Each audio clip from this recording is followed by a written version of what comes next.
Welcome back to Worlds of Protheka audiobooks. And if this is your first time, be warned. Once you step into Protheka, you'll never want to leave. With beasts who will stop at nothing to protect the women they love, and women who are only just finding out what a real man can be, you'll lose yourself in the dark romance of these fantasy stories. To bring you these free full audiobooks, we have to listen to this platform's guidelines, and they say that Protheka's steamiest scenes aren't allowed. But you can still get them from the unabridged version of any Prothekan audiobook. All you have to do is go to worldsofprotheka.com. With promo code YouTube30, we're offering you the opportunity to get 30% off of any audiobook, ebook, or bundle. We appreciate you subscribing to the channel, as it makes bringing these free full audiobooks to you possible. Don't forget to like and comment to let us know what you think. Protheka's magic is eternal, and this story is just the beginning.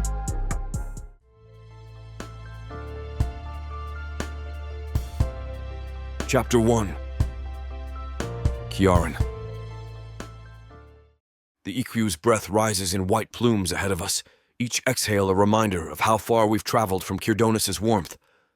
Snow crunches beneath her hooves, the sound sharp in the winter air that bites at my exposed skin, despite the heavy cloak wrapped around both Naya and me.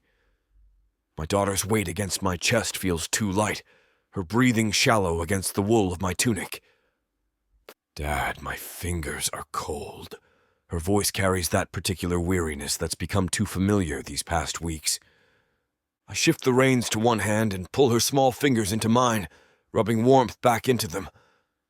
They're like ice, delicate as bird bones beneath my touch.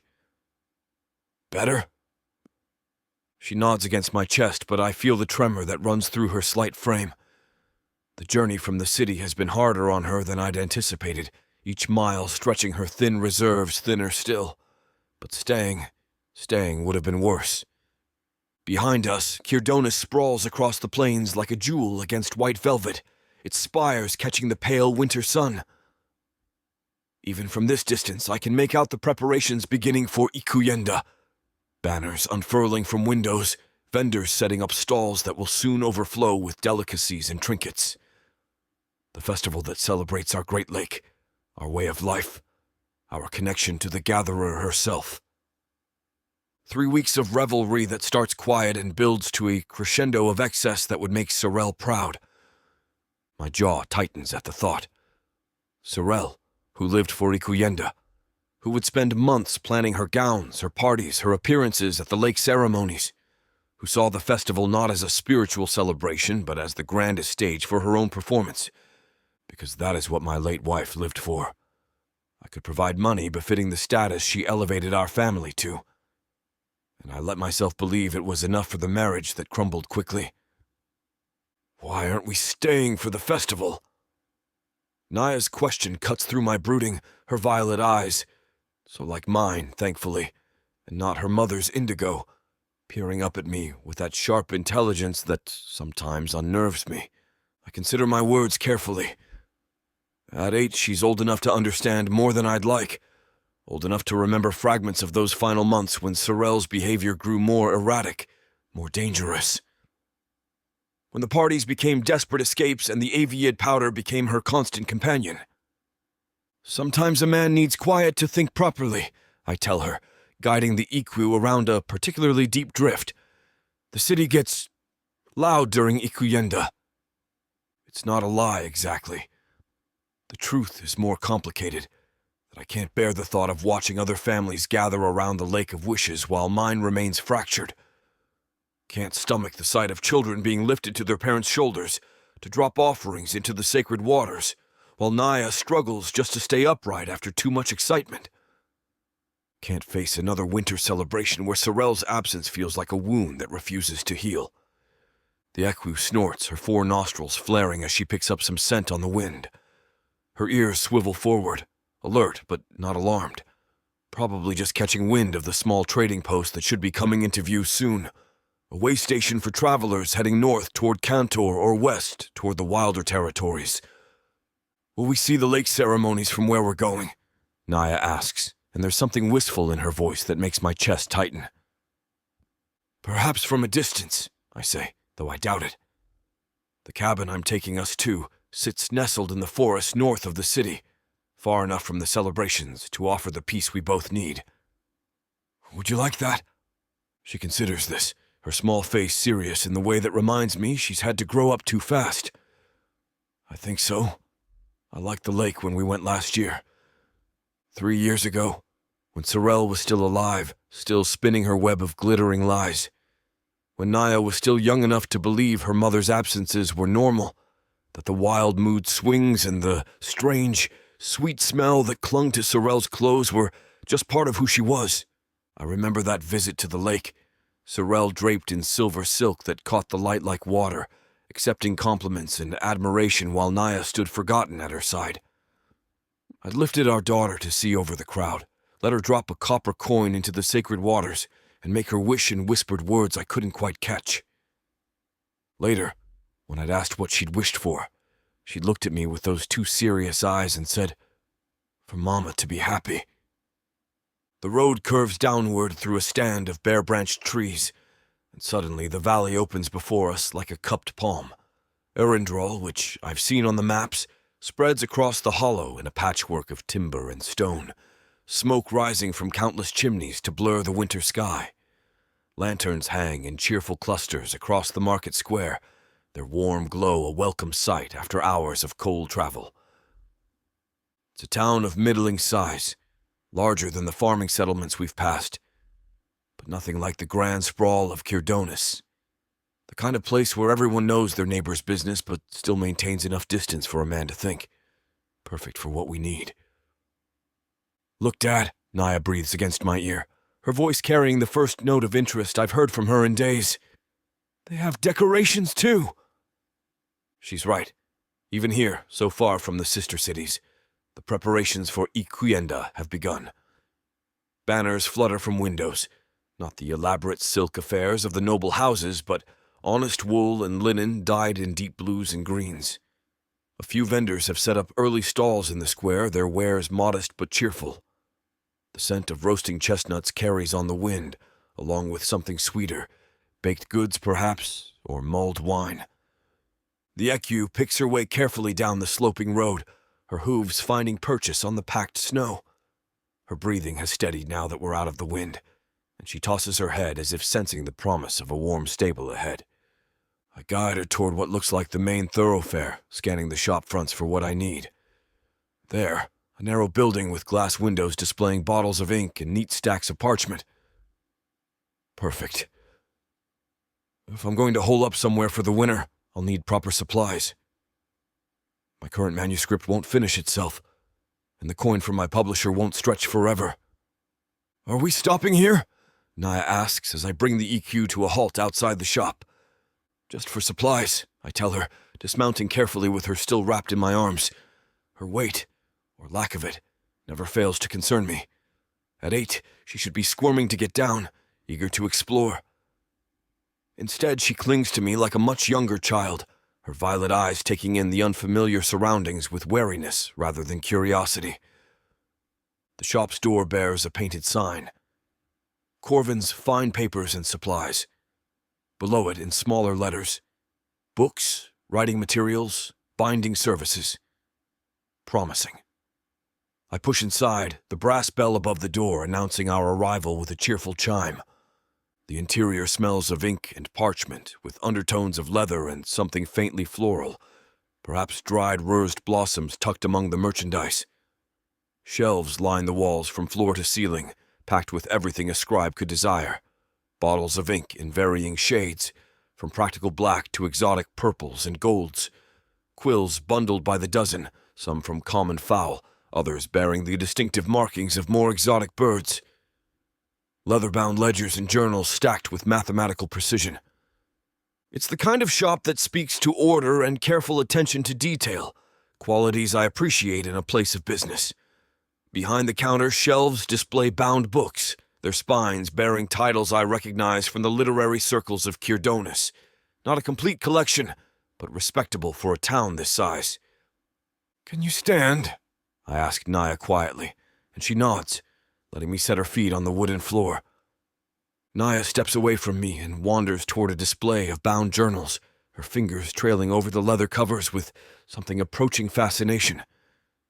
It's the most animated I've seen her since we left the city, and I find myself watching her instead of the shopkeeper's careful inventory.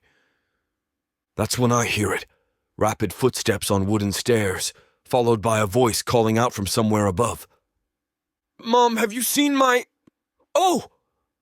A girl appears at the bottom of a narrow staircase I hadn't noticed before, moving with the kind of boundless energy that Naya once possessed.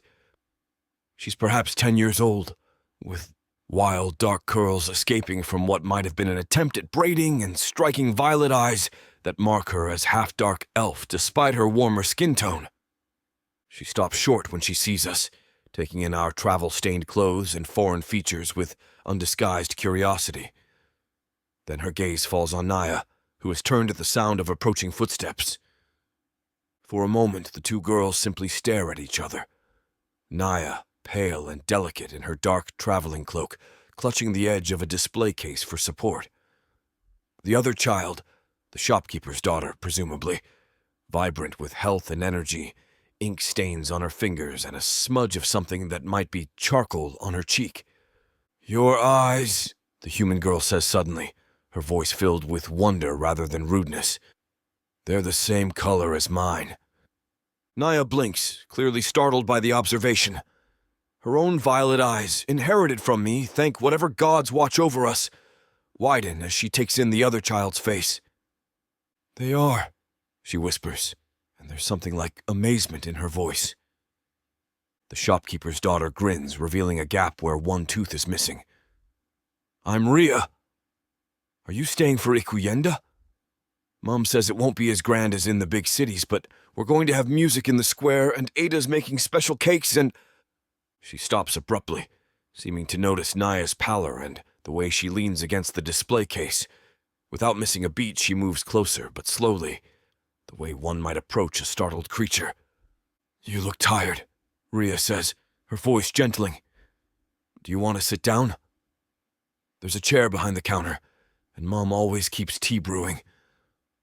Before Naya can respond, Ria has darted past me to the back of the shop, returning with a wooden stool that she sets carefully near the display case. She doesn't touch Naya or try to guide her, just offers the option and steps back, waiting. My daughter looks up at me, uncertainty flickering across her features. I nod slightly, and she sinks onto the stool with visible relief.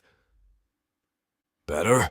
Ria asks, and when Naya nods, she settles cross-legged on the floor beside her, apparently unconcerned about the propriety of sitting on shop floors in front of customers. "Are you from Kirdonis?" she continues, her curiosity irrepressible. "I can tell from your accent. And your cloak. That's city weaving, isn't it? Mom taught me to recognize different cloth weights." Naya glances at me again, then back at Ria. "Yes, we came from the city." "For the winter?" "I think so." Naya's voice is barely above a whisper, but there's something in her posture, a slight leaning forward as if drawn by Ria's easy chatter, that I haven't seen in months. "That's brilliant," Ria declares. "I've never met anyone from Kirdonis before. Well, except for traders, but they don't count because they never stay long enough to talk properly. Do you like stories?" "I love stories. Mom has books upstairs, and sometimes I write my own, though they're probably terrible." She pauses for breath, then seems to register something in Naya's expression. "Oh, but you're tired from traveling. I'm being too loud, aren't I? Mom always says I chatter like a capucho when I'm excited." To my surprise, Naya shakes her head. "No, it's nice. I like hearing about the town." They fall into easier conversation then, Ria describing Erendral's modest preparations for Ikuyenda, while Naya listens with growing interest. I find myself staying silent, not wanting to interrupt this tentative connection. When Ria mentions helping her mother organize the shop's inventory, Naya's eyes brighten slightly. "My father writes books," she offers, the first time she's volunteered information about our lives to a stranger in longer than I can remember. "Really?" Ria's eyes go wide. "What kind of books? Are Are they in Mom's shop? Do you help him write them? Before I can intervene, Naya actually smiles. A small, uncertain thing, but genuine.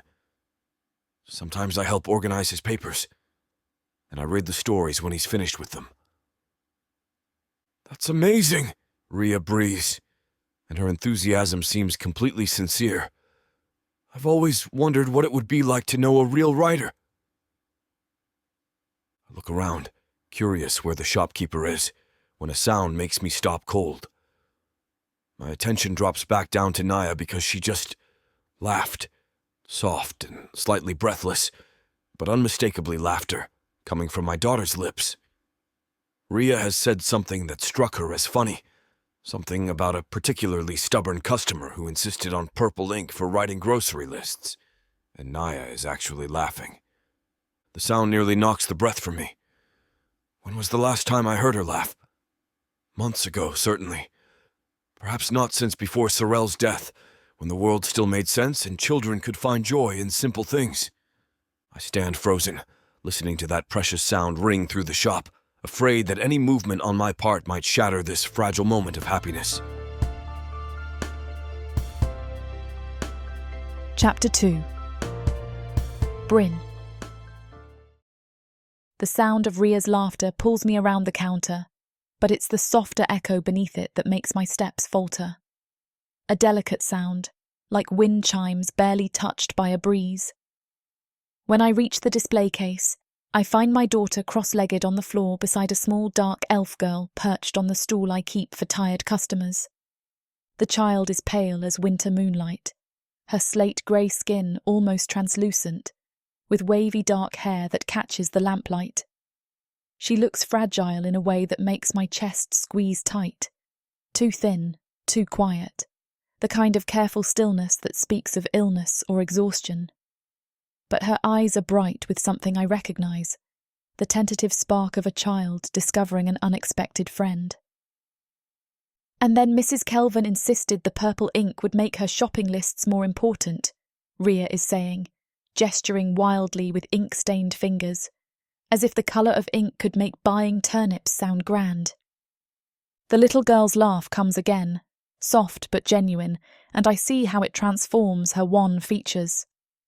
For a moment she looks like what she should be, an 8-year-old child finding joy in absurdity rather than a shadow wrapped in expensive travel clothes. Movement in my peripheral vision draws my attention to the man stepping out from behind the manuscript shelves. Tall doesn't begin to cover it. He has to duck slightly to avoid the hanging lamp near the poetry section. Dark elf, obviously, with that distinctive ashen skin and the kind of aristocratic bone structure that marks him as nobility, despite his simple travelling clothes. But it's his eyes that stop me cold. Violet-like polished amethyst, flecked with silver that catches the light when he turns his head. They're striking enough on their own, but there's something else. Something that sends an uncomfortable twist through my stomach, like recognition without memory. I force my expression into the neutral politeness I've perfected over years of running a shop, friendly enough to encourage business, distant enough to discourage personal questions. Everything all right out here? I ask, though clearly it is. My daughter looks more animated than she has in weeks, and the dark elf child seems to be emerging from whatever shell she'd wrapped herself in. The man's attention shifts to me, and I catch the slight tightening around his eyes that suggests he's cataloguing details the way I am. Taking in my practical clothes, my ink-stained apron, the calluses on my hands from hauling crates and binding books. Your daughter has been very kind to mine, he says, and his voice carries the cultured accent of someone educated in the great cities. I'm Kieran Delith. The name means nothing to me, though the formal way he offers it suggests it should. I incline my head politely. Bryn Corvin, and you've already met Rhea, obviously. We're from Kirdonis, the little girl, his daughter, offers quietly, glancing between Rhea and me as if testing the waters of this adult conversation. Long way to travel with winter setting in, I observe, moving back toward the counter so I can write down his order. Passing through to Cantor? Actually, we're staying for the season. Kiaran follows me, his long stride making the shop feel smaller than usual. I thought... He pauses, glancing back at his daughter. The quiet will be good for both of us. There's weight in those words, the kind that speaks of recent loss or upheaval. I've heard it often enough in my own voice to recognise it in others. I don't press. Questions about personal business are the fastest way to lose customers in a town this size. Instead, I focus on gathering his order. The parchment he's requested is good quality, the kind poets and serious writers prefer. Expensive, but not so much that it screams nobility. The purple ink, though, that's a luxury item, the sort of thing that marks a man as either wealthy or impractical. Poet, then? I ask, wrapping the ink bottles in soft cloth to prevent breakage. Among other things. His tone is modest, almost self-deprecating. Novels, mostly. Poetry when the mood strikes. I pause in my wrapping. A novelist from Kirdonis, travelling with a sickly daughter to spend winter in relative isolation. Either he's running from something or toward it, and neither possibility is particularly comforting. But when I glance up, he's not watching me. His attention has caught on something in the corner behind the counter, the small stone sculpture I keep there, a delicate carving of an eye-pin mid-leap. The craftsmanship is exquisite, each detail of the creature's fur rendered in smooth stone, its expression captured with an artist's eye for both anatomy and spirit. His mouth curves into the first genuine smile I've seen from him, though there's something wistful in it. My brother used to carve pieces just like that. The words hit me like cold water, and I have to concentrate on keeping my hands steady as I continue wrapping his purchases. Did he? I manage, proud of how level my voice sounds. Kiaran's fingers hover near the sculpture but don't quite touch, as if he's afraid of disturbing something sacred. Always had a talent for it, even as children, could make stone look like it was breathing. My heart stutters against my ribs, but I only nod. It's beautiful work. We were never particularly close, he continues with a shrug that doesn't quite mask the regret in his voice. Different temperaments, different paths. Last I heard he'd gone to Oshta to study with some renowned master sculptor. I nod as I tie off the package containing his ink. Even if I don't particularly like thinking of dark elf sculptors who passed through Arindral with stories of artistic greatness waiting in the northern cities. Not when I was fool enough to believe in promises whispered against my ear in the darkness of my small room above this very shop. Sculptors, Kiaran says with a dry laugh that pulls me back to the present. Most insufferable of the Chivduyu caste, if you ask me. All artistic temperament and grand gestures, no practical sense whatsoever. The comment is so unexpected, delivered with such casual humour, that I actually laugh before I can stop myself. It's a short sound, more surprise than amusement, but genuine nonetheless. His smile widens at the sound, transforming his entire face. The aristocratic features soften, and for a moment he looks less like a brooding nobleman and more like a man who remembers how to find joy in simple moments. There, he says, as if my laughter has accomplished something important. I was beginning to think the North had frozen all the warmth out of the people up here. Just the smart ones, I reply before I can think better of it. The rest of us are too stubborn to know when we should give up. His eyes crinkle with genuine amusement, and I feel an uncomfortable flutter in my chest. This is dangerous territory, the kind of easy banter that can lead places I've sworn never to go again. I turn my attention back to his packages, adding up numbers with more concentration than they require. Dad, can we stay a little longer? His daughter's voice drifts over from where she and Ria have moved to examine a collection of bound journals. Ria was going to show me how she organises her writing practice. Kiaran glances at me, a question in his raised eyebrows. If it's not too much trouble. Part of me wants to say yes. Ria looks happier than she has in weeks, and there's something about the careful way his daughter moves that tugs at my protective instincts. But the larger part, the part that's learned hard lessons about dark elf men and their casual ability to upend careful lives, knows better. I'm afraid I need to close soon, I say, not entirely a lie. Preparations for Ikuyenda, you understand? He nods, though I catch the flash of disappointment in his expression. Of course. Naya, time to go. The little girl, Nia, turns with reluctance that mirrors Ria's. But we were just... I know, sweetheart. His voice gentles when he addresses his daughter, the endearment carrying a warmth that makes my chest tight. But we need to find shelter for the Ikwu. As he pays for his supplies, counting out coins with the kind of casual precision that speaks of wealth kept carefully hidden, I find myself studying his hands. Long-fingered and elegant, marked with the telltale ink stains of a writer. No calluses from manual labour, but not soft either. The hands of someone who works with his mind rather than his back. Thank you, he says as I hand over his packages. For the supplies, and for... He glances toward where Ria is helping Naya into her heavy cloak. Kindness isn't always easy to find on the road.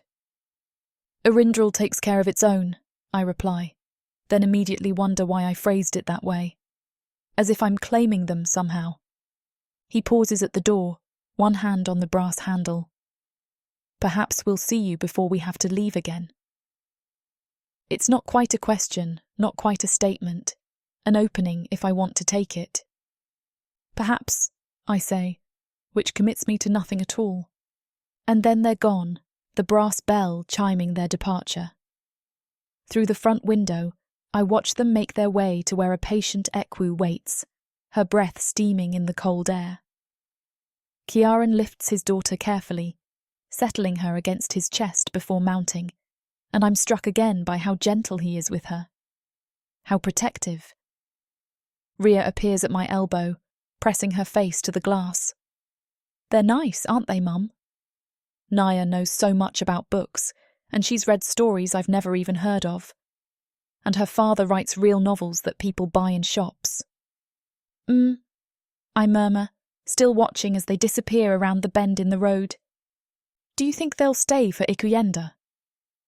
Nia's never seen a proper festival celebration. Well, she has, but not like ours.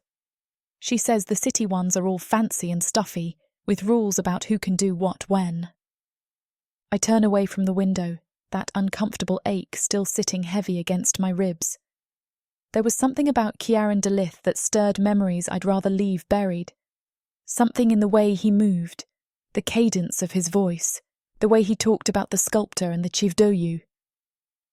We'll see, I tell Ria, gathering up the day's receipts with hands that want to shake. Winter's long, plenty of time for paths to cross again. Chapter 3. Kiaran. The EQ shifts beneath me as we reach the inn's entrance, her breath forming silver clouds in the cold air. The beast has served us well on the journey from Kirdonis, patient with Naya's need for frequent stops and gentle enough that my daughter feels secure against my chest even when exhaustion makes her grip weak. I slide down first, then reach up to lift Naya. She's lighter than she should be, lighter than she was even a month ago, and the thought sends that familiar spike of helpless anger through my chest. But she's awake enough to loop her arms around my neck, and that's something. Dad, she murmurs against my shoulder. The book smells like flowers. I glance down at the slim volume clutched in her free hand, a collection of illustrated folk tales I'd selected from Bryn's shop, while Naya chatted with her daughter. The pages are old but well-maintained, and Bryn had mentioned the pressed Rurs blossoms between the covers that previous owners had used as bookmarks. Just don't read it in the dark, I tell her, setting her carefully on her feet. Save your eyes for daylight. Before I can turn back to the Ekwu, Sila appears at my elbow. The innkeeper moves like she does everything else, efficiently, with no wasted motion. She's a dark elf of middle years, her gray skin marked with the kind of fine lines that speak of someone who spends her time squinting at ledgers and calculating profit margins. For coin, I can keep it in the stables, feed it proper, she says, extending a weathered hand for the reins. Her tone is brisk, businesslike. No pretense of friendship or false warmth, which I appreciate after months of navigating Cyrdonis society, where every word carried 3 different meanings. I press silver into her palm. More than the service is worth, but the EQ has carried us through bitter wind and uncertain roads. She deserves better than the bare minimum. See that it's brushed and watered, I tell Scylla, watching as she counts the coins with practiced fingers. Her eyebrows arch at the amount, but she nods without comment, tucking the silver into the leather pouch at her belt. Aye, she'll be treated well. Storm's coming in tonight, so she'll be warm and dry. Storm. I glance up at the sky, noting the heavy gray clouds gathering on the horizon. It's good we found a warm place to stay since the snow has started to move in. Scylla leads the EQ toward the stables, and I take Naya's hand, guiding her through the inn's heavy oak door. The common room is warm with firelight, the air thick with the scent of roasted tara and ale. A few locals cluster around tables, their conversations a low murmur that doesn't intrude on the peaceful atmosphere. It's nothing like the grand inns of Cyrdonis, with their marble floors and crystal chandeliers. No servants hovering to anticipate our every need, no other nobles watching to see if we're worth their attention. Just honest warmth and simple comfort. Come on, sweetheart, I murmur to Naya, steering her toward the narrow stairs that lead to our room. She climbs slowly, one hand trailing along the worn wooden banister, the other still clutching her new book. Our room is small but adequate. 2 narrow beds with thick wool blankets, a scarred writing desk positioned beneath the shuttered window, and a wash basin with a cracked mirror above it. I'd stayed in far worse during my traveling years, before Sorel and marriage and the suffocating expectations of Cyrdonis society. Naya goes straight to her bed, kicking off her traveling boots and burrowing under the blankets without bothering to change out of her clothes. The journey wore her out more than usual, I can tell. Her breathing has that shallow quality that speaks of exhaustion rather than rest. I help her out of her heavy cloak, hanging it on the wooden peg near the door. Better. She nods, already settling deeper into the mattress. The book lies open beside her, its illustrated pages catching the lamplight. Will you read to me? Just for a bit. I settle on the edge of her bed, taking care not to jostle her too much. The mattress dips under my weight, and she shifts closer automatically, seeking warmth and comfort in that unconscious way children do. The story is simple. A tale about a young Ipin who outwits a pack of wargs through cleverness rather than strength. Naya's eyes grow heavy as I read, her breathing evening out into the rhythm of approaching sleep. By the time I reach the part where the Ipin safely reaches her burrow, she's barely conscious. I smooth her dark hair back from her forehead, the strands soft under my fingers. She's inherited Sorel's coloring, but thankfully little else. Where her mother was sharp angles and brittle edges, Naya is all gentle curves and quiet strength. Good night, sweetheart, I whisper, using the endearment I've called her since she was small enough to cradle in one arm.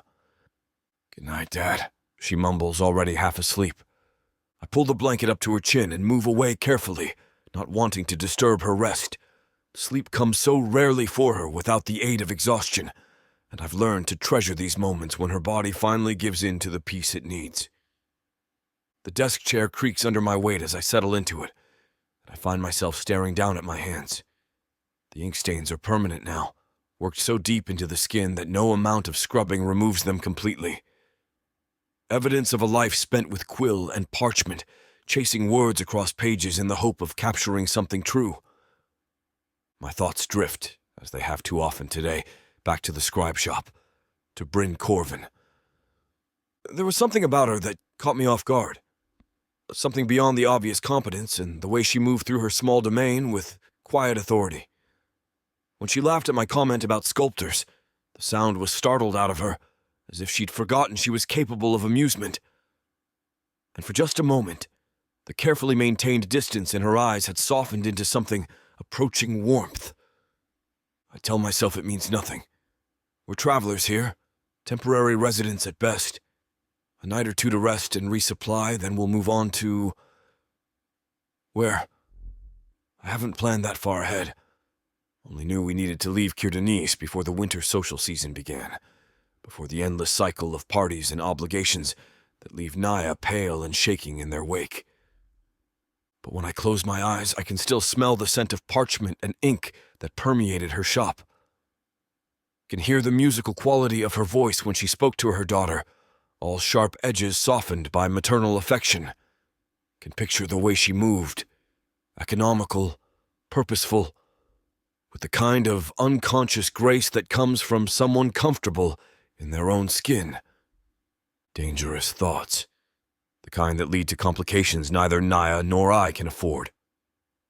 I pull my writing materials from my travel pack, spreading them across the scarred desk surface. The familiar ritual of preparing to write should center me, give me something productive to focus on. But when I dip my quill in ink, the words that come aren't the carefully crafted prose I've built my reputation on. Instead, I find myself describing hazel green eyes that shift between wariness and warmth, the way ink stains mark capable hands, the sound of unexpected laughter in a shop that smells of paper and possibilities. Outside the window, the first fat snowflakes of Sila's predicted storm begin to fall.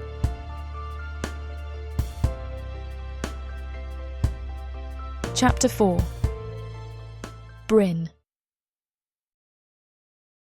The morning arrives with that peculiar brightness that only fresh snow can bring, transforming Arindrel's cobblestones into a glittering maze of white and shadow. I'm trying to convince myself that the extra care I took with my appearance has nothing to do with yesterday's visitors, when Rhea bounds down the stairs like a colt testing new legs. Can we go see Nia today? The words tumble out before she's even reached the bottom step, her violet eyes bright with hope. She said she liked pressed flowers, and I know where the best winter blossoms grow. I pause in my morning routine of checking yesterday's accounts, my quill hovering over the ledger. Rhea, they're travellers. They won't be staying long. But they're here now. She plants herself in front of my desk, chin jutting forward in that stubborn way that reminds me uncomfortably of myself at her age. And Naya needs friends. I could tell. The certainty in her voice catches me off guard. Rhea has always been perceptive, but there's something in her tone that speaks of understanding beyond her years. Perhaps it comes from being the only half-dark elf child in Arindrel, from knowing what it means to be different, to need careful handling in a world that doesn't always make space for you. We'll see, I tell her, which we both know means maybe, and maybe has gotten her far more than it should over the years. She grins and bounces on her toes, already moving toward the door. I'll get my cloak. Before I can remind her about morning chores or the inventory that needs cataloguing, she's disappeared upstairs. I shake my head and return to my ledger, but the numbers blur together. Yesterday's encounter keeps intruding. The way Kiaran's eyes had lingered on the small stone sculpture in the corner, the casual dismissal of his brother's craft that had surprised a laugh out of me when I least expected it. I tell myself the flutter in my chest is nothing more than the aftershock of unexpected social interaction. It's been years since anyone made me laugh without trying, longer still since I felt that spark of, interest? Attraction? The thought sends ice through my veins. Not again. Never again. Rhea reappears with her winter cloak, and that expression of determined innocence that usually means I'm about to be outmaneuvered by a 10-year-old. Fine, I say, closing the ledger with more force than necessary. It's not like we won't know where they are. There's one inn in town.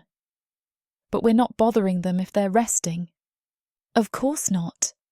She's already at the door, practically vibrating with excitement. I just thought we could walk past the inn, in case they happen to be outside. The manipulation is so transparent, I almost smile despite myself. Instead, I reach for my own cloak, telling myself this has nothing to do with curiosity about a certain dark elf poet, and everything to do with indulging my daughter's rare enthusiasm for making friends. The morning air bites at my cheeks as we step outside, crisp and clean with the promise of more snow to come. Ria chatters about flower pressing techniques and the difference between winter and summer blossoms, but I'm only half listening. Part of me hopes they've already moved on, that whatever strange pull I felt yesterday was just the product of a long winter and too much solitude. The larger part, the part I'm trying very hard to ignore, scans the street ahead for any sign of familiar figures. We're perhaps 20 paces from the inn when a voice calls out, high and clear in the still air. "Ria!" My daughter stops so abruptly I nearly collide with her, and then she's pointing toward the inn's front courtyard, where two figures emerge from behind a snow-dusted equerry. Naya waves with one mittened hand, her other arm wrapped around what appears to be a bundle of winter grasses. Even from this distance, I can see the careful way she moves, as if each step requires consideration. Beside her, Kieran straightens from checking the equu's harness, his long frame unfolding with that unconscious grace some dark elves possess.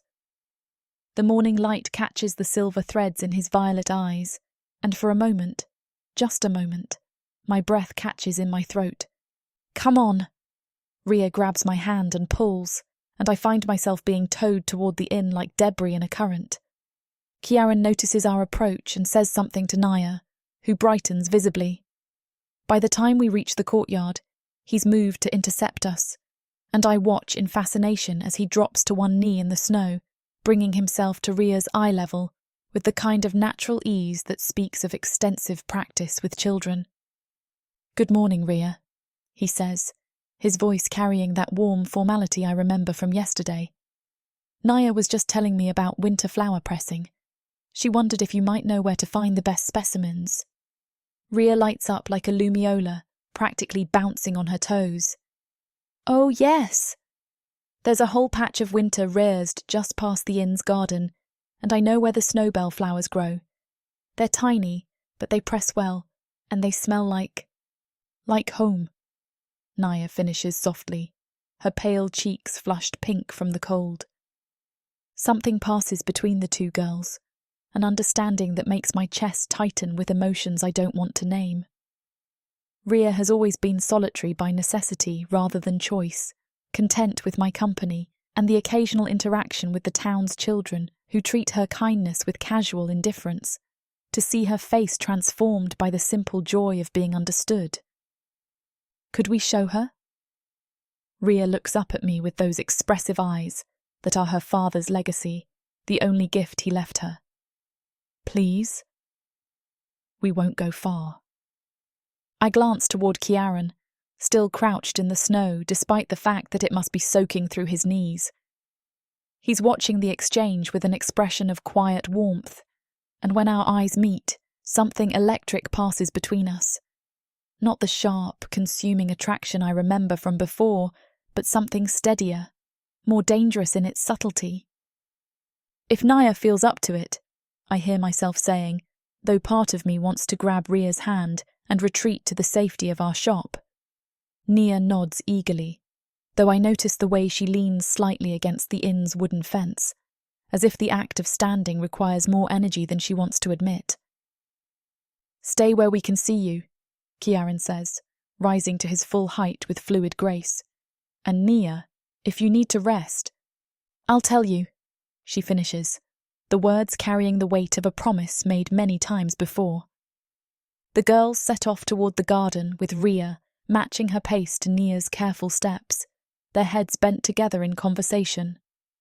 I watch them disappear around the corner of the inn and immediately regret allowing it, though I can't articulate why. "She's good with her." Kieran's voice is closer than I expected, and I turn to find him standing beside me, near enough that I catch the faint scent of ink and something warmer. Winter spices, perhaps, or the lingering trace of wood smoke from the inn's hearth. "Ria doesn't have many friends," I admit, then immediately wonder why I'm sharing personal information with a virtual stranger. She's different. It makes some people uncomfortable.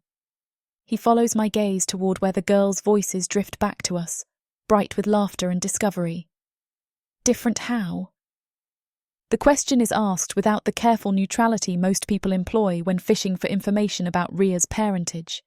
Instead, there's genuine curiosity, as if he's trying to understand rather than judge. She sees things others miss, I say finally. Understands things she shouldn't at her age. And I gesture vaguely toward where they disappeared. Half-dark elf. Many people don't understand how to handle a child with her heritage. Not ones outside this town. Kiaran nods slowly, his expression thoughtful. Naya's had similar challenges, being frail in a society that values strength, being quiet in a world that rewards the bold. People can be especially cruel to those who don't fit their expectations. There's something in his tone, a weariness that speaks of personal experience, that makes me look at him more closely. His clothes are well made but travel-worn, his hands ink-stained but elegant. Everything about him suggests refinement, education, the kind of background that should insulate someone from the casual cruelties of the world. You speak from experience. A shadow crosses his features, there and gone so quickly I might have imagined it. In some ways, though Naya's circumstances are unique. Before I can ask what he means, the sound of approaching footsteps draws our attention. The girls emerge from behind the inn, Ria carrying a small bundle of winter flowers, while Naya clutches what appears to be a single perfect snowbell blossom. "Look what we found," Ria announces, holding up her collection. And Naya showed me how to tell which ones will press best by the way the petals feel. Nia beams at the praise, though I notice she's breathing more heavily than the short walk should warrant. Kiaran notices too, his attention sharpening as he takes in his daughter's slightly pallid complexion. "Perhaps we should head inside," he suggests gently. "Get you warmed up before you catch a cold."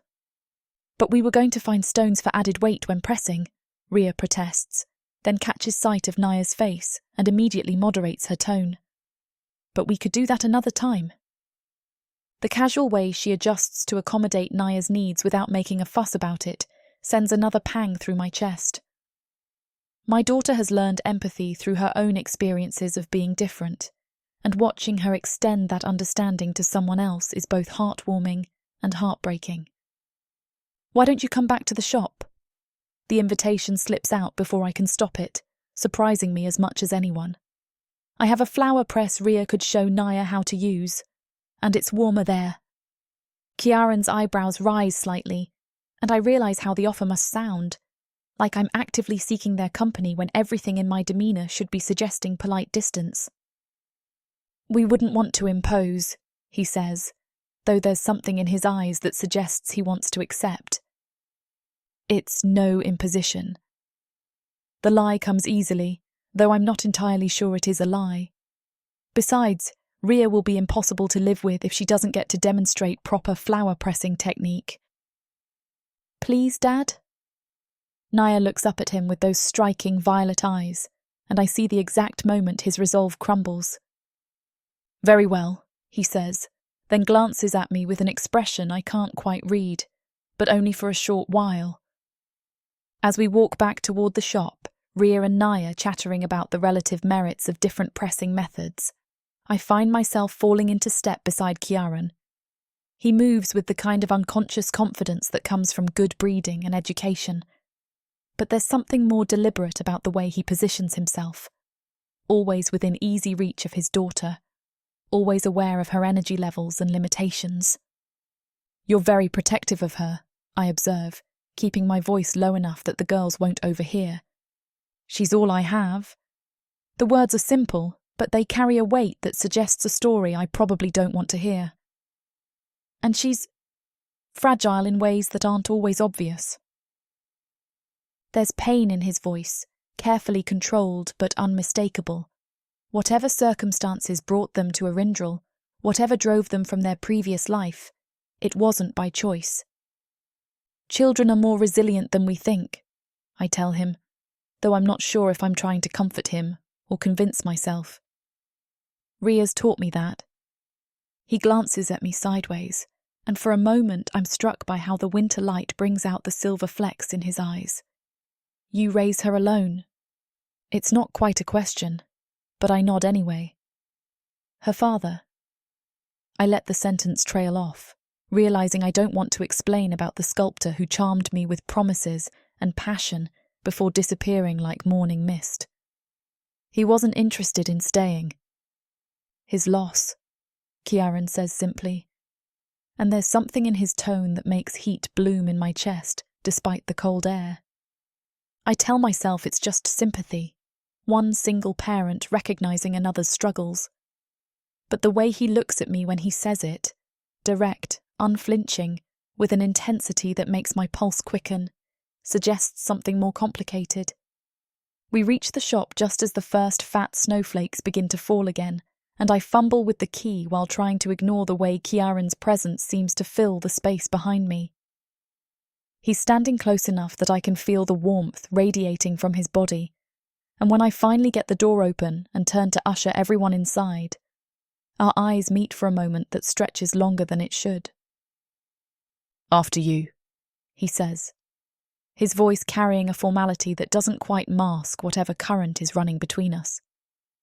I step inside quickly, grateful for the familiar scent of parchment and ink that grounds me in my own space. But even as I busy myself with lighting the lamps and stirring the banked coals in the hearth, I'm acutely aware of Kiaran moving through my shop, taking in the carefully organised shelves and the small personal touches that make this place mine. "This is lovely work," he says, pausing beside a display of hand-illuminated manuscripts. His fingers hover just above the gold leaf detailing, careful not to touch. "Local artisans. Some. Others are pieces I've collected over the years.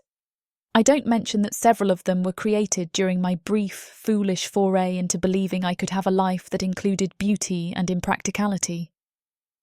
I've always had a weakness for illuminated texts. Beauty in the marriage of word and image," he says, still studying the manuscripts. "It's the kind of art that feeds the soul even when it serves no practical purpose." I pause as he says it, the word so familiar that for a moment I can't breathe. The kind of art that feeds the soul. I've heard those exact words before, spoken in the same cultured tones by another dark elf who filled my head with dreams and left me holding the pieces of a shattered heart. But when I look at Kiaran, he's already moved on to examine a collection of pressed flowers Ria created last summer, his attention focused entirely on our daughters as they spread their winter treasures across the counter. If he notices my reaction, he gives no sign. I shake my head sharply, forcing the memory back into the locked box where it belongs. Different words, different person. Just because he's a dark elf with artistic sensibilities doesn't mean anything. But even as I tell myself this, I can't shake the feeling that I'm standing on the edge of something that could change everything.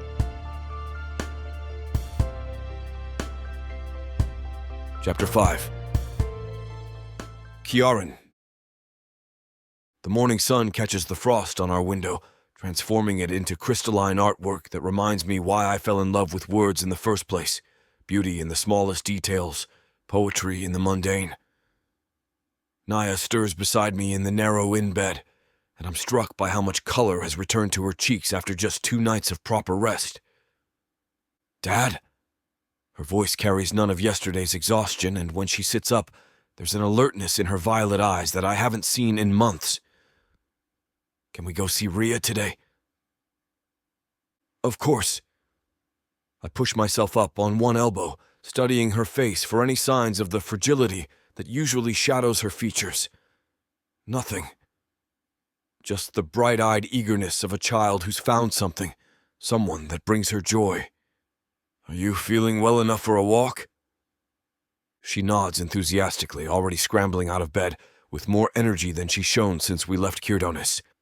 I picked some more winter flowers yesterday when you were talking to the innkeeper. The ones with the silver edges that Rhea said were rare. I want to bring them to her.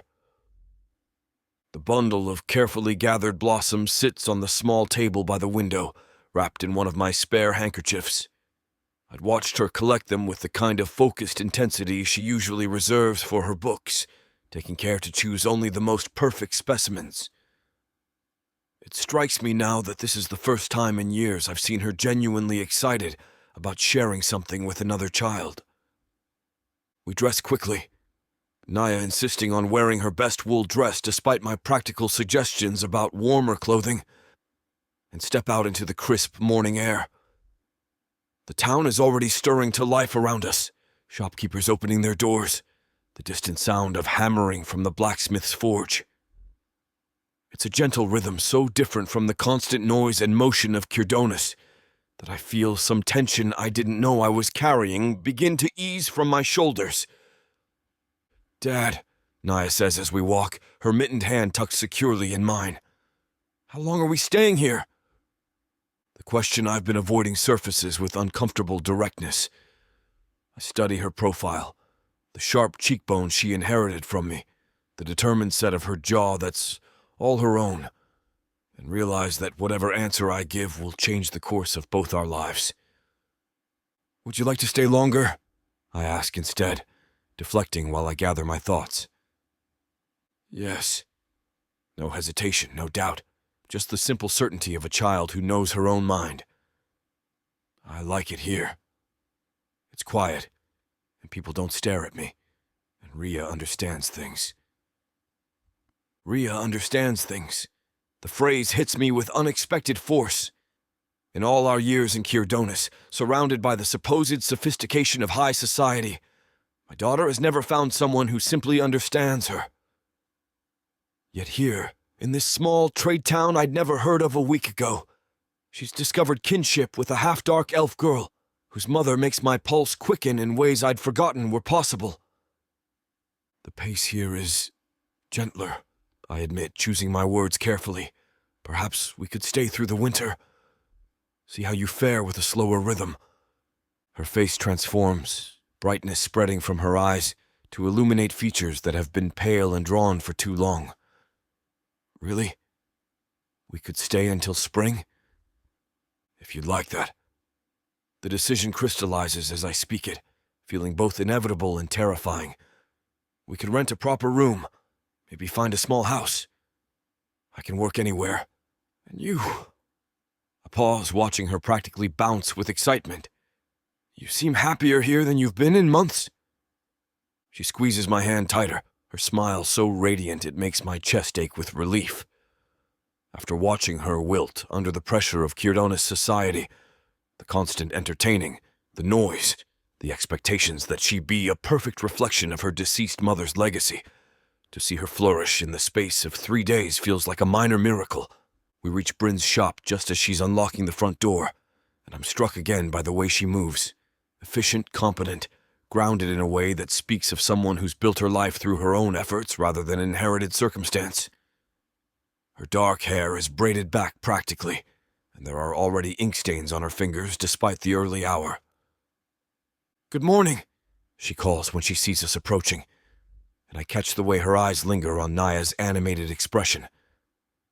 Someone looks well-rested. "I brought flowers for Rhea," Naya announces, holding up her carefully wrapped bundle. "The silver-edged ones she said were special." Bryn's smile is genuine, transforming her face from merely attractive to something that makes my breath catch. She'll be thrilled. She's been talking about flower-pressing techniques all morning. As if summoned by the mention of her name, Rhea appears in the doorway behind her mother, and the two girls immediately gravitate toward each other, like binary stars finding their orbit.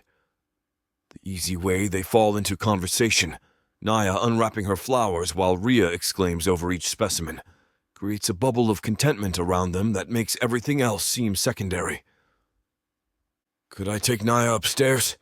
Rhea asks, her violet eyes bright with anticipation. "I want to show her my collection, and Mom has the good flower press up there." Bryn hesitates, and I see the moment she weighs practical concerns against her daughter's obvious joy. If Naya feels up to the stairs... I feel wonderful, Naya declares, and the truth of it is evident in her posture, her color, the spark of energy that's been absent for so long. All right, Bryn concedes, though her tone carries the universal parental warning about being careful. But stay where I can hear you. The girls disappear up the narrow staircase with their flowers and excited chatter, leaving Bryn and me alone in the warm space of her shop. The silence that settles between us carries weight I can't quite interpret, and I find myself studying her profile as she tidies an already organized display of quills. "How long will you be in town?" she asks, without looking at me, her voice carefully neutral. The question hangs in the air between us, loaded with implications I'm not sure either of us is ready to examine. I watch her hands as she rearranges items that don't need rearranging, noting the slight tension in her shoulders that suggests this casual inquiry is anything but casual. "We might stay a while," I say finally, the words carrying more weight than they should. "Through the winter, perhaps longer." She goes very still, her hands pausing over a collection of sealing wax. When she looks at me, there's something guarded in her expression that wasn't there moments before, as if my answer has triggered some internal alarm. "I see." She nods once, sharply, and returns to her unnecessary organizing.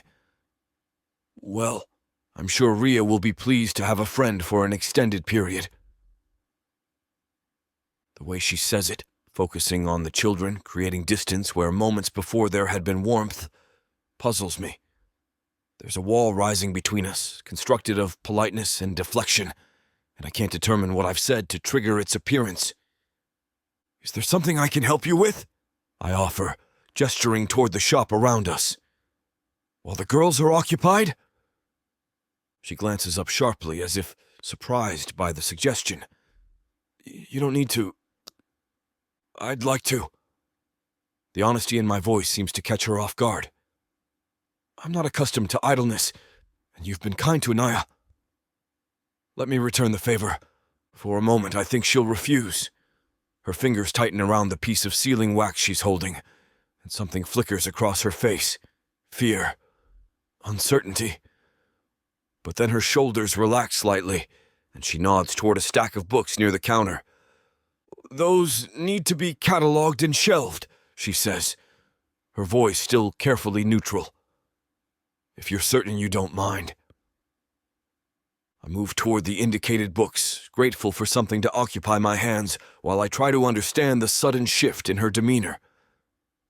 The volumes are an eclectic mix: practical guides to bookkeeping and trade, collections of poetry, illustrated children's stories, and what appears to be a treatise on advanced mathematics. It's the library of someone with broad interests and practical needs, someone who values both beauty and utility. "You have excellent taste in literature," I comment, lifting a volume of classical poetry that shows signs of frequent reading. "They're not all mine." There's something tight in her voice now, and when I glance over, she's focused intently on her ledger. "Some belong to..." She trails off, shaking her head. "It doesn't matter."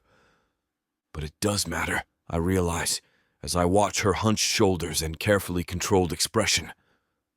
Something in this simple exchange has touched a nerve, awakened some old pain that she's trying desperately to bury. The way she won't quite meet my eyes, the defensive set of her jaw, it all speaks to wounds that haven't fully healed. I think of Rhea's striking violet eyes, so like my own and Naya's. Half-dark elf, Bryn had said, which means somewhere in her past there was a dark elf who left enough of an impression to father a child, but not enough commitment to stay for the raising of her. I try to swallow down the sourness of that realization, her wariness, the walls she's constructing between us, the way she's mentioned Rhea's father in vague, dismissive terms. It all points to a story I've heard too many times in Kirdanis. A dark elf of artistic temperament, probably of my own caste, who swept through this small town like a beautiful storm and left devastation in his wake. I set down the book I'm holding and turned to study her more carefully. She's bent over her ledger with fierce concentration, her pen moving in sharp, controlled strokes that suggest barely contained emotion. The morning light streaming through the windows catches the warm brown tones of her skin and the determined line of her jaw, and I'm struck by how beautiful she is in her guarded competence. More than that, though, I'm struck by how real she seems. After years surrounded by the artificial sophistication of Kirdonis society, the calculated words, the strategic relationships, the performances that pass for genuine emotion, being near someone who responds with such authentic, if complicated feeling, is like breathing clean air after too long in a smoke-filled room. "Bryn," I say softly, and she looks up with something almost like panic in her hazel-green eyes. "The cataloging system is straightforward," she says quickly, as if I'd asked about the books rather than simply spoken her name. "Poetry and literature on the left shelves, practical guides on the right. Children's books in the lower sections where they can reach them." I nod and return to the books, but my attention remains divided between the task and the woman across the room who's working so hard to maintain distance between us. Whatever happened to her, whoever left her wary of dark elves bearing artistic pretensions and pretty words, it's left scars that run deeper than I initially realized. The irony isn't lost on me. Here I am, drawn to her authenticity and strength, while she's probably seeing me as just another version of whoever came before. Another dark elf who'll charm his way into her life and leave chaos in his wake. Above us, the sound of the girls' laughter drifts down through the ceiling, bright and uncomplicated. At least that relationship is simple. Two children finding joy in each other's company, unmarked by the complicated histories that make adult connections so fraught with potential for pain. I continue cataloging books while stealing glances at Bryn, trying to understand the puzzle she presents. She's kind to my daughter, welcoming to me despite her obvious reservations.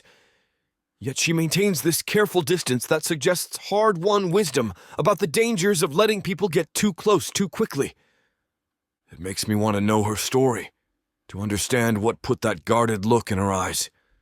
But more than that, it makes me want to prove that not all dark elves are cut from the same cloth, that some of us understand the value of staying, of building something lasting instead of chasing the next beautiful moment.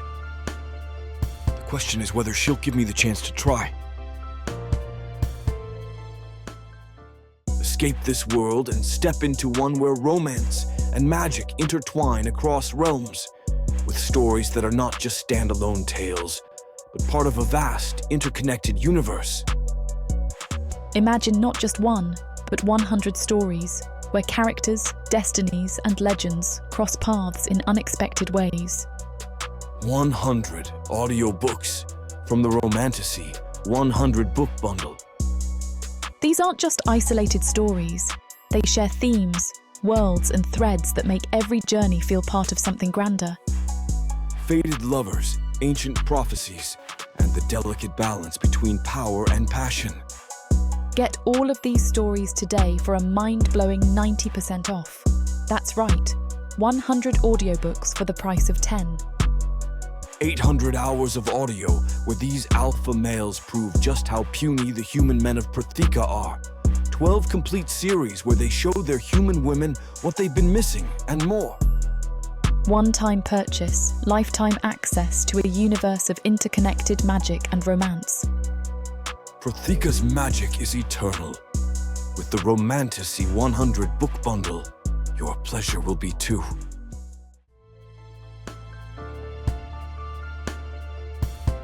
Chapter 6. Kieran. Market Day transforms Arindril into something altogether different from the quiet trade town I've come to know over the past few days. The square bustles with activity as merchants from Cantor and Kirdonis spread their wares across temporary stalls, their voices calling out prices and promises in the crisp morning air. Bolts of deep blue and crimson cloth flutter like banners in the breeze, while sacks of grain create makeshift walls between vendors hawking everything from copper trinkets to preserved meats.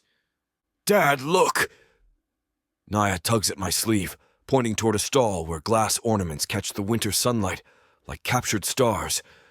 "They're so pretty." The merchant, A weathered woman with the practical bearing of someone who spent years traveling between cities notices Naya's fascination and offers her a small crystal pendant shaped like a snowflake. "For the little miss," she says with a gap-toothed smile. "Ikuyenda brings luck to children who carry winter's blessing." Ikuyenda. The great festival that spans the sister cities, though here in Arindral it would be something altogether different from the elaborate celebrations I've grown weary of in Kirdonis. The very mention of it sends a ripple of anticipation through the crowd, and I notice how conversations turn toward preparations. Who's bringing what dish, which families are hosting gatherings, whether the weather will hold for the outdoor festivities. I pay for the pendant and watch Naya's face light up as she loops the delicate chain around her neck. The crystal rests against her dark wool dress like a captured piece of winter sky, and something in her careful way of touching it tells me this simple gift means more to her than any of the elaborate presents she received at the forced celebrations in Kirdonis. "Is Arindral's Ikuyenda very different from the city festivals?" I ask the merchant as she wraps the pendant's twin in soft cloth for another customer. "Wouldn't know about city ways," she admits with a shrug. "But here it's all about the families coming together, sharing what they have. 3 days of good food and better company, no grand displays to bankrupt honest folk." She glances at Naya, who's showing her pendant to a small group of children gathered around the next stall. The little ones love it most, games and stories, and everyone brings out their best dishes. 3 days instead of 3 weeks, community instead of competition. The very idea of it appeals to me in ways I hadn't expected. I find myself imagining Naya's face during a celebration designed for joy rather than status. She's already more animated here than she's been in months, and the thought of her experiencing Ikuyenda in a place where she can simply be a child rather than a noble's daughter stirs something protective and hopeful in my chest. We continue through the market, Naya's hand secure in mine as we navigate between clusters of haggling customers and vendors calling out their wares.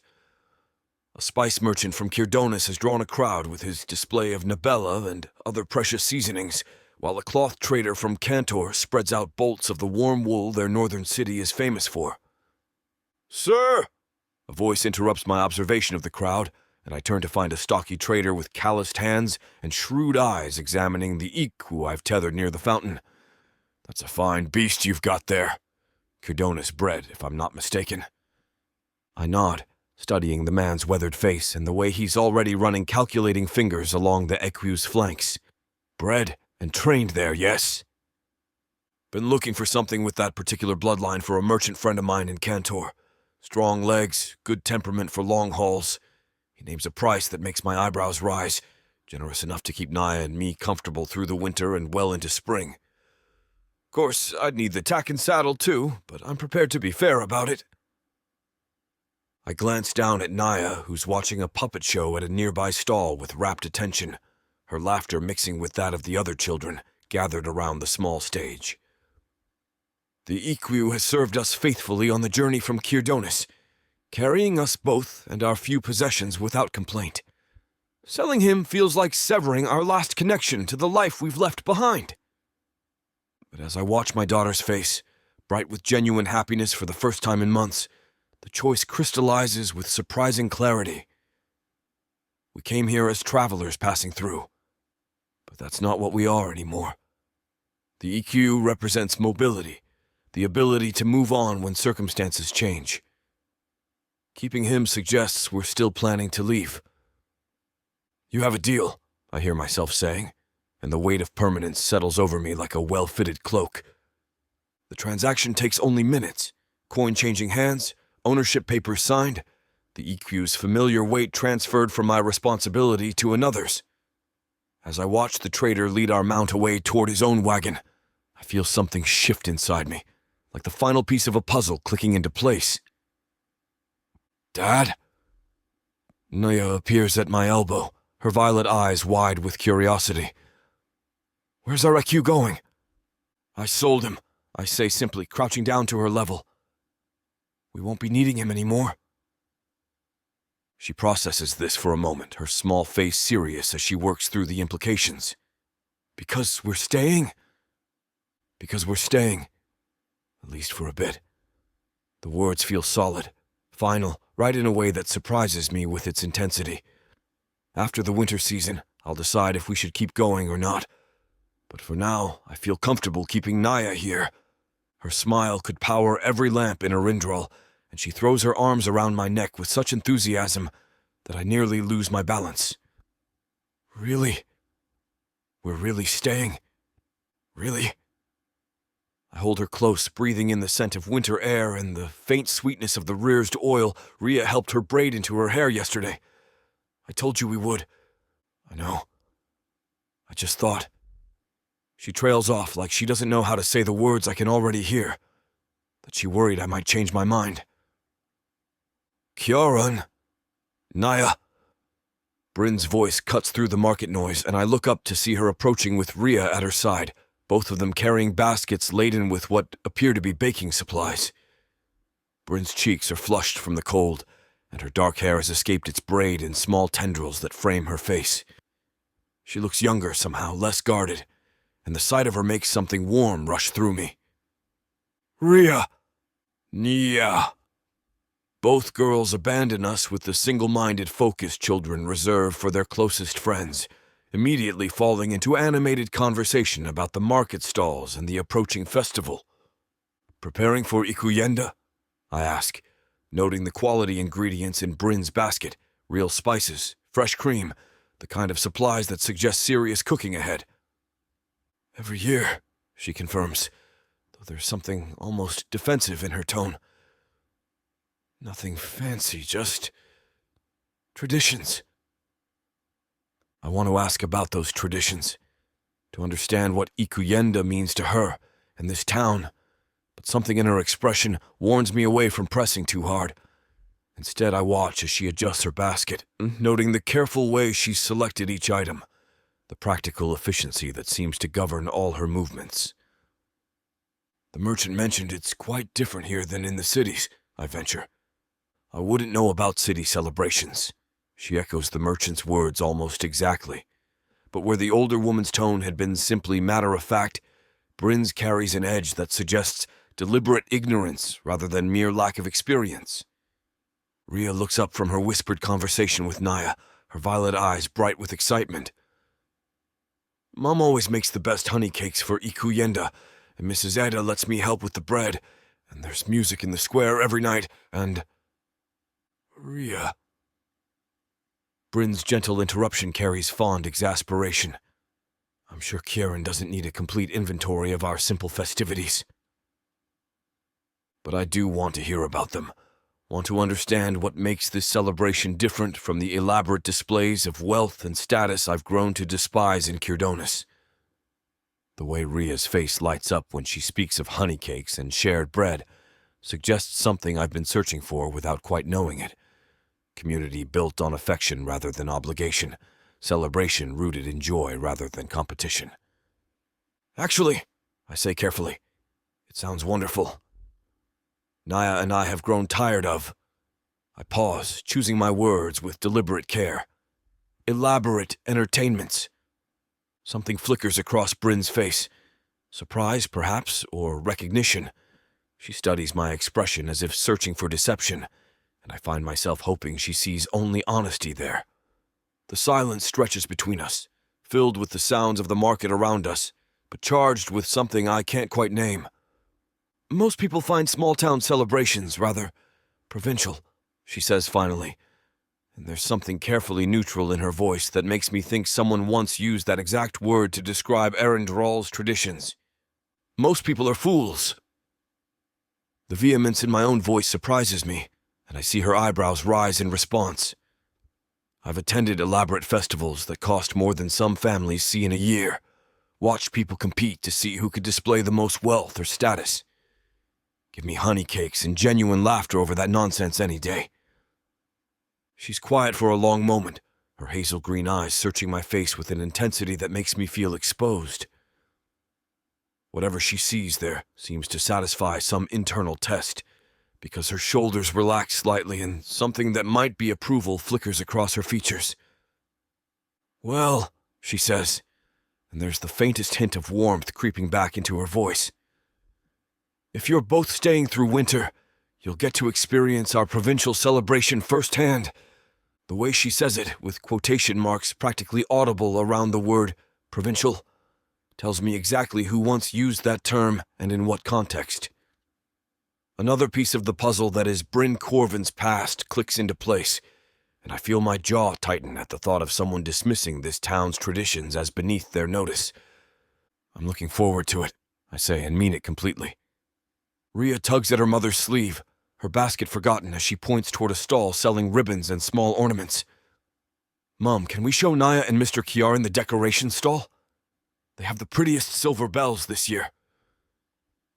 And winter flowers, Naya adds eagerly, still wearing the crystal pendant like a badge of honor. Rhea knows all about pressing them. She has so much to show me. Their adventure with the flower press has only taken them to a new level. I watch as the two girls begin pulling their respective parents toward the indicated stall, their enthusiasm infectious despite the practical considerations of market shopping. But what strikes me most is the way Bryn's expression softens when she looks at her daughter, the careful guardedness giving way to something warmer and more open. She's obsessed with flower pressing lately, Bryn says, her voice carrying the fond exasperation of a parent whose child has discovered a new passion.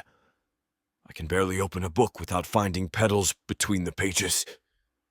Naya does the same thing, I admit, and something eases between us at this shared understanding. I've given up trying to keep my notebooks clear. Yesterday I found an entire winter blossom pressed between pages of poetry I was working on. Bryn's laugh is soft and genuine, and when she smiles, really smiles, it transforms her entire face. Her eyes crinkle at the corners, and the careful control she maintains over her expression gives way to something unguarded and beautiful.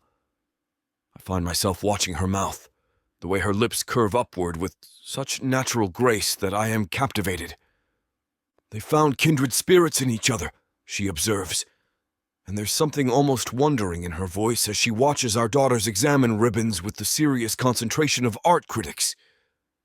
Naya hasn't had many friends, I admit, surprised by my own willingness to share something so personal. The social expectations in Círdanis, they don't leave much room for simple childhood companionship. She glances at me sharply, and I see recognition flicker across her features. Rhea's had the same challenge, though, for different reasons, being half-dark elf in a predominantly human town. She trails off, shaking her head. Not everyone has been unkind, but not everyone has been accepting either. The confession hangs between us, another small offering of trust, and I find myself studying her profile as she watches our daughters with protective intensity.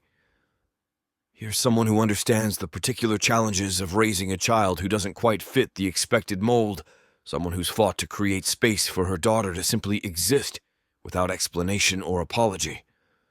They're lucky to have found each other, I say quietly, and when she turns to look at me, there's something open and vulnerable in her expression that makes my breath catch. Yes, she agrees, her voice barely audible above the market noise. They are. The moment stretches between us, filled with understanding and possibility, and I realize that whatever walls she's built around herself, she's allowing me past them, inch by careful inch. It's not much. Just shared recognition of the challenges we both face, the common ground of parenthood and protection. But it feels like the beginning of something important. Chapter 7. Bryn. The snow falls heavier these days, transforming Arindral into something from one of Rhea's fairy tale books. Fat flakes drift past the shop windows like wayward stars, and frost paints delicate patterns across the glass that catch the lamplight each morning. The cold seeps through the walls despite the hearth's steady warmth, and I find myself brewing extra pots of caffo just to keep my hands from going numb as I work. Rhea presses her nose to the window for the third time this morning, her breath fogging the glass as she peers down the street toward the inn. Do you think they're awake yet? It's barely past dawn, I remind her, not looking up from the ledger where I'm tallying yesterday's sales. Give them time to have breakfast at least. But even as I say it, I know it's useless. For the past week, since market day, my daughter has been a barely contained force of anticipation from the moment she opens her eyes. Every morning brings the same ritual: rushed breakfast, hurried dressing, and increasingly creative excuses to venture out into the square where she might accidentally encounter Naya and her father. "Can I put up the winter garlands today?" she asks, abandoning the window to bounce on her toes beside my desk. "Please?" The shop looks so plain compared to everyone else's decorations. I glance around our modest space, taking in the bare walls and utilitarian shelves. She's right. While the rest of Arindral has begun transforming for Ikuyenda with ribbons and evergreen boughs, our shop remains stubbornly practical. It's not that I don't enjoy the festival preparations, but decorating has always felt like indulgence, something for families with more time and fewer worries about next month's rent. After the morning customers, I concede, and her squeal of delight makes me smile despite myself. But nothing too elaborate. We still need to be able to conduct business. She nods eagerly, already mentally arranging whatever vision she's concocted for our festive transformation. At 10, Ria approaches everything with an artist's eye for beauty and possibility, a trait that both delights and terrifies me, depending on the day. Right now, watching her plan our decorations with such earnest enthusiasm, it mostly just makes my chest ache with affection. The bell above the door chimes, and I look up expecting old Beren or perhaps Ralric with an order for grain tallies. Instead, Kiaran steps through, shaking snow from his dark cloak, with Nia tucked close beside him like a small shadow. "Ria!" Naya's face lights up the moment she spots my daughter, and the two girls rush toward each other as if they haven't seen each other in weeks, rather than since yesterday evening. "We brought warm cider," Kiaran says, lifting a steaming earthenware jug. The inn's cook made too much for breakfast, and Nia insisted it would be wrong to let it go to waste. The practical part of me knows I should politely decline, maintain the professional distance I've been carefully constructing. The maternal part of me sees how Ria's eyes widen at the promise of spiced cider on a cold morning and crumbles immediately. "That's thoughtful," I manage, clearing space on the counter. "Though you didn't need to." "We wanted to," Naya interrupts with quiet certainty, and something about the way she says it, like wanting to share something good is the most natural thing in the world, makes my throat tighten unexpectedly. Kiaran pours the cider into mugs I retrieve from our small kitchen, and the scent of cinnamon and winter spices fills the shop with warmth that has nothing to do with temperature. I watch him work, noting the careful way he handles the pottery, the economical grace in his movements. His hands are elegant despite their ink stains, long fingers that speak of countless hours holding quills, writing words I'll probably never read. "Can we go look for winter flowers?" Ria asks, bouncing between her cider and the window where snow continues its lazy dance. "I saw some blue frost blooming near the old mill yesterday, and I want to show Naya how to press them properly. In this weather," I gesture toward the window where the snow falls steadily, "you'll catch your death." "Actually," Kiaran says quietly, "that shouldn't be a problem." He moves closer to the girls, and I watch in fascination as he tugs a glove free of one hand and raises it. The air around them seems to shimmer slightly, like heat waves rising from summer stone, and both girls straighten with obvious relief. "Oh!" Ria's eyes go wide with wonder. "It's like being wrapped in sunlight." Magic. Quiet, practical magic used without fanfare or expectation of praise. I've seen flashier displays in the market, merchants warming their goods, entertainers creating sparks and coloured lights to draw crowds. But this is different. This is magic as a tool rather than spectacle, used simply to ensure two children can safely pursue their flower-pressing expedition without discomfort. The warming will last several hours, Kiaran explains to me, his violet eyes serious. Long enough for whatever adventure they have planned. Nia knows her limits. She won't push herself too hard. There's something in the way he says it, a careful attention to his daughter's needs that speaks of hard-won experience. I've watched him with her over the past week, noting how he hovers without smothering, how he guides without controlling. When Nia needs to rest, he suggests sitting on convenient benches or stopping to examine interesting shop displays. When she grows tired, he notices before she has to ask for help. It's not the hovering of an overprotective parent or the inattention of someone who doesn't understand their child's needs. It's something more nuanced. Partnership, perhaps. Recognition that she's capable within her limitations, that protection doesn't require wrapping her in silk. Please, Mum. Rhea clasps her hands together in exaggerated pleading, though her grin suggests she already knows I'll say yes. We'll be careful, and we'll stay close to town, and Naya knows so many facts about the winter flowers. I look between my daughter's eager face and Naya's quiet hopefulness, then at Kiaran's patient expression. He's not pushing, not trying to convince me. He's simply waiting for my decision, ready to accept whatever I choose. The lack of pressure somehow makes it easier to agree. Stay where people can see you, I say finally. And if the weather gets worse, come straight back. They're gone in a whirlwind of excited chatter and flying cloaks, leaving me alone with Kiaran in the sudden quiet of the shop. Snow taps against the windows like impatient fingers, and the scent of cider lingers in the air between us. Thank you, I say, then immediately feel foolish for the formality, for the warming magic. I know Rhea will be over the moon about flower pressing in winter weather. Naya's been wanting to see some spots over this way that Rhea told her about, he replies, settling into the chair across from my desk with easy familiarity. She doesn't often have someone who shares her interests. I find myself studying his profile as he speaks, noting the way afternoon light catches the silver flecks in his violet eyes, the elegant line of his jaw, the careful way he chooses his words. Everything about him suggests refinement, education, the kind of breeding that comes with wealth and status. And yet he sits in my modest shop drinking innkeeper's cider like it's the finest vintage, treating my half-elf daughter with the same gentle courtesy he shows his own. She's good for Rhea, I admit, returning to my ledger with unnecessary focus. It's been nice watching her make a real friend. They complement each other well, he agrees, and I can hear the smile in his voice without looking up. Nia needs someone with Rhea's energy and enthusiasm. She's been too isolated, spending time only with adults who treat her like something fragile. The observation hits closer to home than I'd like to admit.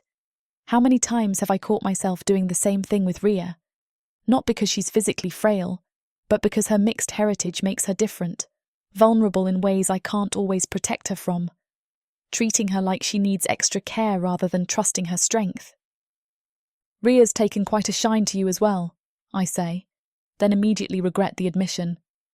It reveals too much, suggests I've been watching more carefully than a casual acquaintance should. But Kiaran just chuckles, a warm sound that makes something flutter in my chest. She brought me a drawing yesterday of the shop decorated for Ikuyenda. Very detailed plans for where every ribbon should go. I can picture it perfectly. Rhea bent over her parchment with tongue-tip concentration, planning our modest celebration with the same intensity she applies to everything that captures her interest. The thought of her sharing those plans with him, seeking his approval for something so personal, makes my throat tighten with emotions I don't want to examine too closely. She's been talking about decorations for days, I admit. I promised we could put some up this afternoon. She mentioned you usually keep things simple. There's no judgment in his voice, just observation, but I find myself bristling anyway. We don't need elaborate displays to enjoy the festival, I say, more defensive than I intended. Ikuyenda is about community, not competition. He's quiet for a moment, and when I glance up, his expression is thoughtful rather than critical.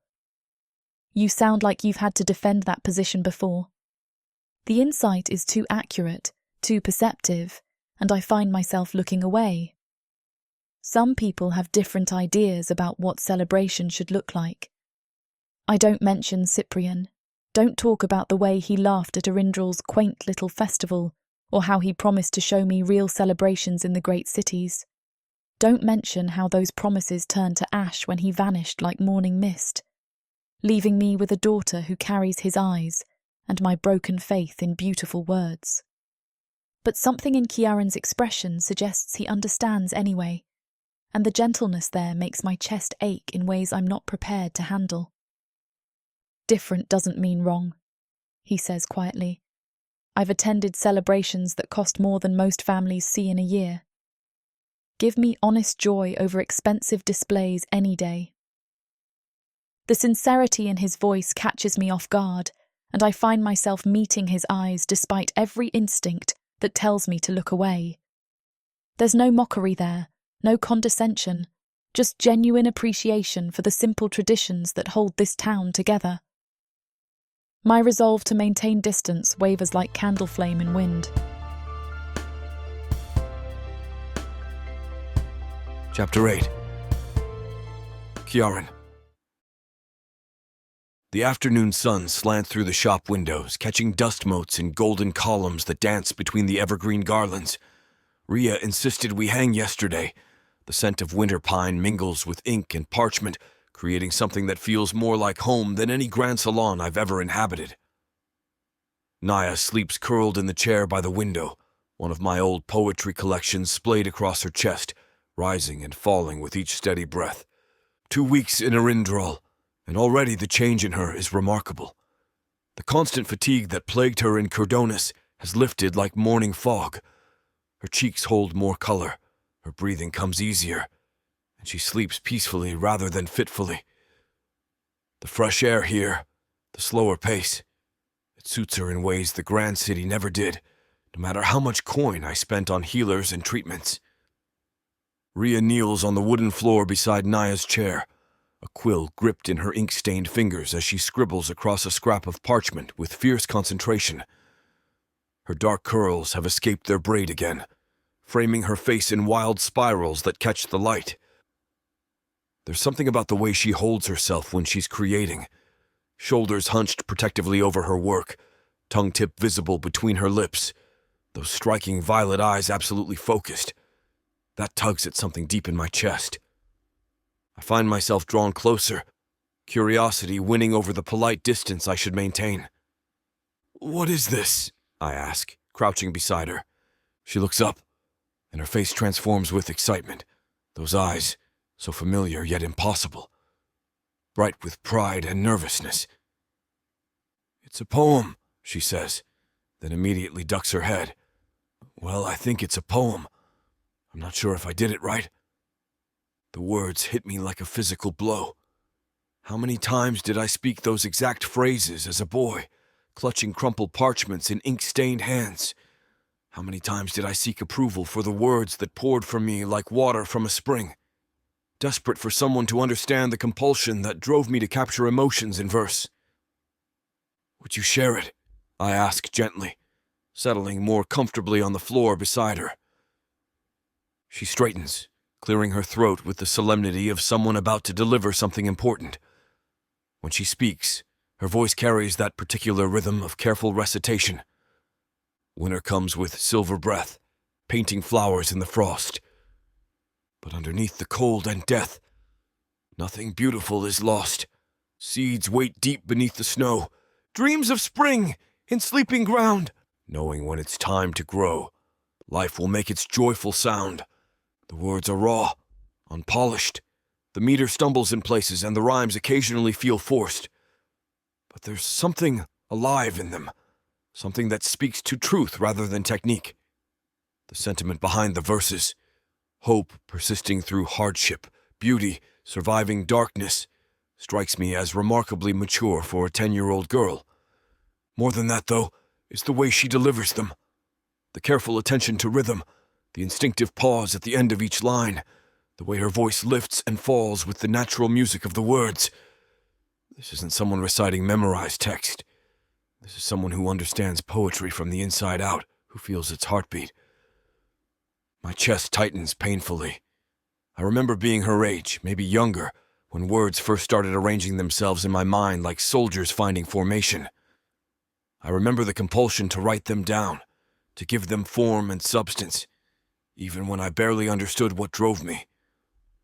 I remember my brother's scoffing laughter when he caught me with my scattered verses, his pronouncement that words were useless compared to stone, that poets were dreamers who contributed nothing of value to the world.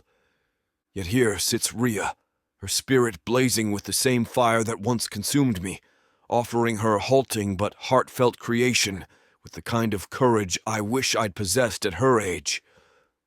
"That's beautiful," I tell her, and mean it completely. "You have a real gift, Rhea." Her face lights up like sunrise, and she clutches the parchment to her chest as if it contains treasure. "Really? You think so?" Before I can respond, Bryn's voice carries from behind the counter, warm with affection and mock concern. "I should have known you'd corrupt my daughter into poetry," she says, though I can hear the smile in her tone. "First, you encourage her artistic ambitions. Now you're teaching her to spin pretty words.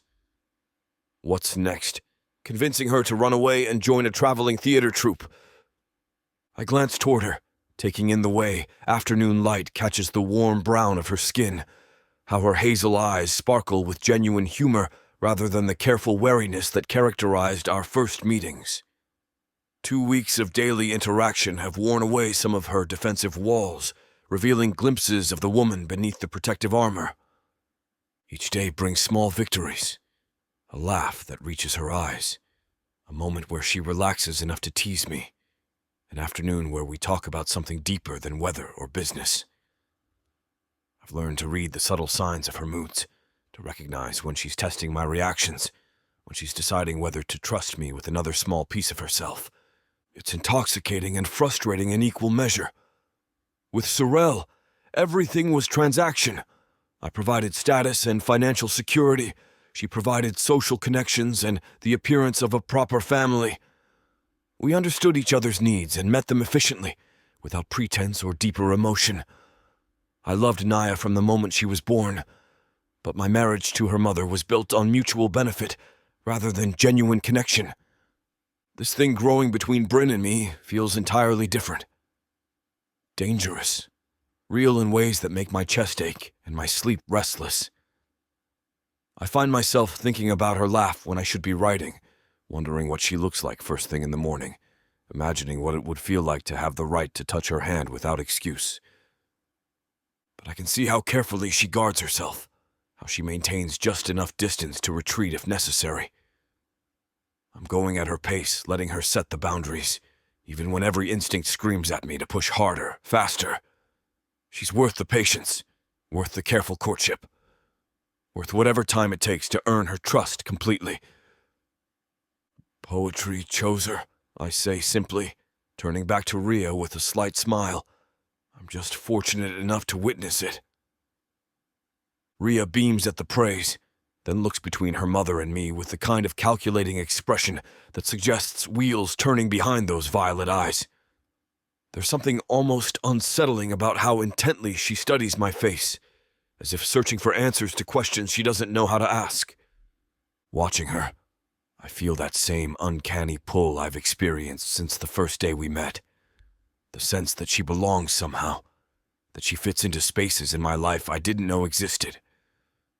It's more than simple affection for a bright child, more than appreciation for her friendship with Naya.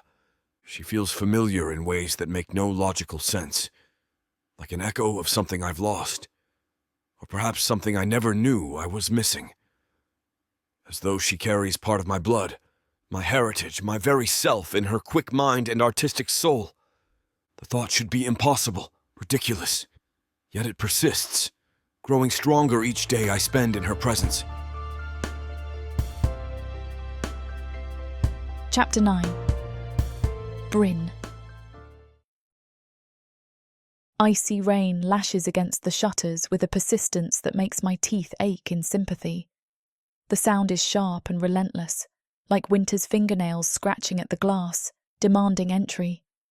Outside, I can see the cobblestones glistening under their thin coating of ice, treacherous and beautiful in equal measure.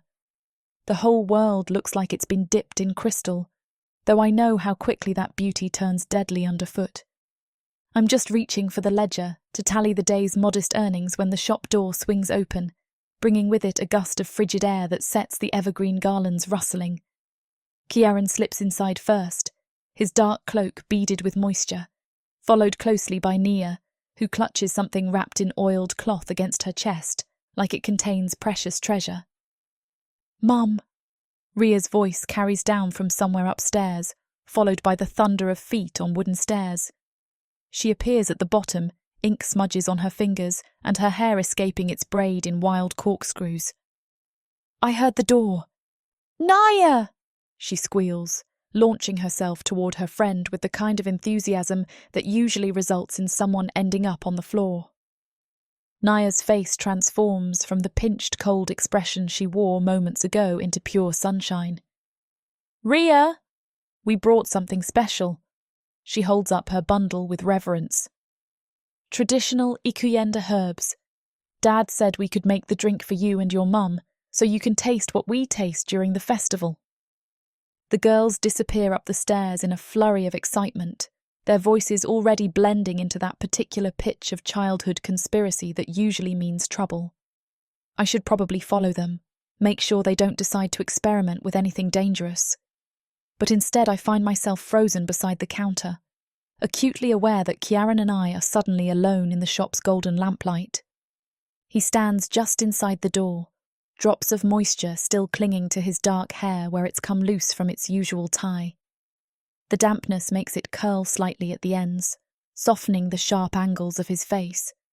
His violet eyes hold that gentle expression I've come to recognize, the one that appears whenever he's thinking about doing something kind without being asked. "In Kirdonis, the festivities will have already started," he says, almost hesitant. "They like to celebrate with special dinners leading up to the parties that go on for weeks. It's so unlike the warmth we've seen here." He gestures toward the window where the icy rain continues its assault, where it's more about warm drinks and beautiful handmade decorations. I know I should say something neutral, something that maintains the careful distance I've worked so hard to preserve. Instead, I hear myself asking, "What do you mean?" He considers this, absently pushing his damp hair back from his face. In the city, Ikuyenda becomes performance. Who can throw the most lavish party, whose decorations cost the most, which family can demonstrate their wealth most effectively? His mouth tightens slightly. My late wife thrived on that kind of competition. Every year she'd plan more elaborate displays, invite more important guests, serve more exotic delicacies.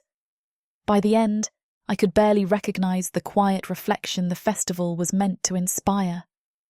Something in his tone, resignation mixed with old pain, makes my chest ache. I've spent weeks watching him with Naya, seeing how he notices every small need, every moment of fatigue, every spark of joy that crosses her face. The idea of him trapped in some kind of social performance, forced to watch his daughter endure events that drained rather than nourished her, sits wrong in my stomach. "But tonight," he continues, glancing toward the stairs where the girls' laughter echoes, "sharing something simple with people who matter, that feels like what the festival was always supposed to be." The words hit me like a physical blow, mostly because they echo thoughts I've been trying to suppress for days. The way these quiet evenings with him and Naya have started to feel necessary rather than simply pleasant. The way Ria blooms in Naya's presence, and how Naya seems to gain strength from my daughter's endless energy. The way Ciaran looks at me sometimes, like I'm something precious he's afraid to touch too quickly. I realise I'm staring at him, probably longer than polite, when he clears his throat gently. "I should let you close up," he says, though he doesn't move toward the door. "I know it's been a long day." Here's my moment, the perfect opportunity to send him back to the inn, to maintain the boundaries I've carefully constructed, to protect myself from the growing warmth in my chest whenever he's near. The smart choice, the safe choice. Instead, I find myself reaching for the shop key with hands that barely tremble. "Stay," I say, not quite meeting his eyes as I turn the lock. "Come upstairs. It's too cold and wet for you to walk back to the inn tonight." The silence stretches just long enough for me to wonder if I've made a terrible mistake. Then I hear his quiet intake of breath, the soft sound of his boots on the wooden floor as he steps closer. "Are you certain?" I turn to face him, and something in his expression, hope mixed with careful restraint, steadies my resolve. "I'm certain." The apartment feels smaller with him in it, though not uncomfortably so. More like it's finally being used as intended, filled with the right number of voices and footsteps and quiet breathing. The hearth glows low, casting dancing shadows across the worn but comfortable furniture that Ria and I have made our own over the years. I busy myself setting out bowls and spoons, ladling stew from the pot that's been simmering all day, slicing thick pieces of the bread Ida brought by this morning. Simple food, nothing fancy, but it fills the small space with warmth and the promise of satisfaction. When I glance up, I find Kiaran watching me with an expression I can't quite read. "Can I help?"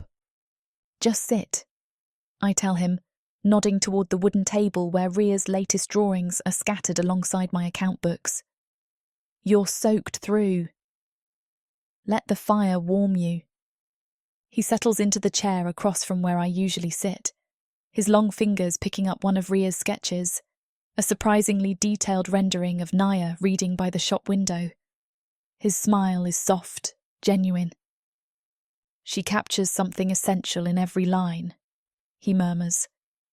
"Most people draw what they think they see.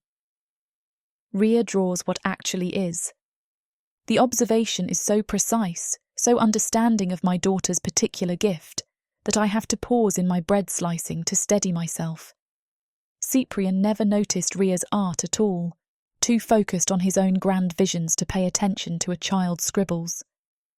But Kiaran sees her, really sees her, in ways that make my throat tight with gratitude and something dangerously close to affection. I set the food on the table and take my usual seat, hyper-aware of how close his hands are to mine, how the lamplight catches the silver flecks in his violet eyes.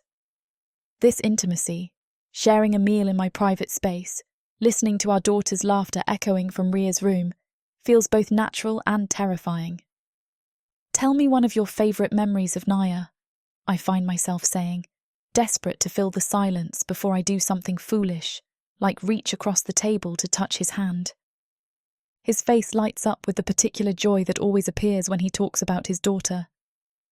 Naya was almost 2, and she hadn't spoken yet. I was beginning to worry.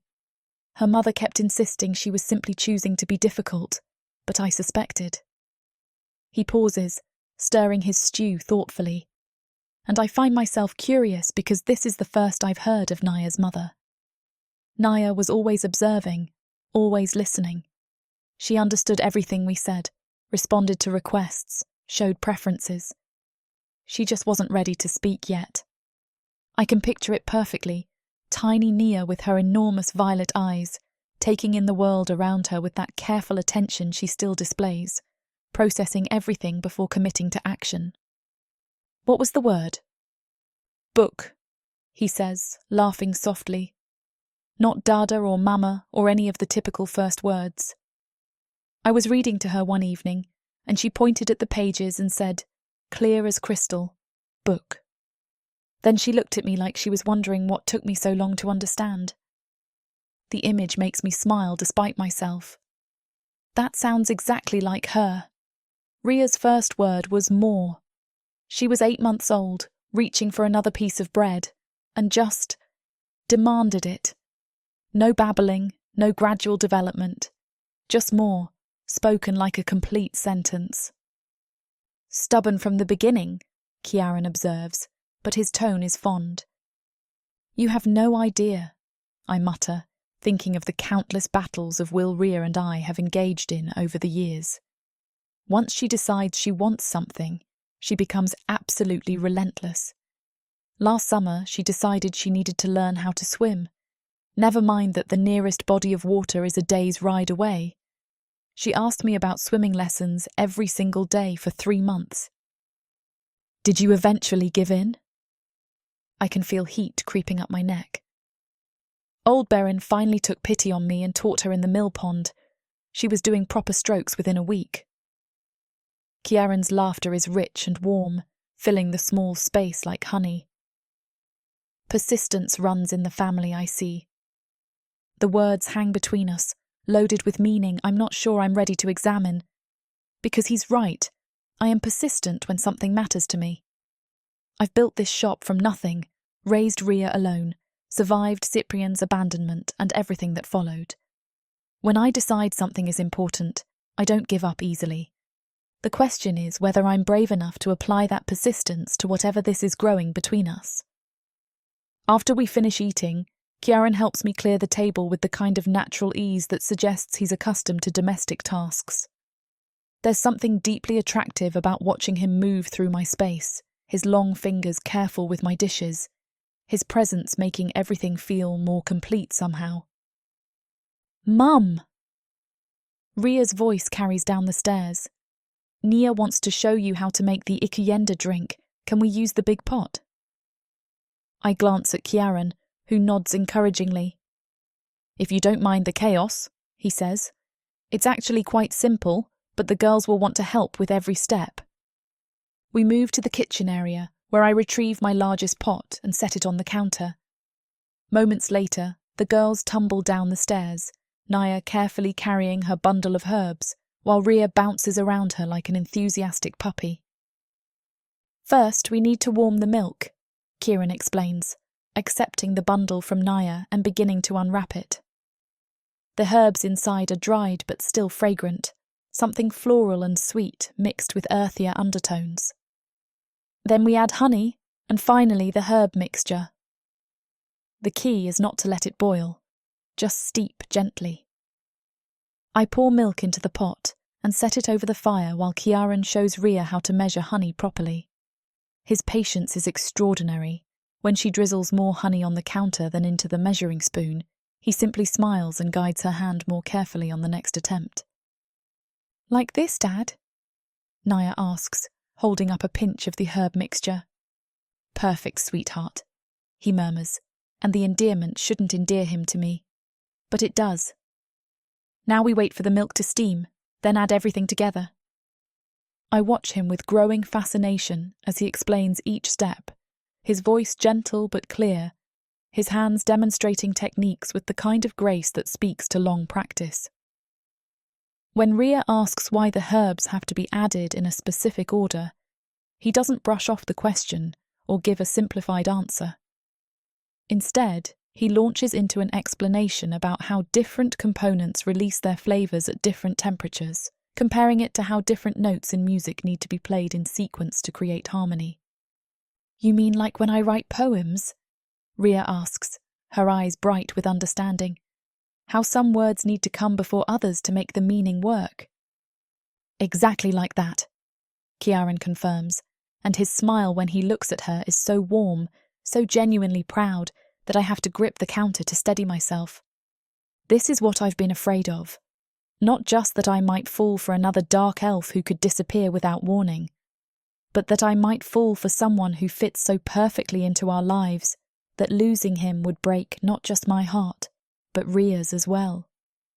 But watching him guide my daughter through this simple ritual, seeing how naturally he includes her in traditions that stretch back generations, I realise I may already be lost.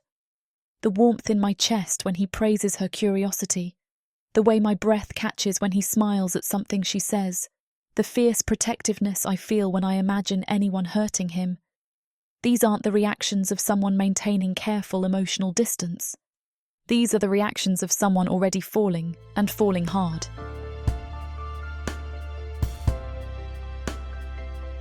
Chapter 10. Kiaran. Rhea has grown addicted to steeped tea that I taught them to make days ago.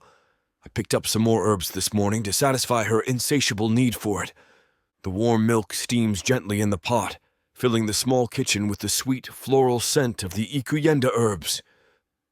I watch Rhea carefully stir the mixture under Naya's guidance, both girls bent over the pot with the kind of intense concentration usually reserved for the most important tasks in the world. "It smells like the festivals in Kydonis," Naya says softly, her voice carrying that note of wistful remembrance I recognize too well. But warmer somehow. Rhea grins at her, honey still sticky on her fingers. "That's because we're making it with people who actually want to be here." The simple wisdom in her words hits me square in the chest. This child sees straight through to the heart of things with a clarity that would humble most adults. I catch Bryn's eye over their heads, and the small smile playing at the corner of her mouth tells me she's thinking the same thing. "Can we go show Ada?" Rhea asks suddenly, straightening up from the pot. "She lets me help bake sometimes, and I bet she'd love to taste this. Plus, I want to show Naya how she makes those little bread rolls shaped like animals." Naya's eyes light up with interest, but I feel my chest tighten automatically. The instinct to keep her close, to monitor every breath and movement, has become so ingrained over the past 2 years that the thought of letting her out of my sight sends anxiety crawling up my spine. "I don't know," I start, but Bryn is already reaching for her cloak.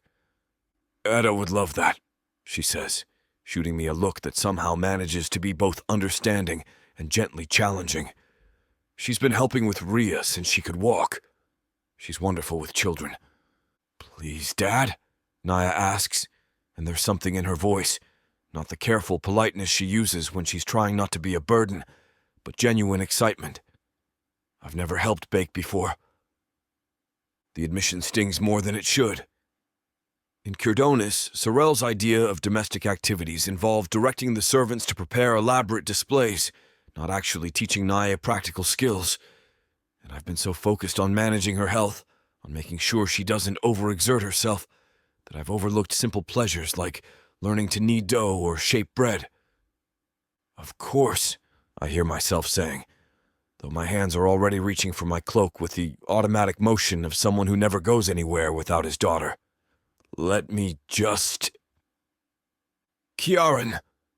Bryn's voice is gentle but firm. "Ida's bakery is 3 doors down. She's raised half the children in this village. They'll be safe." I pause, one arm halfway into my cloak sleeve, and really look at her. There's no judgment in her expression, just patient understanding. She knows what it's like to be solely responsible for a child's well-being, to carry that weight alone. But she also knows when to trust others, when to let go just enough to allow space for growth. "You could stay if you want," Naya says quietly, but I can hear the disappointment she's trying to hide.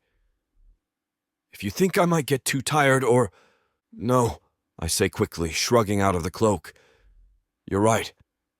You should go help Ida. Just promise me you'll tell her if you need to rest?" Naya nods solemnly, but the spark in her violet eyes tells me this is exactly what she wanted. To be treated like any other child, allowed to explore and learn without constant supervision. The walk to Ada's bakery is brief, but illuminating. Bryn navigates the icy cobblestones with practiced ease, one hand on Rhea's shoulder while chatting easily with Naya about the different types of bread Ida makes. I find myself studying the way she moves through this space, confident at home, but always alert to the needs of those around her. Ada herself is exactly what I expected from Bryn's description, a pleasantly round woman with flour permanently dusted across her apron, and the kind of smile that makes children instantly feel welcome. Her eyes crinkle at the corners when she sees us approaching, and she opens the bakery door before we can even knock. "Bryn love." And this must be the famous Naya I've been hearing so much about. She beams at my daughter with genuine warmth. "Rhea's told me all about your friendship. I was hoping you'd come by soon. This is Kiaran," Bryn says, gesturing toward me. "Naya's father." Ada's handshake is firm, her gaze direct but kind. poet, yes? Welcome to Erindrol. We're glad to have you both. The simple acceptance in her voice catches me off guard. No questions about how long we're staying. No probing about our background or circumstances.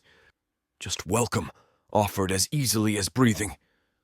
The girls wanted to show you something they made, Bryn continues, and Ria immediately launches into an enthusiastic description of the Ikuyenda drink, while Naya adds quiet corrections about the proper herb proportions. How wonderful, Ida exclaims, clapping her flour-dusted hands together. And perfect timing. I was just about to start the evening bread. Would you girls like to help? I could teach you how to make those little animal shapes Ria loves so much. Both girls nod eagerly, already moving toward the warm interior of the bakery, where the scent of yeast and honey mingles with wood smoke from the ovens. I could watch them for a bit, Etta continues, her eyes twinkling as she looks between Bryn and me. Give you two a chance to take a proper walk without little ones underfoot. The river path is lovely in the snow, and it's not far if you want to stay close. I open my mouth to protest, leaving Naya feels like stepping out of my own skin, but Bryn's hand touches my arm lightly. We won't go far, she says quietly, and Ida raised 3 children of her own. She'll know if Naya needs anything. There's something in her tone that makes me really listen, not just to the words, but to what she's offering. Trust. The chance to step away from constant vigilance, even briefly. The opportunity to exist as just myself, not solely as Naya's father and protector. All right, I say, though my voice sounds strange to my own ears. But if she gets tired, I'll send Ria to fetch you immediately, Ada promises, already ushering the girls toward a work table covered in bowls and measuring spoons. Now go on, both of you. Enjoy the quiet while you can. The snow has started falling in earnest by the time we step outside, fat flakes that catch the light from the bakery windows and transform the familiar street into something magical, especially with the sun trying to shine through the clouds. Bryn pulls her hood up against the cold, but strands of dark hair still escape to frame her face in soft curves. The river's this way, she says, nodding toward a narrow path that winds between houses toward the sound of running water. I follow her lead, my boots crunching softly in the fresh snow. The anxiety of leaving Naya doesn't disappear, but it settles into something manageable, a low hum of awareness rather than the sharp spike of panic I expected. Perhaps it's the knowledge that we're truly not far away, or maybe it's the growing trust I have in this village and the people who've welcomed us so completely. The path opens onto a small riverbank where snow-laden branches hang low over dark water that hasn't yet frozen. It's beautiful in that stark way winter landscapes can be, all clean lines and gentle curves, the world reduced to its essential elements. I glance at Bryn, noting the way her cheeks are already pink from the cold, how she's pulled her cloak tight around her shoulders. Without really thinking about it, I reach for the warmth that always sits just beneath my skin and extend it outward, creating a gentle bubble of heated air around us both. She looks up at me in surprise as the snow begins to melt before it can land on her shoulders. You've done this for the girls before. It's a simple magic, I say, somewhat embarrassed by how quickly she noticed. Practical rather than impressive. Useful for keeping children comfortable outdoors. It's wonderful, she says softly, loosening her cloak as the warmth settles around us. I've seen dark elves use magic for grand displays, flashy demonstrations of power. This is thoughtful. The comparison stings slightly, though I know she doesn't mean it to. Most of my cast prefers magic that draws attention, yes. Creates spectacle. But when you have a child who gets cold easily, who needs comfort more than entertainment, I shrug. Practical magic becomes more valuable than any grand gesture. She nods, understanding flickering in her hazel-green eyes. We begin walking along the riverbank, our footsteps muffled by the snow, the warm bubble moving with us like our own private sanctuary. How do you like Erindril? She asks, after a moment, her voice carefully casual. It's I pause, searching for words that capture the unexpected peace I found here. Restful. In Kirdonis, every interaction carries weight. Political implications, social positioning, potential advancement or failure. Here, people simply are who they are. It took me time to adjust to that too, she admits. I came here when I was barely 17, and I'd never experienced a place where kindness didn't come with conditions attached. Something in her tone catches my attention. The careful way she phrases it, the slight tension in her shoulders. You weren't born here? No. She's quiet for a long moment, watching the dark water flow beneath its delicate border of ice. The village where I grew up was raided when I was 16. Bandits looking for anything valuable enough to steal. My parents. She stops, shakes her head. I don't remember them, actually. They died when I was very young, and the village raised me. When the raiders came, some of the survivors decided to try their luck elsewhere. I ended up here. The matter-of-fact way she delivers this information doesn't hide the pain underneath. Orphaned twice, first by fate, then by violence. No wonder she's built such careful walls around her heart. I'm sorry, I say, and mean it. That must have been terrifying. It was, she agrees. But also freeing, in a way. I could be anyone here. Bryn, the shopkeeper, Ria's mother. Not Bryn the orphan, the girl with no family name, no prospects beyond whatever charity the village could spare. I understand this more than she knows. The desire to shed old identities, to become someone new in a place where your past doesn't define your possibilities. Is that why you stayed? The chance to start fresh. Partly. She glances at me sideways, something vulnerable flickering across her features. But mostly because this place felt like home in a way nowhere else ever had. People here care about each other without expecting anything in return. They helped me set up the shop, taught me the business, welcomed Ria when she was born like she was everyone's daughter. The fondness in her voice when she talks about this community, the genuine gratitude for simple human kindness, makes my chest tight with something I'm not ready to name. In Kirdonis, relationships are transactions. Alliances are strategic. Even friendship comes with calculations about mutual benefit. But here, watching Bryn's face soften as she talks about the village that raised her, I'm beginning to understand what I've been missing. What Naya has been missing. And you? She asks, turning the conversation back to me with the grace of someone accustomed to deflecting attention from her own vulnerabilities. What made you leave Kirdonis? Beyond the obvious benefits for Naya, I mean. I consider how much to reveal, how honest I want to be about the suffocating weight of my former life. I once married a dark elf woman for all the wrong reasons, and Sorel's death changed everything. I begin carefully. Not just losing her, or Naya not having her mother, but understanding how little of our life had been real.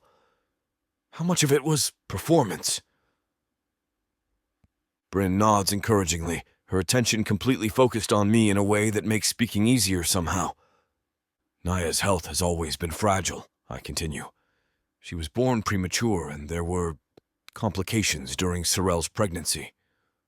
I don't mention the aviad powder, the night Sorel came home glassy-eyed and giggling while our unborn daughter absorbed every chemical excess through her bloodstream. That's a conversation for later, if there is a later. The constant social obligations, the parties, the noise and crowds, they exhausted her, made her sick. How long ago did she pass? The gentle question hits deeper than I expected. A little over 2 years ago. I didn't have a reason to stay after she did, but I didn't know how to leave, I admit. My career, my reputation, everything I'd built was there. And I kept thinking if I just managed her schedule better, found the right healers, created the perfect environment. I trail off, embarrassed by how naive that sounds now. You thought you could fix everything through sheer determination, Bryn says, and there's no judgment in her voice, just understanding. Yes, And I was wrong. The city itself was slowly killing her. All the magical residue from thousands of spellcasters, the noise, the pressure to constantly perform socially. She couldn't thrive there. Some children might adapt, but Naya, I shake my head. She needed space to breathe, literally and figuratively. We've reached a small bend in the river where a fallen log creates a natural bench. Bryn settles onto it, brushing snow off the surface, and I join her. The warm bubble holds steady around us, keeping the winter at bay while we sit in our small pocket of comfort. "How is she really?" Bryn asks quietly. "I can see she tires easily, that she needs frequent rest. But there's more, isn't there?" The perceptiveness of the question shouldn't surprise me. Bryn has been watching Naya with the careful attention of someone who understands children, who notices what they need even when they can't articulate it themselves. "Her lungs," I say finally. "They never developed properly. Cold air, exertion, strong emotions, any of them can trigger breathing difficulties. In Kirdonis, with all the magical pollution and winter fog, she was constantly struggling. Here." I pause, remembering how easily she climbed the stairs to Ria's room yesterday, how her laughter rang clear and strong. Here, she's getting stronger every day. "Are you just taking a break from the city?" Bryn asks gently, and I can hear what she really wants to know. Am I still only passing through? "I'm looking for a place where she can grow up healthy and happy," I say, because I don't know the true answer. Where she doesn't have to spend half her energy just breathing, just existing. Where she can be a child instead of a patient. The words hang between us in the gently falling snow, more honest than I intended to be. But something about this place, this woman, makes truth feel safer than the careful deflections I've perfected over years of protecting my family's privacy. "And what about you?" Bryn asks softly. "What do you need to be happy?" The question catches me completely off guard. When did anyone last ask what I wanted, separate from my responsibilities as a father? When did I last even consider my own happiness as distinct from Naya's well-being? I look at Bryn sitting beside me in our warm bubble of magic, snowflakes catching in her dark hair, her hazel green eyes reflecting the soft light. I think about the way she laughs at Ria's dramatic storytelling, how she automatically makes space at her table for unexpected guests, the gentle competence with which she navigates both business and motherhood. I think about what it would mean to build a life here, to wake up each morning knowing Naya is safe and healthy, knowing there are people who care about us both, without expecting anything in return. To write in the quiet hours while she plays with Ria, to share meals and stories and the small domestic rituals that make a house into a home. To have someone like Bryn to come home to each evening. Someone who understands the weight of single parenthood and the fierce love that drives every decision. Someone who sees past the carefully maintained facades to the man beneath. The longing that rises in my chest is so sharp, it takes my breath away. I want to reach for her hand, to close the careful distance between us on this snow-covered log. I want to tell her that what I need to be happy is sitting right beside me, wrapped in a practical cloak with ink stains on her fingers and kindness in her eyes. But I don't. Because I can see the wariness she tries to hide, the careful way she maintains space between us, even in casual conversation. Another dark elf hurt her badly enough to leave scars, and I won't push past her boundaries simply because my own heart is ready to trust again. Instead, I settle for honesty of a different kind. I need to know Naya is safe, I say quietly. That she has a future worth living, friends who accept her as she is, a community that will support her even when I'm no longer able to. Everything else. I pause, meeting her eyes briefly before looking back at the river. Everything else feels possible when she's happy. It's not the whole truth, but it's true enough. And perhaps, if I'm patient, if I prove myself worthy of the trust she's so carefully guarding, there will be time for the rest of it later. For now, it's enough to sit beside her in the gentle snow, sharing warmth and honest conversation, while our daughters learn to shape bread into fantastical creatures just a few doors away. Chapter 11. Bryn. I start noticing the small things about Ciaran without meaning to, when I really shouldn't be. The way he crouches down when talking to Nia or Rhea, folding his tall frame until he's at their eye level instead of looming above them like some imposing figure. His knees press into the wooden floor of my shop as he listens to Rhea explain her latest drawing, his violet eyes focused entirely on her words, as if she's sharing the most important information in the world. There's no condescension in his posture, no adult impatience with childish concerns. He respects them as people, not just small creatures to be managed. "The pressed flower goes here," Rhea says, pointing to a spot on her sketch where she's drawn a detailed bloom. "Because Nia said the petals looked like they were dancing in the wind before we picked it." "Excellent observation," Ciaran says seriously, his ink-stained fingers tracing the delicate lines she's made. "You've captured that movement in your drawing. The petals seem to flutter even on paper. Excellent work." The genuine praise in his voice makes something warm unfurl in my chest. He's not just humouring her, he truly sees the artistry in her work, the careful attention she pays to detail. When he looks up and catches me watching, his smile is soft, almost questioning, as if he's checking to make sure I approve of how he's speaking to my daughter. With Naya, his gentleness runs even deeper. When she falters climbing the stairs to our apartment, her breathing shallow and quick, he doesn't fuss or panic. Instead, he simply appears at her elbow, offering his arm as casually as if they're taking a leisurely stroll. There's no shame in his assistance, no dramatic concern that would make her feel like a burden. Just quiet support until she finds her strength again. "Better?" he asks softly when her breathing evens out. "Much," she replies, and the grateful smile she gives him makes my throat tight.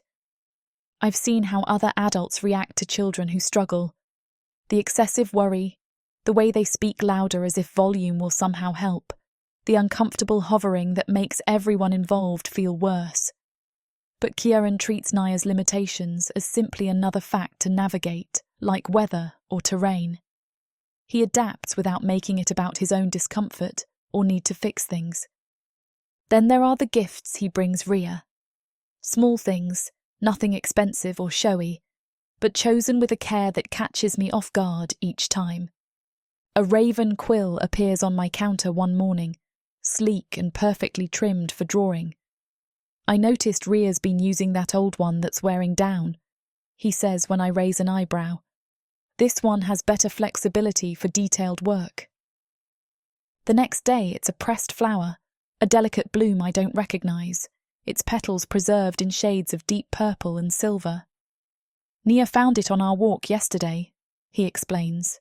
"She thought Rhea would like the colour combination. But it's the hair ribbon that really undoes me. Blue-green silk that perfectly matches Rhea's eyes, purchased from what he claims was just a market stall I happened to pass. The lie is gentle, transparent. I know he sought it out specifically, probably spent more than he should have on something so simple. When Rhea ties it in her wild curls, her whole face lights up with the kind of joy that comes from feeling truly seen. "Thank you," she whispers to him, suddenly shy in the way children get when kindness overwhelms them. "You're very welcome," he replies, and the warmth in his voice makes my hands shake as I rearrange bottles of ink that don't need rearranging. But it's not just Rhea he pays attention to. He notices me too, in ways that leave me unsettled and grateful in equal measure. When I mention in passing that Ida's sweet bread is my favourite indulgence, something I allow myself maybe once a month when the shop has done particularly well, he shows up the next morning with a still warm loaf wrapped in brown paper. "Ida mentioned she made extra yesterday," he says casually, though I suspect he specifically requested it. "She thought you might enjoy some." The bread tastes like honey in contentment, and I have to turn away to hide how much the gesture affects me. When I sigh about my shoulders aching after a particularly busy market day, rolling them to work out the knots from lifting heavy boxes of parchment and ink bottles. He appears at my shop before dawn the next morning. "I thought I might help with the restocking," he says simply, already reaching for the crates I'd planned to haul upstairs myself. "If you don't mind the company." He works efficiently, his long arms making quick work of reaching the high shelves I usually have to climb a stepladder to access. His movements are careful, respectful of my space and my system, but his presence transforms the tedious task into something almost pleasant. We talk quietly as we work, about the girls, about the village, about the small details of daily life that I haven't shared with anyone in years. It unsettles me, how carefully he pays attention, how he remembers not just the big things but the tiny preferences, the casual comments, the throwaway observations I make without thinking. No man has noticed my small details in years, and certainly no one has acted on them with such thoughtful consistency. That night, I sit by the fire watching Ria and Naya bent over their sketching, their dark heads close together as they work on some elaborate project involving pressed flowers and intricate borders. The firelight catches the silver flecks in their violet eyes, making them sparkle like stars. Ria's new ribbon gleams in her hair, and Naya's breathing is easy and even, her cheeks pink with health instead of the pale exhaustion I first noticed weeks ago. Something tightens in my chest, sharp and unexpected. Hope, I realise with a start. Hope curling through me like smoke, filling spaces I thought I'd permanently sealed off. The possibility that this could be real, that Kiaran could be different, that maybe, just maybe, I could trust again without being destroyed for it. The thought terrifies me. I force myself to remember Cyprian, though his name tastes bitter even in my thoughts. Remember his promises that melted like smoke the moment real responsibility appeared on the horizon. How he spoke of love and forever while his bags were already packed, his attention already turning toward whatever new inspiration called to him from distant cities. Dark elves and artists can't be trusted, I remind myself, the familiar mantra I've repeated for 10 years whenever longing threatens to override common sense. They're beautiful and charming and utterly unreliable. They take what they need and leave nothing but broken hearts and empty promises behind. But even as I recite the words, they feel less solid than they used to. Less like absolute truth and more like protection. A shield I built to keep from being hurt again, one that served its purpose but might no longer fit the situation I'm facing. Because Kiaran isn't like Cyprian, is he? He doesn't speak in grand gestures or dramatic declarations. He doesn't promise me forever or paint elaborate pictures of the life we could build together. Instead, he shows up. He pays attention. He treats my daughter like she matters and his own like she's precious beyond measure. He's here, present and steady, in ways that Cyprian never was even when we shared the same bed. "Mum, look," Ria calls, holding up her sketch. It's a detailed drawing of our shop, but surrounded by an elaborate garden full of flowers I recognise from her pressed collection. Naya has added small figures, a woman behind the counter, a man arranging books, 2 girls playing among the blooms. "It's beautiful, sweetheart," I manage, though my voice comes out rougher than intended. "It's what I think the shop could look like in spring," she explains, her eyes bright with excitement. "With a real garden out front and maybe more space for people to sit and read." Naya helped me with the perspective. I look at the careful way she's drawn the man figure, tall and lean, with long dark hair and gentle hands. The woman behind the counter has ink stains on her fingers and a smile that looks genuinely happy. The girls in the garden are laughing, their faces turned toward each other in obvious affection. It's a future I haven't dared to imagine, rendered in charcoal and hope by my 10-year-old daughter. "We could ask Dad if gardens like that are possible," Naya says quietly to Ria, and the casual way she includes Kiaran in their planning makes my chest ache with longing I'm trying so hard to suppress. I watch them return to their sketching, adding more details to their imagined spring paradise, and feel the careful walls around my heart developing cracks. I'm not sure I know how to repair. Maybe I don't want to repair them. Maybe, despite every lesson experience has taught me, I'm ready to risk hoping again. From the depths of the darkness of Protheka, or clawing up from the realms of fantasy, come the most fearsome beasts you have ever seen. these monsters are done watching from the shadows. Now, as they step into the light, something unexpected grips them. Something even they can't fight off. Love, Vampires, demons, dark elves, gods. minotaurs, creatures of light and dark. They will protect their mates. Do whatever needs to be done. Morally grey heroes who will burn the world to protect the women who love them. 10 audiobooks, Fall into over 60 hours of fantasy romance. 20 ebooks, Over 1 million words of these brutes who will protect their women. even if they might destroy themselves in the process. Get the immersive Protheka fantasy romance bundle. For 80% off, right now, dive into Protheka at a once-in-a-lifetime discount. The first bundle to offer both ebooks and audiobooks on worldsofprotheka.com. Protheka's magic is eternal, and this Romantasy bundle will make it endless. Chapter 12. Kiaran. Naya lies curled beneath the inn's rough wool blanket, her small body trembling despite the heat radiating from her skin. Her slate-gray complexion has turned ashen, almost translucent, and each breath comes in shallow, rapid pants that remind me too much of those first terrible months after her birth. I pace the narrow space between the beds, my hands clenched into fists to stop them from shaking. The room feels suffocating, the walls pressing closer with each labored breath she takes. I've already given her the last of the powder, the carefully measured dose that usually helps calm these episodes, but her symptoms haven't eased.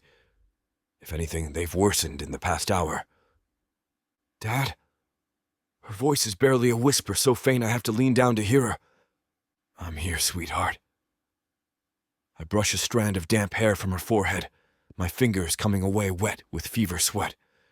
Her skin burns against my palm, too hot, too fragile. She closes her eyes and turns her face into the pillow, and the helpless sound she makes, half whimper, half exhausted sigh, cuts through me like a blade. Not again. Please, not again. The memories surge up unbidden, dragging me back to those endless nights in our Kirdonis mansion when Naya was barely months old. Sorrel sprawled across our bed in a drug-induced stupor, reeking of aviade powder and expensive perfume, while our infant daughter writhed in my arms, her tiny body fighting poisons that had leaked through her mother's blood during pregnancy. I remember the way Naya's newborn cries would turn into terrible, rattling gasps that made my heart stop. How her perfect features would contort with pain she was too young to understand. Her violet eyes, so much like mine, so unlike Sorrel's indigo ones, wide with confusion and hurt.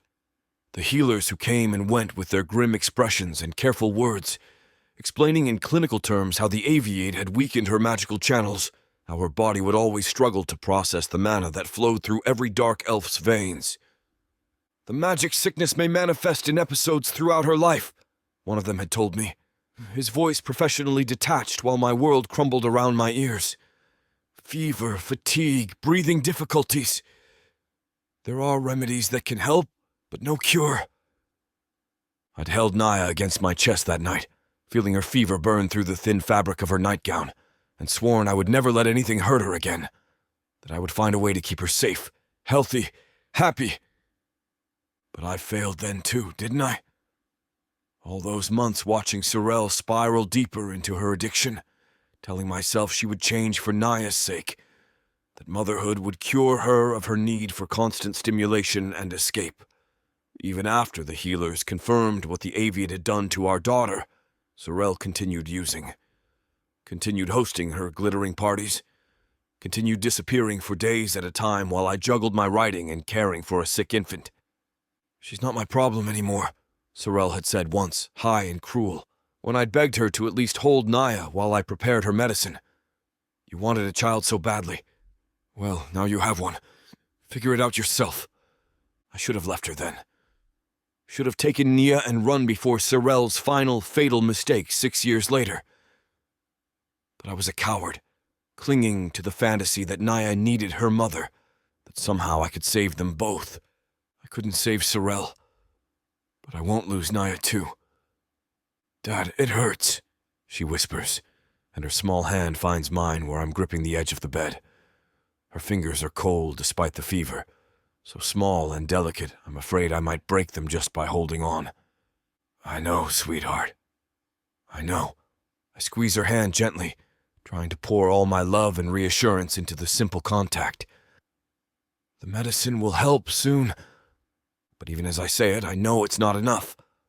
The last dose should have worked by now, should have eased her breathing and brought down the fever. Instead, she seems to be getting worse, her breathing more labored, her skin growing paler by the hour. And now I'm out of the powder that's always gotten her through this. A knock at the door jolts me from my spiraling thoughts. I freeze, torn between hope and irritation. I can't deal with Sila's well-meaning concern right now. Can't pretend that everything is manageable when my daughter is suffering and I'm helpless to fix it.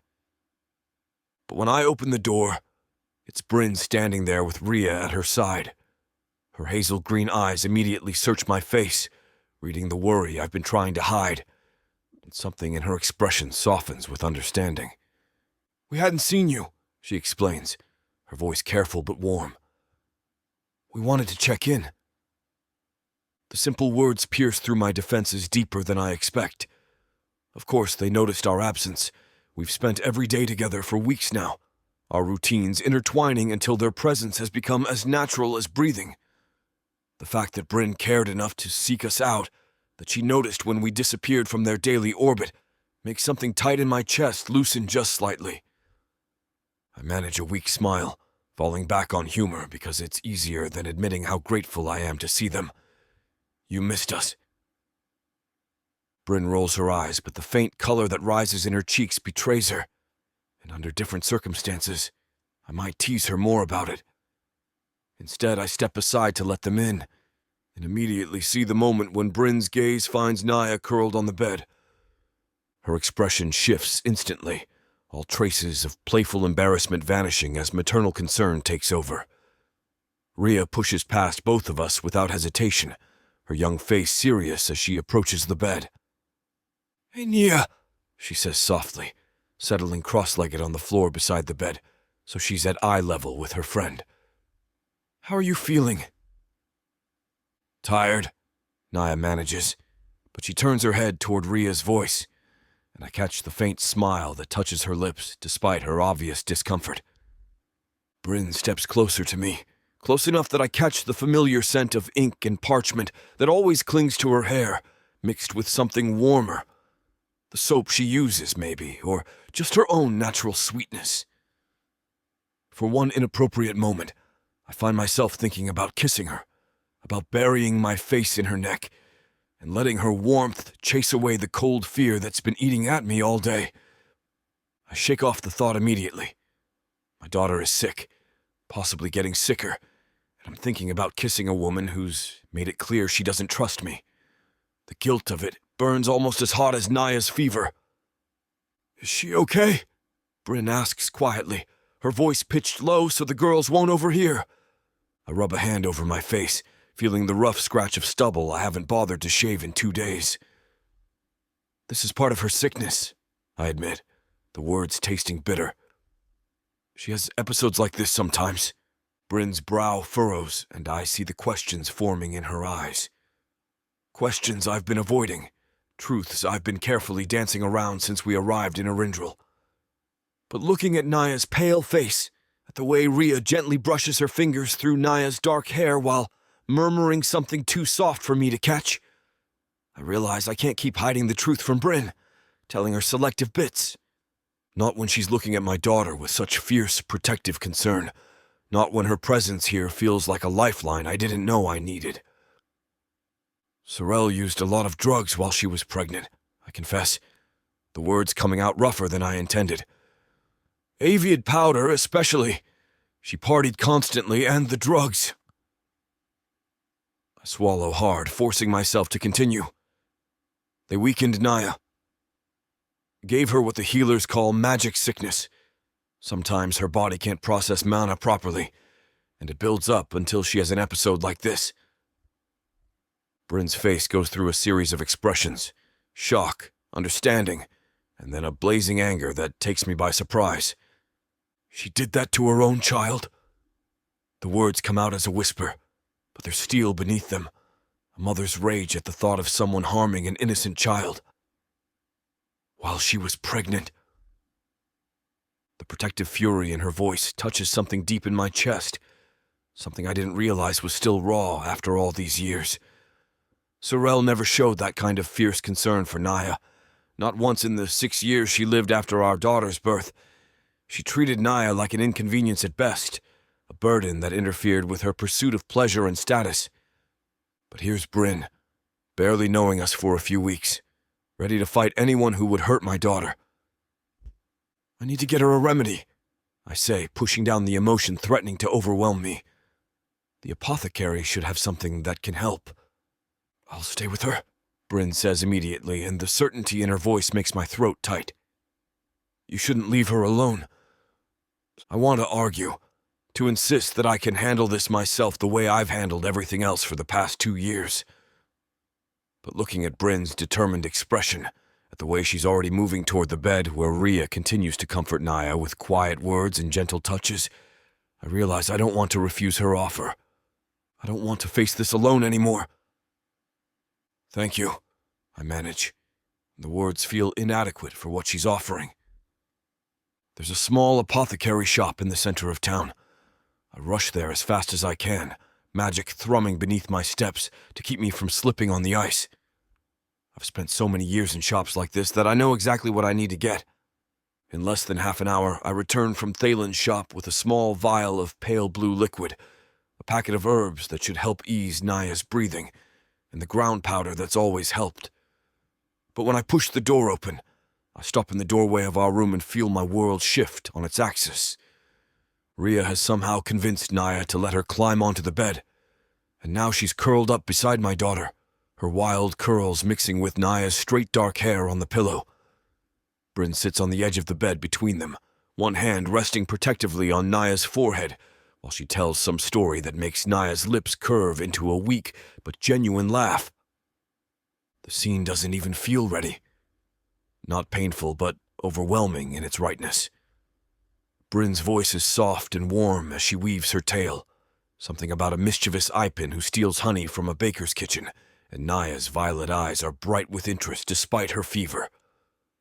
Rhea adds dramatic sound effects at appropriate moments, making Naya giggle in a way that eases the tight knot of fear that's been choking me. It looked like a family, not the cold, brittle arrangement I had with Sorel, full of sharp edges and careful distances, but something warm and real and effortless. Bryn's ink-stained fingers stroke Naya's hair with the kind of gentle confidence that speaks of natural maternal instinct, while Rhea's presence seems to give Naya strength just by being near. This is what I've been searching for without even knowing it. Not just a place for Naya to be safe and healthy, but a place where she can be loved. Where we can both be loved completely and without reservation. A place where people care about my daughter enough to stay once I'm back. Who sit next to her as the medicine finally helps. Who curl around her little frame like Rhea does, or brushes her hair back Bryn after she falls asleep. Who are with me as I try to calm my racing heart and make myself see she's going to be all right. I cannot imagine giving this up.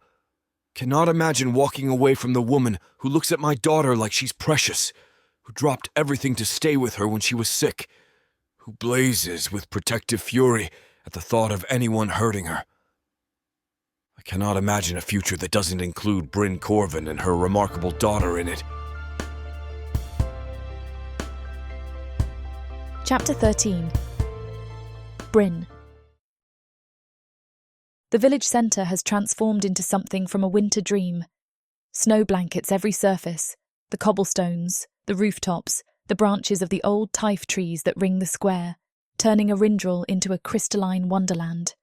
Strings of paper lanterns in deep blues and silvers hang between the buildings, swaying gently in the cold breeze like captured stars.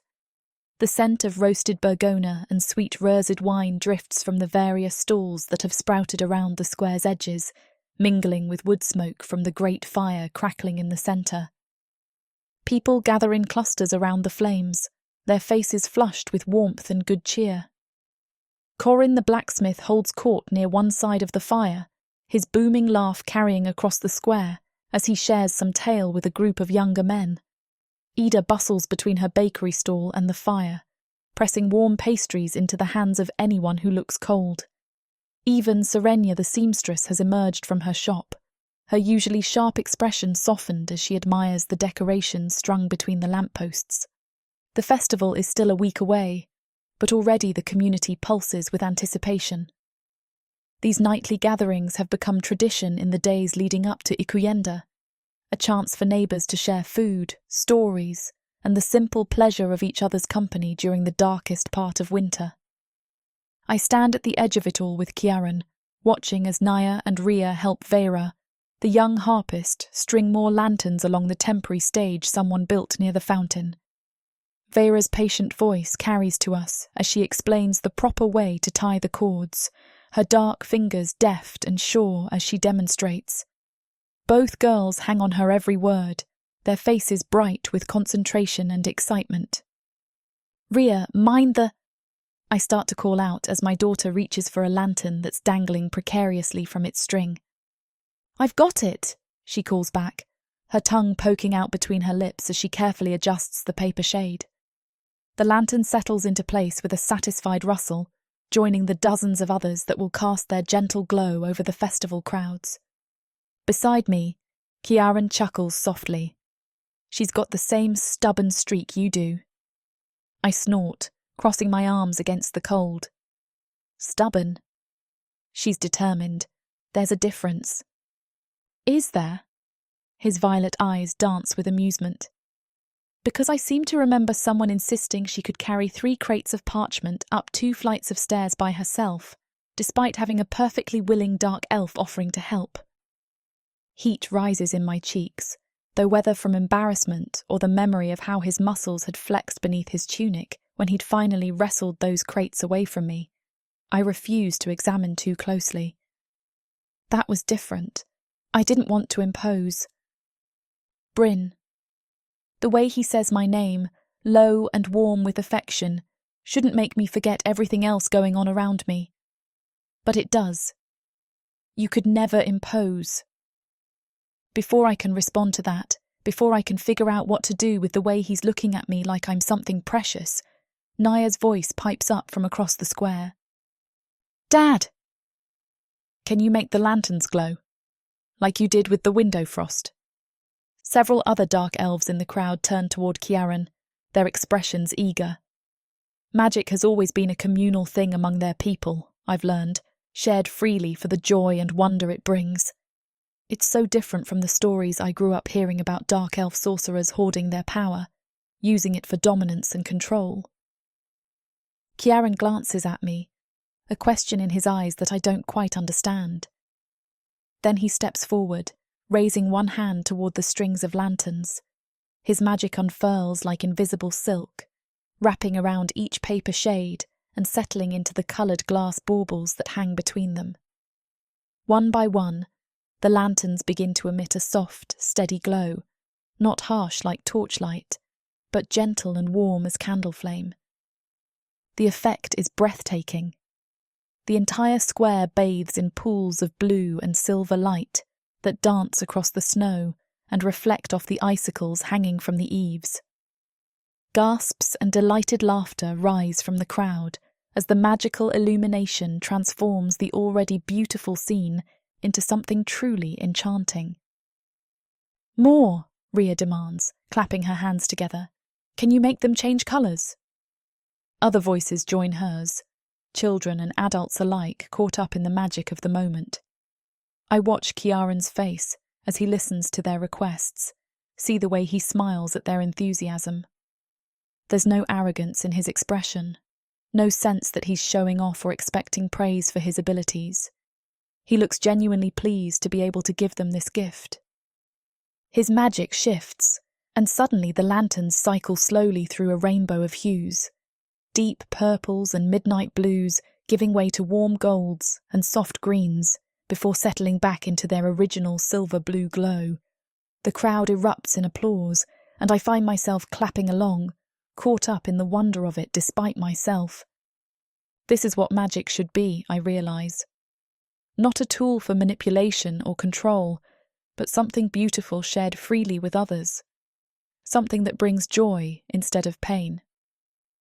"Show off," I murmur, as Kiaran returns to my side, but there's no bite in the words. He grins unrepentant. Ria asked nicely. She has that effect on people. I watch as my daughter throws her arms around Naya in celebration, both girls laughing as they admire the glowing lanterns overhead. Gets them to do things they normally wouldn't. Wonder where she learned that trick. The teasing note in his voice makes me look at him sharply, but his expression is fond rather than mocking. We're standing slightly apart from the main crowd, close enough to keep an eye on the girls, but far enough away that their chatter and the musicians' practice songs create a buffer of privacy around us. "She's stubborn, remember?"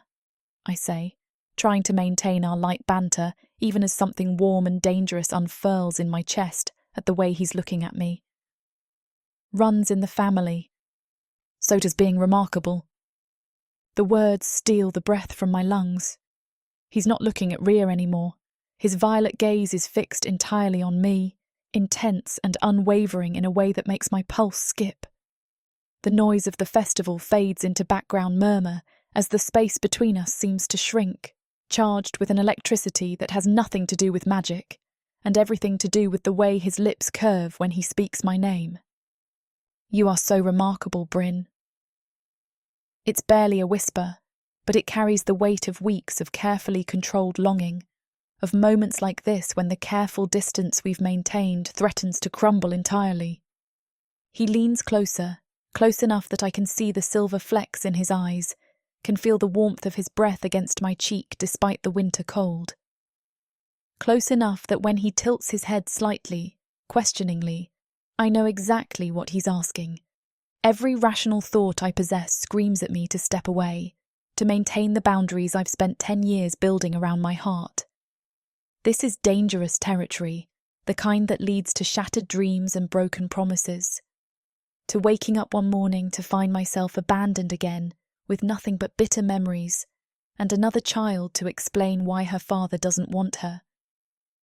But when Kiaran's gaze drops to my lips and back to my eyes, when he leans just a fraction closer, but stops there, waiting for me to make the choice, all my careful defences crumble like paper in rain. I meet him halfway. The kiss is soft at first, barely more than a brush of lips, tentative and questioning.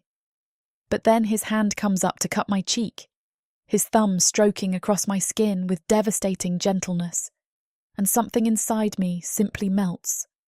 I rise up on my toes, my hands fisting in the front of his cloak as I press closer, and the kiss deepens into something real and breathtaking and utterly terrifying. He tastes like rizzed wine and winter air, like warmth and safety, and all the things I've taught myself not to want. His lips move against mine with a careful reverence that makes my heart pound so hard I'm sure he must feel it through the layers of wool between us. This isn't the hungry, demanding kiss of someone taking what they want. It's the kiss of someone who knows exactly how precious this moment is, who doesn't want to risk breaking it by moving too fast. For one perfect, crystalline second, I let myself believe this could be real. Let myself imagine what it would be like to trust this man with my heart, to build something lasting and beautiful with him and our daughters. The fantasy is so vivid, so achingly sweet, that I can almost taste it beneath the wine on his lips. Then reality crashes back in like ice water. The last time I gave my trust to a dark elf artist, the way his smile had made me believe too much, the way he vanished without a word. The memory hits me with brutal clarity. Cyprian's hands on my skin, the way he'd whispered promises against my throat, the morning I'd woken to find him gone without so much as a note. The months that followed, watching my belly grow while I waited for him to come back, to explain, to claim the child we'd made together, the way I'd finally had to accept that he never would. I jerk back so suddenly that Ciaran stumbles, his eyes going wide with confusion and hurt. My heart hammers against my ribs like a caged bird as I stare at him, at this man who looks so much like the one who broke me, who sculpts words instead of stone, but creates beauty with the same careless artistry that captured my foolish heart once before. I start, then stop, pressing my lips together to trap the words that want to spill out. I'm sorry. I can't do this. You'll leave. Because that's what they do, isn't it? Dark elf artists with their beautiful hands and their silver tongues and their complete inability to think beyond their own desires. They take what they want and move on to the next inspiration, the next muse, the next foolish human woman who thinks she might be special enough to make them stay. Ciaran reaches for me, his expression shifting from confusion to concern. Bryn, what? I'm fine. The words come out sharper than I intend, a defensive wall thrown up between us with desperate speed. I force my lips into a smile that feels like broken glass. The girls will want to head home soon. He stares at me like I've struck him, violet eyes searching my face for some explanation I can't give. Because how do I tell him that kissing him felt like coming home and like walking off a cliff all at once? How do I explain that I initiated it, wanted it, but now I'm drowning in the terror of wanting something I can't have? Mum! Ria's voice cuts through the tension like a blade, bright and oblivious. Come see what Vera taught us. Both girls are racing toward us, their faces flushed with cold and excitement, and I've never been more grateful for my daughter's impeccable timing. Before I can think too hard about what I'm doing, I step away from Ciaran, putting careful distance between us as Nia crashes into his legs and Ria grabs my hand. The lanterns look like stars, Nia says, tilting her head back to gaze up at the glowing decorations. And Vera says we can help with the flower arrangements tomorrow. That's wonderful, sweetheart, Ciaran says, but his voice sounds strained, and when I dare to glance at him, his eyes are still fixed on me with an intensity that makes my stomach clench. Ria tugs on my hand, chattering about the songs Vera has been teaching them, about the plans for tomorrow's preparations, about how Nia thinks they should ask Ida to show them how to make special ikuyenda pastries. I nod and make appropriate responses, but my pulse thrums with equal parts longing and fear, and I can feel Ciaran's gaze on me like a physical touch. What have I done? Chapter 14. Ciaran. The next morning arrives with fresh snow, more and more each day, and the hollow ache of regret lodged beneath my ribs. I wake before dawn, as has become my habit since arriving in Arindril, and lie in the narrow inn bed listening to Naya's steady breathing from the one beside me. But instead of the contentment that usually fills these quiet moments, all I can think about is the way Bryn pulled away from me last night. The flash of panic in her hazel green eyes, the careful distance she put between us as if I'd burned her. I replay the kiss over and over, searching for what went wrong. The way she'd melted against me, soft and willing, her hands fisting in my cloak like she was afraid I might disappear. Then that sudden retreat, walls slamming back into place so fast it left me reeling. Fear. I know it when I see it. I've carried enough of my own to recognize the shape of it in someone else's eyes. But fear of what? Of me? Of caring too much? Of being abandoned again by another dark elf who promises more than he can give? The last thought tastes like poison. Because that's what happened with Ria's father, isn't it? I don't know much beyond that Bryn has admitted she's half dark elf. Someone who took what he wanted and left her to raise their daughter alone. No wonder she ran.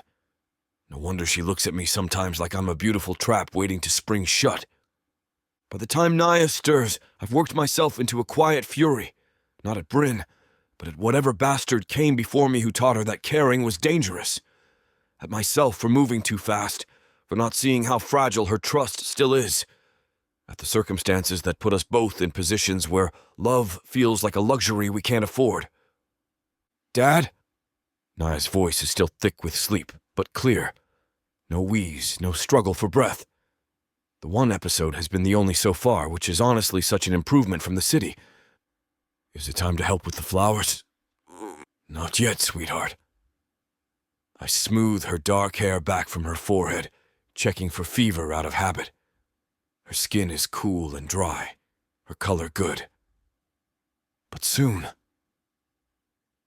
She stretches like a cat, all knobby elbows and knees, then fixes me with those violet eyes that see too much. You look sad. Trust my daughter to cut straight to the heart of things. It's a gift that served her poorly in Kirdonis, where surface pleasantries and careful lies governed every interaction. But here in Arindral it feels like honesty. Like coming home. I'm fine, I tell her, but she tilts her head in that way that means she doesn't believe me for a second. Is it because of Bryn? Did you have a fight? The question hits like a physical blow.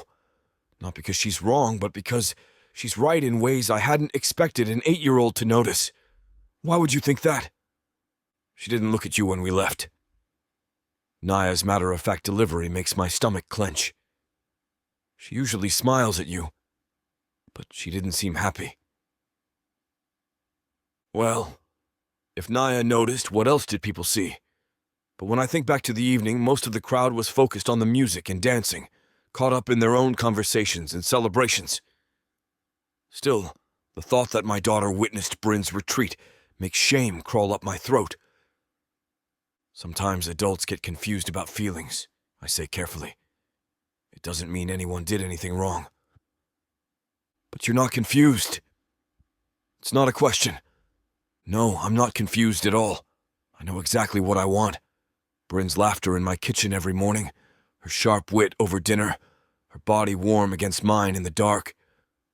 I want to watch our daughters grow up together, want to give Naya the mother she never really had, and Rhea the father who walked away. I want permanence and partnership and all the messy, beautiful complications that come with loving someone completely. What confuses me is how to convince Bryn that I'm not going anywhere without pushing so hard I drive her away entirely.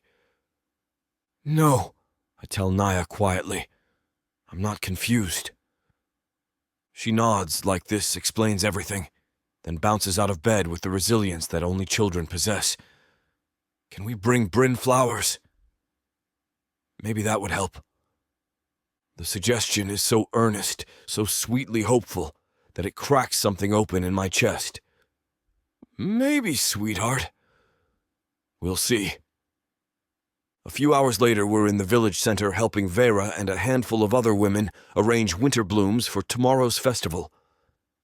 The harpist has taken charge of the decoration efforts with the same quiet competence she brings to her music, directing the placement of blue-silver ruchust blossoms and pale yellow typhy leaves with an artist's eye for balance and flow.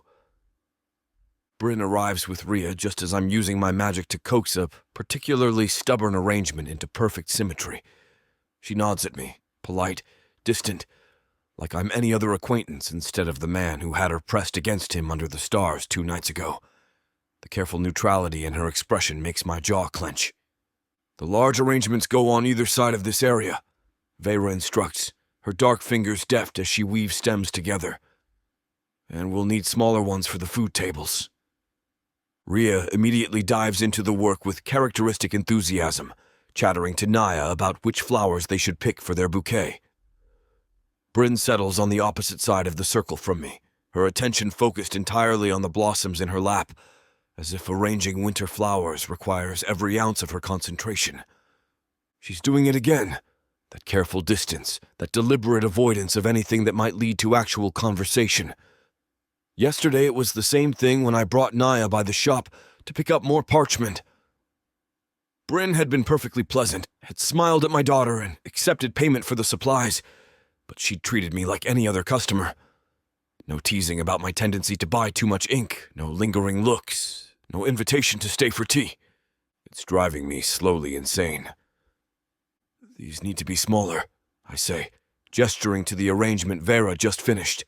With a subtle flex of magic, I coax the stems to contract slightly, tightening the overall shape. For the food tables. Perfect. Vera's approval is warm, but when I glance up, I catch Bryn watching my hands with an expression I can't quite read. The moment our eyes meet, she looks away, color rising in her cheeks. So she's not completely immune. That's something, at least. I spend the next hour finding excuses to use my magic, adjusting stem lengths, encouraging blooms to open more fully, creating small sculptures of ice and snow for the children to admire. It's showy behavior, the kind of thing I'd normally avoid. But every time I work magic, I feel Bryn's attention on me like a physical touch. Even when she's determinedly focused on her own work, I catch her stealing glances. See the way her breathing changes when I make the flowers dance or coax frost into intricate patterns on the fountain's edge. She remembers the kiss, too. Remembers what it felt like to want something, even if she's too scared to reach for it again. When we break for lunch, I approach her with what I hope looks like casual confidence rather than desperation. She's packing away the flowers she and Rhea arranged, her movements brisk and efficient. "Those are beautiful," I say, nodding toward the small bouquet of rosed blossoms and silver leaves. "Rhea has your eye for balance. She gets it from helping in the shop." Bryn's response is polite but distant, the kind of meaningless small talk you make with strangers. Arrangement and display are part of the business. "Look at me," I want to say. "Stop pretending I'm someone you barely know." Instead, I try a different approach. "Naya's been asking if she can help you with inventory again. She loves organizing your supply room." That gets me a real smile, small but genuine. "She's welcome anytime. Rhea enjoys having the help." Progress. Not much, but something. I push a little further. "She's been drawing more, too. Nothing elaborate, just things she sees. Flowers, snow, the way light looks through your shop windows." Bryn's hand still on the flower stems. "That's wonderful. Rhea loves when they draw together. I thought maybe, if you have time, you could look at some of her work. I know you appreciate good art, and she values your opinion. It's a shameless manipulation, using my daughter's artistic development to create an excuse for Bryn to spend time with me. But I'm running out of subtle options, and I refuse to let her slip away without a fight." "Of course." Bryn's response is immediate, maternal instinct overriding whatever walls she's trying to maintain. "I'd be honored to see anything Naya wants to share." "Thank you." I let genuine gratitude color the words, let her see how much this matters. Not just the art, but the fact that she's willing to care for my daughter despite whatever fears are keeping her from caring for me. It means everything to her, to both of us. Something flickers in her eyes, awareness maybe, or recognition of the deeper current beneath my words. But before she can respond, Rhea appears at her elbow with Naya in tow, both girls chattering about the afternoon's plans. "Can Naya come home with us for dinner?" Rhea asks, bouncing slightly on her toes. "We want to practice the songs Vera taught us." I look to Bryn, letting the question hang between us. This is her choice. She can maintain her careful distance, keep our interactions limited to these public spaces where other people provide buffers and distractions. Or she can let me into her home again, back into the warm intimacy of shared meals and quiet conversations while our daughters play. "Please?" Naya adds her voice to Rhea's request, looking between us with hopeful eyes. Bryn hesitates, and I can see the war playing out across her features. Fear warring with affection, caution battling against the simple desire to make our children happy. Finally, maternal love wins. "Of course," she says, but she's looking at the girls when she says it, not at me. "But early to bed tonight. Tomorrow will be a long day." Relief floods through me, warm and sweet as rosed wine. It's not forgiveness, not trust, But it's not complete rejection either. It's a chance, another opportunity to prove that I'm not the man who hurt her, not someone who takes what he wants and disappears into the night. As we pack up the flower arrangements and prepare to head home, I catch Bryn watching me again. Quick glances when she thinks I'm not looking, her gaze lingering on my hands, my face, the way I interact with our daughters. There's longing in those stolen looks, carefully hidden but unmistakable once you know what to search for. She wants this too, wants me, wants the possibility of something real and lasting between us. But she's trapped by ghosts I can't see, haunted by promises that were broken before I ever walked into her shop. I think of Sorrel, of the way addiction and ambition poisoned everything she touched, of the nights I spent watching over Naya while her mother disappeared into her own selfish pursuits. I know what it feels like to want someone who doesn't even care about you, to build your world around someone who sees you as temporary, disposable. And I think I only wanted Sorrel because I didn't like the idea of Naya feeling neglected by her mother. I wanted her home for our daughter, not for me. But I also know what it feels like to choose differently, to put someone else's needs before your own wants, to stay when leaving would be easier, to love without expecting anything in return. Bryn doesn't know that yet, but I'll show her day by day, choice by choice, until she believes it in her bones. I'm not going anywhere. And eventually, she'll see that too. Chapter 15. Bryn. 3 days. It's been 3 days since I kissed Kiaran in the village centre like some lovesick fool, and I still can't stop thinking about it. The memory burns through me at the most inconvenient moments. When I'm measuring ink for a customer, when I'm braiding Ria's hair, when I catch sight of his tall frame through my shop windows as he moves through the square, with that easy, confident grace that makes my stomach flutter like I'm 16 again. Stop it, I tell myself for the 100th time this morning, forcing my attention back to the ledger spread across my counter. You know better than this. But my traitorous mind keeps circling back to the way his mouth felt against mine, warm and sure and tasting of rersed wine. The way his hands had framed my face like I was something precious, something worth savouring. The low sound he made when I kissed him back, like I'd answered a question he'd been asking without words. Right before I panicked and pulled away like he'd scolded me. The shame of that moment sits heavy in my chest. Not shame at wanting him, I'm past pretending I don't, but shame at my cowardice. At the way I let Cyprian's ghost stand between us, poisoning something that felt real and good and right. Because it had felt right. That's the part that terrifies me most. The shop bell chimes, pulling me from my brooding. Ria bounces through the door with Naya at her side, both girls pink-cheeked from the cold and chattering about the morning's festival preparations. They've become inseparable over the past few weeks, thick as thieves and twice as troublesome when they put their minds to it. Mum, can we help sort the new parchment shipment? Ria asks, already shrugging out of her winter cloak. Naya's brilliant at organising by size. I glance at Naya, who flushes with pleasure at the compliment. The girl has flourished here in Arindral, her health improving with each passing day. Gone is the pale, wan child who first walked into my shop. In her place is a bright-eyed 8-year-old with an artist's attention to detail and a hunger for quiet tasks that let her mind wander. Of course, I tell them, gesturing toward the supply room. But mind the ink bottles on the top shelf.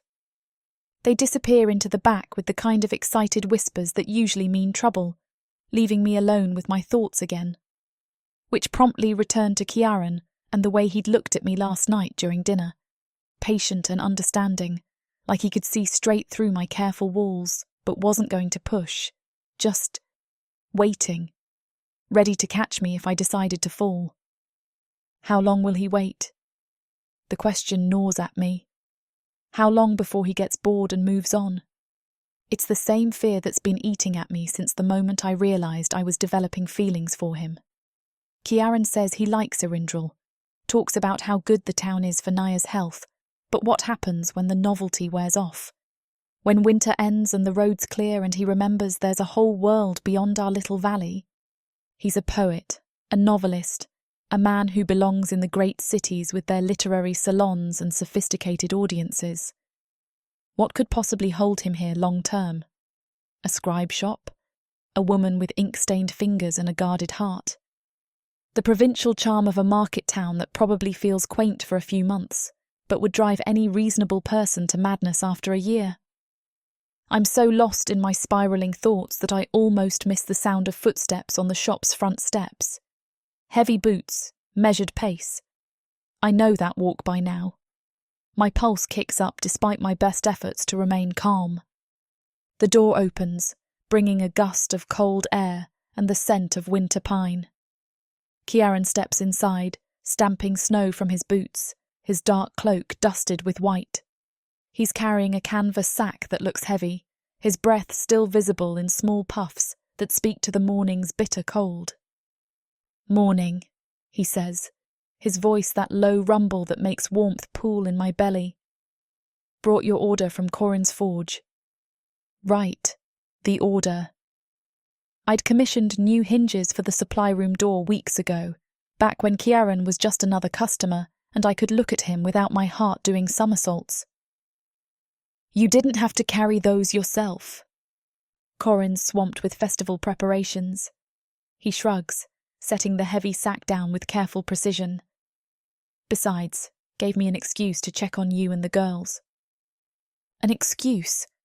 My stomach does that fluttering thing again, and I hate how much I like the idea that he needs excuses to see me, that he's thinking about me enough to manufacture reasons for visits. "They're in the back sorting parchment," I tell him, then immediately regret the words when his face lights up. Because now he'll want to go say hello, which means he'll be here longer, which means more opportunities for me to make a fool of myself by staring at him like he hung the moon. Mind if I dash? Of course not. He disappears into the supply room, and I hear the immediate explosion of delighted greetings from both girls. Their voices blend together, Ria's bright chatter and Nia's quieter responses, with Ciaran's deeper tones weaving through their conversation. He's telling them about the morning's work, about the massive pile of wood that needs chopping for tonight's festival fire, and I can hear the smile in his voice as they pepper him with questions. He's good with them, I think, not for the first time. Both of them. It should worry me more than it does. Should send up warning flags about getting Ria too attached to a man who might disappear at any moment. But watching Ciaran with our daughters these past weeks has been like watching something I didn't know I was starving for. The way he listens to Ria's endless questions with genuine interest, how he encourages Naya's quiet observations, the careful attention he pays to both their needs and moods. Cyprian never showed the slightest interest in Ria, barely acknowledged her existence beyond a few patronising comments about half-blood children and their supposed limitations. I'd told myself it didn't matter, that we didn't need him anyway, but seeing what fatherly attention actually looks like makes my chest ache with old hurts. "Bryn?" Ciaran's voice cuts through my brooding. He's emerged from the supply room, alone. I can still hear the girls giggling about something in the back. "Everything all right?" "Fine." The word comes out sharper than I intended, defensive in a way that makes his brow furrow with concern. Just thinking about inventory. He doesn't call me on the obvious lie, but something shifts in his expression. A kind of careful patience that makes me feel exposed, like he can see right through my flimsy excuses to the mess of fear and longing underneath. "I should get back to the wood detail," he says after a moment. "But I wanted to ask, would you mind if I borrowed Ria for an hour or so? She mentioned wanting to help with the festival fire, and we could use extra hands. The request catches me off guard, not because it's unreasonable. Ria loves any excuse to be useful, and she's been chattering about the festival preparations all week, but because it's another example of how effortlessly Ciaran has woven himself into our lives, how natural it feels for him to include my daughter in his plans. "She'd love that," I hear myself saying. "Just make sure she stays warm." Of course. His smile is soft, genuine, and it does terrible things to my resolve. Thank you. He calls to the girls, explaining about the wood detail, and Ria practically bounces out of the supply room. She's already reaching for her cloak, chattering about wanting to see how big they can make the fire this year, when Kiaran catches my eye over her head. What about you? He asks quietly. Any interest in lending a hand? The invitation hangs between us, layered with meaning I'm not sure I'm ready to unpack. It's not just about chopping wood or festival preparations. It's about choosing to be near him, choosing to let myself be part of whatever this thing is between us, instead of hiding behind my counter and my fears. I should mind the shop, I say. But even as the words leave my mouth, I know they sound weak. The truth is, I want to go, want to watch him work, want to be part of the easy camaraderie I can see building among the volunteers, want to stop being afraid long enough to see what might happen if I let myself trust this. Of course, if he's disappointed, he hides it well. Maybe later then. They bundle up and head out into the cold, Ria's excited chatter fading as the door swings shut behind them. The shop feels suddenly empty, too quiet, and I find myself drifting to the front windows to watch them walk across the square. Kiaran has one hand on Ria's shoulder, guiding her around patches of ice with the same protective care he shows Naya. She's looking up at him with obvious adoration, hanging on his every word, and something clenches tight in my chest at the sight. This is dangerous, I think. She's getting too attached. But even as the thought forms, I know it's not really about Ria. It's about me. About the way my heart speeds up when I catch sight of Kiaran's tall frame moving through the square. The way I find excuses to be near the windows when I know he'll be passing by. About how I've started looking forward to our shared dinners and quiet conversations after the girls go to sleep. How natural it feels to have him in my space. I'm getting too attached. Have been for weeks now, if I'm being honest with myself. 20 minutes later, I abandon any pretense of working and position myself at the front window with a cup of caffo and a ledger I'm not actually reading.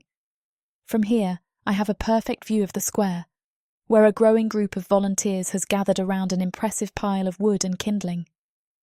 Kiaran is in the centre of it all, his dark cloak abandoned on a nearby bench.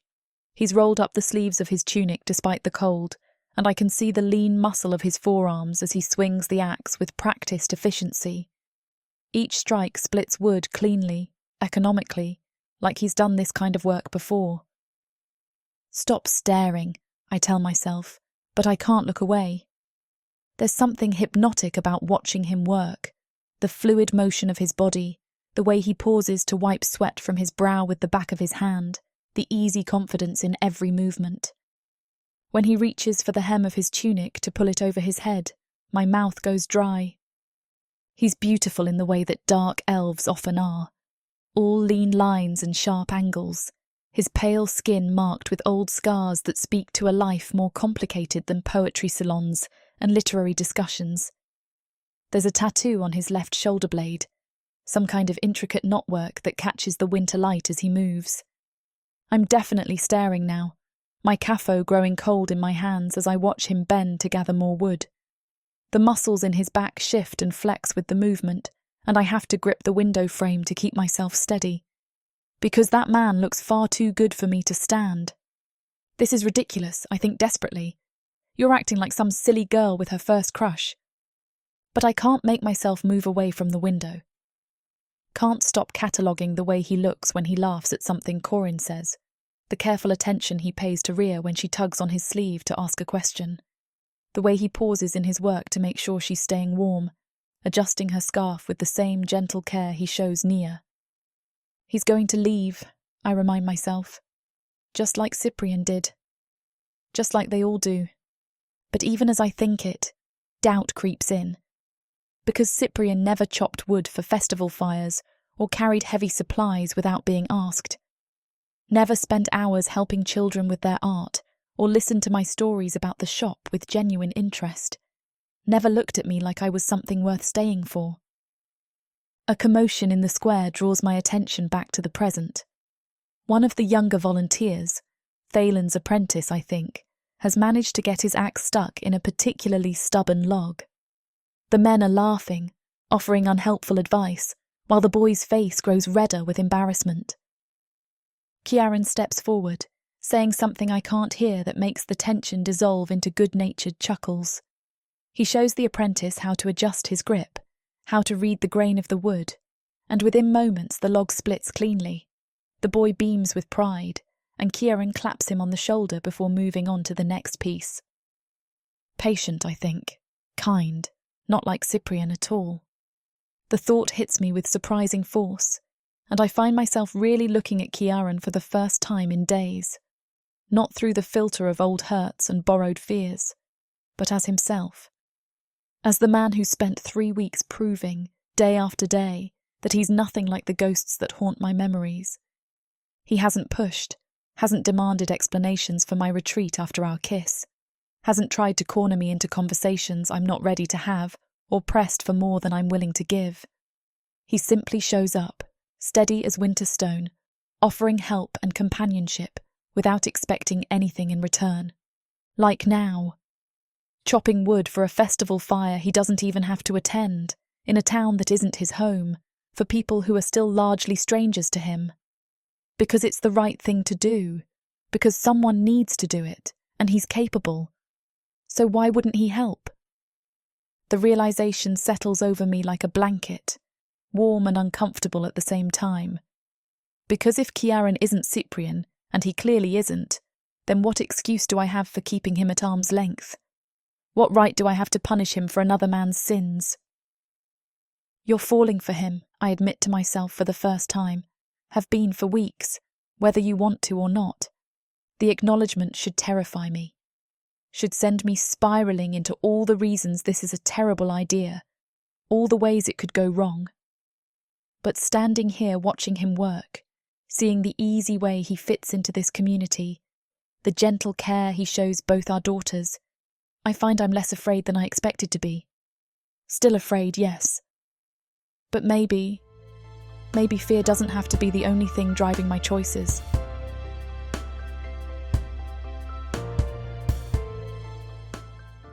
This huge orc brings out the animal in me.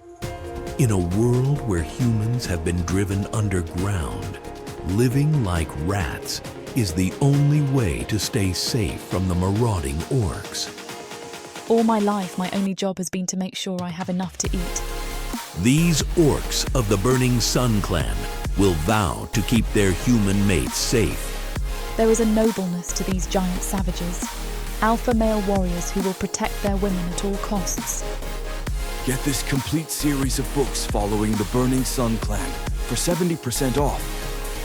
Each book is a full-length monster romance that features a giant orc with eyes for his beloved, curvy human. Happily ever after guaranteed. Protheka's magic is eternal. This bundle will show you that size really does matter. Chapter 16. Kiaran. The path to the lake winds through frost-touched pines, their needles catching the afternoon light like scattered silver. I adjust the weight of the picnic basket on my shoulder, stealing glances at Bryn as we walk.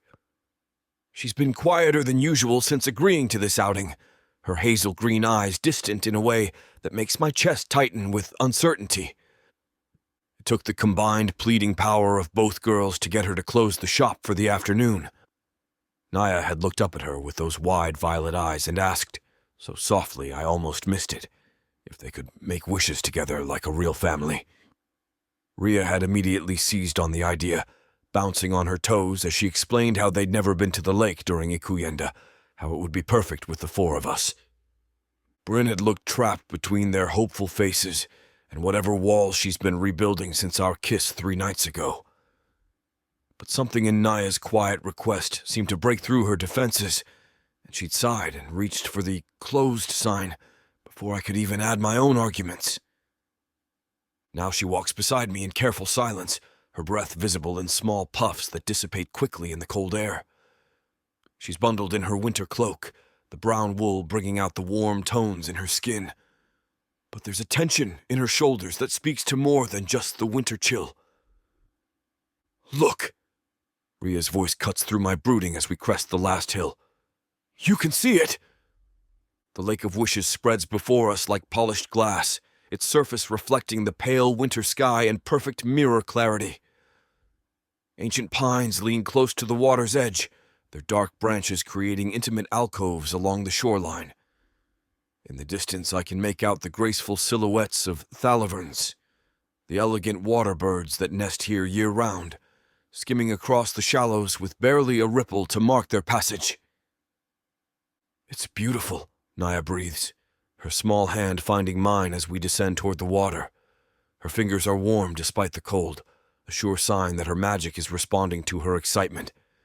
It's been doing that more often lately, little flares of protective energy that keep her comfortable when she should be shivering, that ease her breathing when exertion would normally leave her gasping. I squeeze her hand gently, relief flooding through me at the steady warmth of her skin. The improvement in her health since we arrived in Erindral has been remarkable, but I still catch myself watching for signs of strain, for the telltale pallor that means her magic is working too hard to compensate for her damaged lungs. The shoreline is dotted with other families enjoying the traditional lake visit, their voices carrying across the water in a pleasant murmur of conversation and laughter. Children chase each other through the shallows while parents spread blankets on the rocky beach, the whole scene suffused with the warm community spirit that defines Ikuyenda. I find a quiet spot away from the main gathering, a small cove where the pines create natural shelter from the wind. The blanket spreads easily over the smooth stones, and I set the basket down with a satisfied grunt. "Can we go in the water?" Ria asks, already tugging at her boots with the impatience of youth. "It'll be freezing," Bryn warns, but there's fondness in her voice rather than real objection.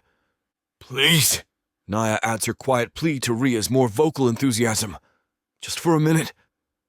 I catch Bryn's eye over their heads, and something passes between us, a moment of shared understanding about the impossibility of denying two determined children their simple joy. She sighs dramatically, but she's fighting a smile. "Fine. But you warm up by the fire as soon as you're done, understood?"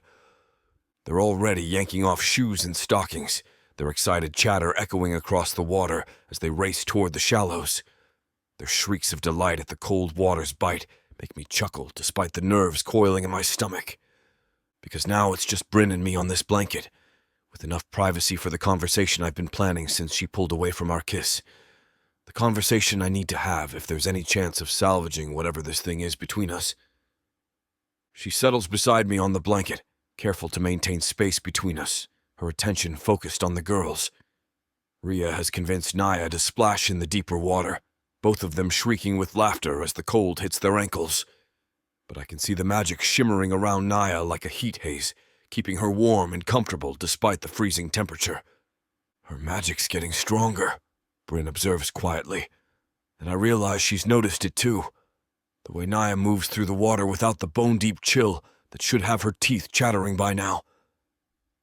"It responds to her emotions," I explain, pulling the small leather pouch of coins from my pocket and setting it between us. "Happiness, excitement, they make it flare. Fear and stress do too, but differently. More defensive. Is that why she got so sick in Kirdonis?" The question catches me off guard with its perceptiveness. I study Bryn's profile as she watches our daughters play, noting the way she includes Naya so naturally in her concern, like she's already thinking of her as family. "Partly," I admit. "The city was overwhelming for her. I just don't think it was the place for her." After a moment I add, "Or me." She hums softly, and I know she's not going to say anything more, and I've been trying to be patient, understanding, to go at her pace, but I need Bryn to see I'm not so easy to scare off. Which means I think we finally need to talk. "Bryn!" Her name comes out rougher than I intended, and she finally looks at me directly. Those hazel green eyes are wary but not closed off, and I cling to that distinction like a lifeline. "I know you don't trust dark elves. Given Ria..." I trail off, letting her fill in whatever details she's comfortable sharing. I've pieced together enough to know that some bastard abandoned them both, left Bryn to raise a half-blood daughter alone in a world that doesn't always welcome such children kindly. But I won't push for specifics she's not ready to give. I understand why you pulled away the other night, I continue when she doesn't respond. Why you've been keeping your distance. And I want you to know that I'm not asking you to forget whatever he did to you. I'm not asking you to trust me because I think I've somehow earned it in a matter of weeks. Her mouth tightens slightly, and I can see her preparing to deflect, to build those walls higher. But I press on before she can retreat completely. But I know what it feels like to be in similar shoes. That seems to give her pause, so I keep going. I married Sorrel for all the wrong reasons, I say, the words tasting bitter on my tongue. She was noble-born, from a family with connections I needed. I was a mid-level poet with talent but no status, no way to advance my career beyond writing penny novels for the masses. Bryn's eyebrows rise slightly at the admission, but she doesn't interrupt. The marriage was supposed to be practical, beneficial for both of us. She got access to the money my writing brought in. I got access to her family's social circles. It seemed reasonable. But it wasn't. No. The word comes out harsher than I intend, carrying years of frustration and disappointment. Nothing was ever enough for her. Not the money, not the status, not the parties or the clothes or the endless stream of admirers she collected like trophies. She was always chasing the next high, the next thrill, the next thing that might fill whatever void was eating at her from the inside. I pause, watching a thalvern skim across the water surface, its wings barely disturbing the perfect reflection. The girl's laughter drifts back to us, a bright counterpoint to the weight of old memories. The aviad powder started as a party drug, I continue, forcing myself to meet Bryn's eyes. Something to enhance the experience at those glittering salon gatherings she lived for. But it became more than that. An escape, an addiction, a way to avoid dealing with the reality that nothing in her life actually made her happy. I see her muscles tense. I don't think Bryn will ever get over the fact that Naya was hurt in the process because of that. I have to look away to keep going, even when she was pregnant. She saw Naya as an inconvenience, something that would interfere with her lifestyle. The pregnancy made her angry, resentful. She used more during those months, not less. And then it kept going, until she finally took too much one night. I rub at my face. Chasing that high finally killed her. Bryn is quiet for a long moment, processing. When she speaks, her voice is softer than I expected. Did you love her? No. The admission should feel like a betrayal, but it only brings relief. I tried to. Thought I could learn to, given time, but she made it impossible. Every conversation was about her wants, her needs, her disappointments. Every interaction was calculated to get something from me. Money, attention, validation. I was never a person to her, just a resource to be exploited. That must have been lonely. The understanding in her voice nearly undoes me. Because yes, it was lonely. Desperately, achingly lonely to be married to someone who saw me as nothing more than a means to an end. To know that no matter what I achieved or provided, it would never be enough to make her see me as worthy of genuine affection. I know what it's like, I say quietly, to not be enough for someone. To watch them look past you, through you, always searching for something better, just beyond your reach. I know what it feels like to be abandoned because, for some reason, they are always reaching for something more. Bryn's hands are clenched in her lap, her knuckles white against the wool of her cloak. I can see the recognition in her eyes, the way my words are hitting home in ways I hadn't expected. But I also know what it feels like to find something real, I continue, my voice dropping to barely above a whisper. Something worth staying for. Worth fighting for. I reach out slowly, giving her time to pull away and cover one of her clenched hands with mine. Her skin is cold despite her gloves, and I can feel the fine tremor running through her fingers. "I see you, Bryn," I say, putting everything I feel into the words. Not as a convenience or a distraction or something to pass the time until better options come along. I see your strength, your kindness, the way you've built a life and a home for yourself and Rhea against all odds. I see how you protect the people you love, how you've carved out space for joy and beauty, even when the world tried to take it from you. Her breath catches, and I can see the walls she's built around her heart beginning to crack. The girls' voices seem to fade into the background, the whole world narrowing to this moment, this choice, this fragile thing growing between us. "I'm not going anywhere," I tell her, meaning every word. "Not unless you ask me to. Not because I get bored or restless, or because something shinier catches my eye. I want to be here, with you, with both girls. I want to build something real, something lasting, something that matters." A tear slips down her cheek and she doesn't bother to wipe it away. When she finally speaks, her voice is rough with emotion. "I'm scared," she whispers. "I know." I squeeze her hand gently, feeling some of the tension leave her fingers. "I'm scared too. But maybe we can be scared together." She's quiet for a moment, and I wonder if I push too far. But then she softly sighs. "Maybe." And then she leans into my side, my magic settling over us to keep us warm as the girls coming running up. I cast the heat over them too, speeding up the fire's drying process. We might not be quite there yet, but I can feel it. Bryn is trying to trust me. It's just hard for her. But I'll earn it. Each day, bit by bit, I'll show her I'm worth it. Chapter 17. Bryn. Ida's bakery glows warm against the winter night, its windows fogged with sugar and heat from the ovens that have been working overtime for ikuyenda preparations. The sweet scent of rising dough and spiced honey cakes drifts out every time the door opens, mixing with the crisp bite of snow in the air. "Are you absolutely certain they'll be fine?" Kiaran asks for the third time, his violet eyes fixed on the bakery's cheerful interior, where Rhea and Naya are already elbow-deep in flour, their giggles audible even through the thick wooden door. "They'll be perfect," Ida assures him, wiping her hands on her flour-dusted apron. "Rhea's been coming here every week for years. She knows where everything is, how to bank the fires, when to check the rising loaves, and having Naya here will only make it more special." Through the window, I watch my daughter showing Nia how to knead dough, their heads bent close together as they work. Nia's face is bright with concentration and joy, her small hands mimicking Rhea's confident motions.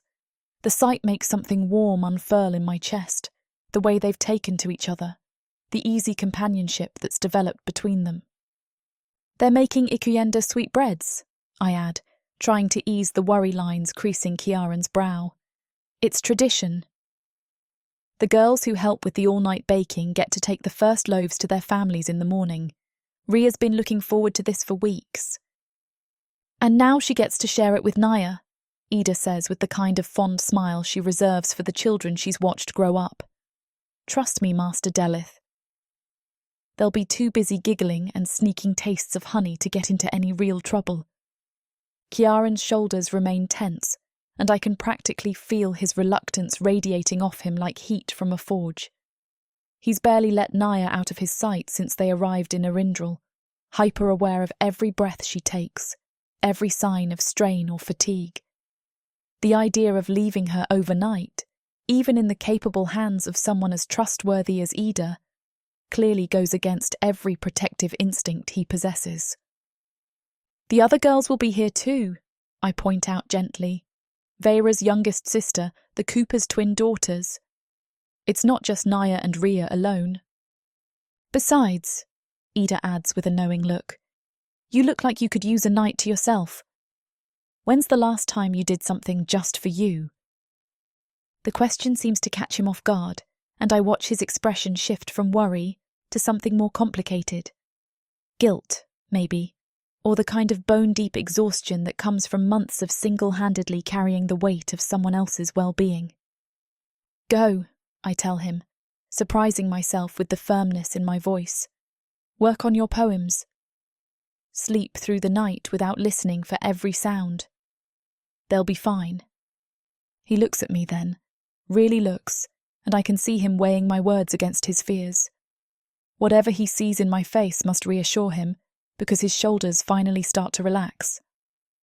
All right, he says, though it sounds like the words cost him something. But if anything happens, I'll send someone to fetch you immediately, Ida promises, though the only emergency you're likely to face is 2 little girls with stomach aches from eating too much sweet dough. We say our goodbyes, and I watch Kiaran give Naya careful instructions about listening to Ida and not staying up too late, his hands gentle as he smooths her dark hair back from her face. The tenderness in the gesture makes my chest tight with something I'm not ready to name. Then we're walking back toward the inn together, our breath visible in small puffs that dissipate quickly in the cold air. The streets are quieter now, most families settled in for the evening, though warm light spills from windows and the occasional sound of laughter drifts from the houses we pass. I should let you get to your writing, I say when we reach the inn's front door, though something in me rebels against the idea of saying goodnight. The conversation at the lake earlier has left me feeling raw and unsettled, like I've been turned inside out and don't quite know how to piece myself back together. I suppose, he agrees, but he doesn't move toward the door. Instead, he stands there in the snow, looking at me with an expression I can't quite read. Thank you for convincing me to let her stay. I know she'll have a wonderful time. She will. Ria's been talking about teaching her the traditional songs they sing while the bread rises. I think you'll find a very happy little girl tomorrow morning. A smile tugs at the corner of his mouth. I hope so. She's been different here. Happier. Healthier. I haven't seen her laugh this much in years. The weight behind those words settles between us, and I think about everything he told me at the lake, about Sorel and her addictions, about the loneliness of being trapped in a marriage that was never really a partnership, about what it means to watch someone you care about slowly destroy themselves while you stand helpless on the sidelines. Good night, Kiaran, I say softly, because if I don't leave now, I'm going to do something foolish, like invite myself up to his room or ask him to walk with me longer, or any number of things that would prove I'm making the same mistake all over again. He nods, understanding something in my tone. Good night, Bryn. But as I turn to go, I find myself thinking about him alone in that small room, bent over his notebook with only lamplight for company. About the worry that's probably already creeping back in now that Naya is out of his sight. About the poems he'll try to write while his mind churns with all the reasons he should have insisted on bringing her home. 3 hours later, I'm still thinking about it. I've cleaned the shop twice, reorganised my supply shelves, and attempted to read the same page of my account ledger 4 times without absorbing a single number. The apartment feels too quiet without Ria's chatter, too empty without the comfortable routine of our evening preparations. But it's more than that. It's the memory of Kiaran's face when he talked about being abandoned, about not being enough for someone who was supposed to love him. It's the recognition I saw in his eyes when he talked about loneliness, about building walls to protect yourself from disappointment. It's the way he looked at me when he said he wasn't going anywhere. Before I can talk myself out of it, I'm gathering food from my kitchen, fresh bread from yesterday's batch, a wedge of sharp white cheese, a bottle of wine I've been saving for no particular occasion.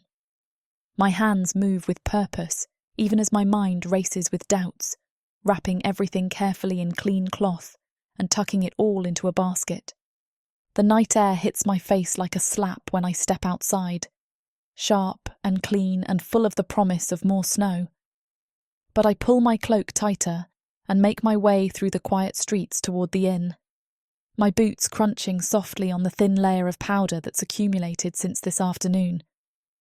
I find him exactly where I expected to, sitting on the wooden bench outside the inn's main entrance, hunched over his notebook, with a lamp balanced precariously on the armrest beside him. His magic shimmers around him like a heat haze, keeping the falling snow from settling on his dark hair and protecting him from the worst of the cold. He looks up at the sound of my footsteps, and a smile curves his mouth, surprised but genuinely pleased, like I've given him an unexpected gift. "Couldn't sleep?" he asks, closing the notebook and setting it aside. "Couldn't stop thinking," I admit, settling beside him on the bench. The warmth of his magic extends to include me immediately, wrapping around my shoulders like an invisible blanket. "Thought you might be having the same problem." "You thought right." He glances at the basket in my lap with raised eyebrows. "What's all this?" "Bread, cheese, wine." I start unpacking items onto the space between us. I figured if we're both going to be awake anyway, we might as well make the most of it. His expression softens as he takes in the impromptu feast, and I catch something that looks almost like relief in his violet eyes. Like he's been hoping for exactly this kind of distraction, but hasn't known how to ask for it. "This is perfect," he says quietly, accepting the wine bottle when I offer it. "Thank you." We eat in comfortable silence at first, passing the bottle back and forth and watching the snow fall in lazy spirals through the lamplight. The bread is still soft from yesterday's baking, the cheese sharp enough to make my mouth water, and the wine warms me from the inside out in a way that has nothing to do with Kiaran's magic. "Tell me about your childhood," I say after a while, surprising myself with the request. "Before all the complications, what made you happy when you were young?" He considers this, tearing off another piece of bread and chewing thoughtfully. "Books," he says finally. "I was one of those children who disappeared into stories and forgot the world existed. My mother used to find me curled up in the strangest places with a book. Under the kitchen table, in the barn loft, once in a tree so high she had to coax me down with promises of dinner. I can picture it easily. A young Kiaran with ink-stained fingers and wild hair, so absorbed in whatever tale had captured his imagination that he forgot about everything else. The image makes me smile. "What about you?" he asks. "What did little Bryn dream about?" "Adventure," I admit, feeling heat rise in my cheeks. Which probably sounds ridiculous coming from someone who spent her entire adult life in the same small town. But I used to dream about travelling, to distant cities, seeing strange sights, having grand adventures like the heroes in the stories traders would tell. That doesn't sound ridiculous at all. What changed? The question hits deeper than I expected, and I find myself thinking about the girl I used to be, wild-haired and fearless, convinced the world was full of wonders waiting to be discovered. Before raiders destroyed my village, before I learned that the world could be cruel and unpredictable, before I understood that sometimes the safest thing you can do is find a place that feels like home and protect it fiercely. Life, I say simply. Reality. The understanding that adventure usually means danger, and I had too much to lose to go chasing after maybes. Something passes across his face. Understanding, maybe, or recognition of the kind of hard-won wisdom that only comes from surviving disappointment. "Do you ever regret it?" he asks gently. "Choosing safety over adventure?" I think about it seriously, rolling the question around in my mind like a smooth stone. "No," I say finally, "because I got something better than adventure. I got Rhea. I got a home, a community, a life that matters. Sometimes the best stories are the quiet ones. The ones where people choose each other," he agrees, and there's something in his voice that makes me look at him more closely. He's watching me with an intensity that should make me uncomfortable, but instead it makes my pulse quicken. "What about rain?" I ask, searching for safer ground. You mentioned once that rain sounds different in different cities. His face lights up at the change of subject, and he launches into descriptions of summer storms in Kirdenis that sound like drumbeats on slate roofs, of gentle morning drizzles in coastal towns that whisper against glass windows, of the fierce downpours in mountain settlements that turn streets into temporary rivers. I find myself hanging on every word, not just because his descriptions are beautiful, though they are, but because of the way his whole body comes alive when he talks about the things he's passionate about. His hands move as he speaks, painting pictures in the air, and his violet eyes brighten with enthusiasm that's infectious. The conversation flows easily after that, meandering through comfortable topics like the way Ria hums when she's concentrating, or Naya's habit of collecting interesting stones, or the particular quality of light on winter mornings that makes everything look like it's been touched by magic. She gets that from you, Kiaran says when I mention Ria's artistic eye. The way she sees beauty in ordinary things, the way she can make something wonderful out of whatever materials she has on hand. You think I'm artistic? The question slips out before I can stop it, carrying more vulnerability than I intended. I think you're many things, he says quietly, and there's something in his voice that makes my breath catch. Creative, resourceful, strong enough to build something beautiful out of nothing but determination and love. The air between us has changed somehow, grown thicker and more charged, like the moment before lightning strikes. I'm suddenly hyper-aware of everything, the way the lamplight plays across his sharp features, the warmth of his magic wrapping around us both, the way his eyes seem to hold entire conversations I'm not sure I'm ready to hear. Bryn, he says, and my name sounds different in his mouth than it has before. Softer, more careful, like something precious he's afraid of breaking.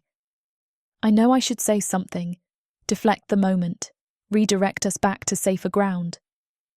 But I find myself thinking about everything he told me at the lake, about feeling unseen, unappreciated, taken for granted, about the loneliness of being with someone who couldn't really see you. And I realise that I do see him, have been seeing him, really seeing him, since that first day in my shop when he made me laugh despite myself. I see the way he softens around our daughters, the careful attention he pays to Naya's every breath, the genuine interest he shows in Ria's drawings and stories. I see his kindness, his gentleness, the way he's never once made me feel foolish for my caution or impatience for my walls.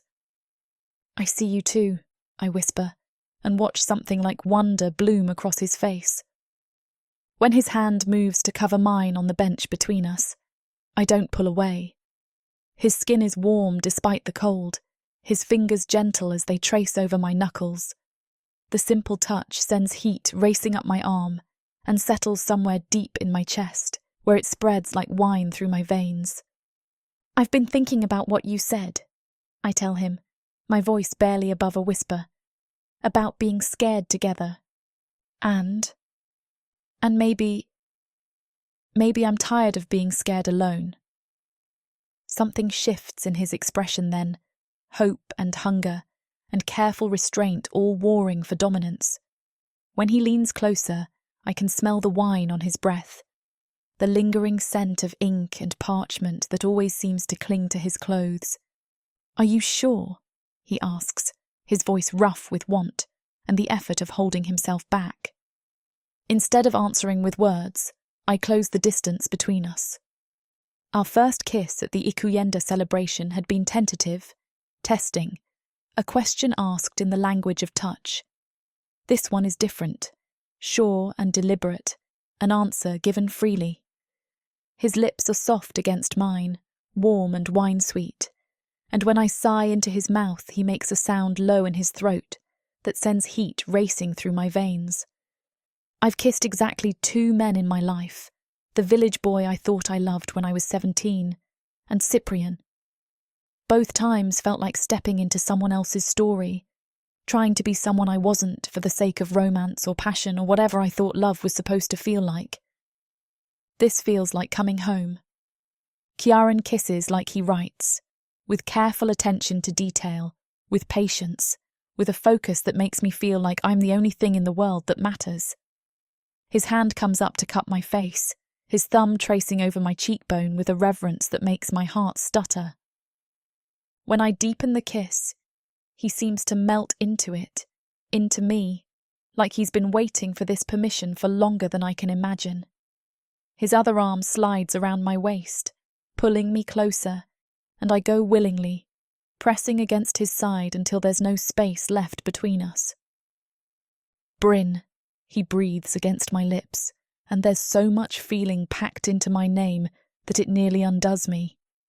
Wonder and gratitude and desire all wrapped up together, like I've given him something he never expected to have.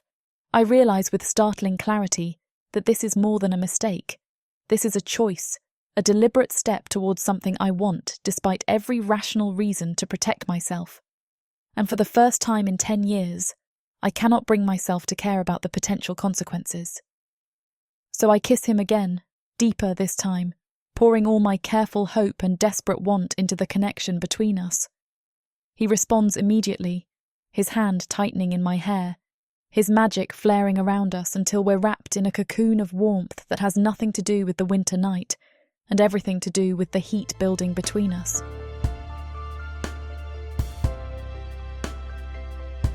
Chapter 18. Kieran. The taste of wine and want on her lips sends fire straight through my veins. Every careful wall I've built around my desire for this woman crumbles to dust as she melts against me, her soft sigh vibrating against my mouth like a prayer I never knew I needed to hear. Gods, I've been holding myself back for weeks, being patient and understanding while she worked through her fears, giving her space, letting her set the pace, pretending I wasn't dying a little more each day from wanting her. But now she's kissing me like she means it, like she wants this as much as I do. And I'm only a man. Only a man who's been starving for the taste of her, the feel of her body against mine, the sound of my name on her lips when she's lost to pleasure. Her hands fist in my shirt, pulling me closer, and something primal and possessive roars to life in me. Mine. The word echoes through my mind with such fierce certainty it nearly steals my breath. She's mine. Has been mine since that first day in her shop when she laughed despite herself, and I'm done pretending otherwise. Sorry for the interruption. I know you were gearing up for a steamy scene, but it's way too hot for this platform. If we want to keep sharing our stories for free, we have to abide by this platform's guidelines. To get the full unabridged audiobook, go to worldsofprotheka.com. Browse through unabridged audiobooks, countless ebooks and bundles offered at a discount. If the thought of me whispering all the dirty details into your ear isn't enticing enough, use discount code YouTube30 to get 30% off of all digital products. Story after story, audiobook after audiobook, the worlds of Protheka are waiting for you. Protheka's magic is eternal. But unabridged, it's unforgettable. That was... She starts, then trails off, seeming to search for words. Perfect, I finish for her, pressing a soft kiss to her temple. You were perfect. I clean her gently, taking care with the sensitive skin, and when I'm done, I pull her against my side. She fits perfectly there, her head on my chest, her arm draped across my stomach. For a moment, we just lie there in comfortable silence, and I can feel something shifting between us. The walls she's kept up are cracking, letting me in just a little more. But I can sense her retreating again, that familiar wariness creeping back into her posture. Stay, I say quietly, my fingers trailing through her hair. The word hangs between us, loaded with meaning and possibility. Her eyes widen, and I can see the fear flickering there alongside the lingering desire. She's pulling away again, mentally if not physically, and I know I need to be careful here. Just for tonight, I add, keeping my voice gentle despite the desperation clawing at my chest. Stay with me tonight. She hesitates, and I can practically see the war raging in her mind. Part of her wants to stay, I can tell, but the other part, the part that's been hurt before, is screaming at her to run. She's still holding back, and while I want to drag her out to be with me, I know I have to keep trying to earn her trust. Even if I want her so bad it hurts, I have to tread lightly. I'm so close to tearing down those last walls. I can feel it. Finally, after what feels like an eternity, she nods. "Just tonight," she whispers, settling back against my chest. The relief that floods through me is almost overwhelming, but I force myself to remain calm. It's just one night, but it's progress. It's her letting me in just a little more, and I'll take whatever she's willing to give. Chapter 19. Bryn. The first thing I notice when consciousness creeps back is warmth. Not just the warmth of blankets, but the solid heat of another body pressed against mine. Kiaran's arm is draped across my waist, his breathing slow and even against my neck, and for a moment I let myself sink into the feeling. When was the last time I woke up in someone's arms? When was the last time I felt this safe, this protected? The answer comes too quickly. Never.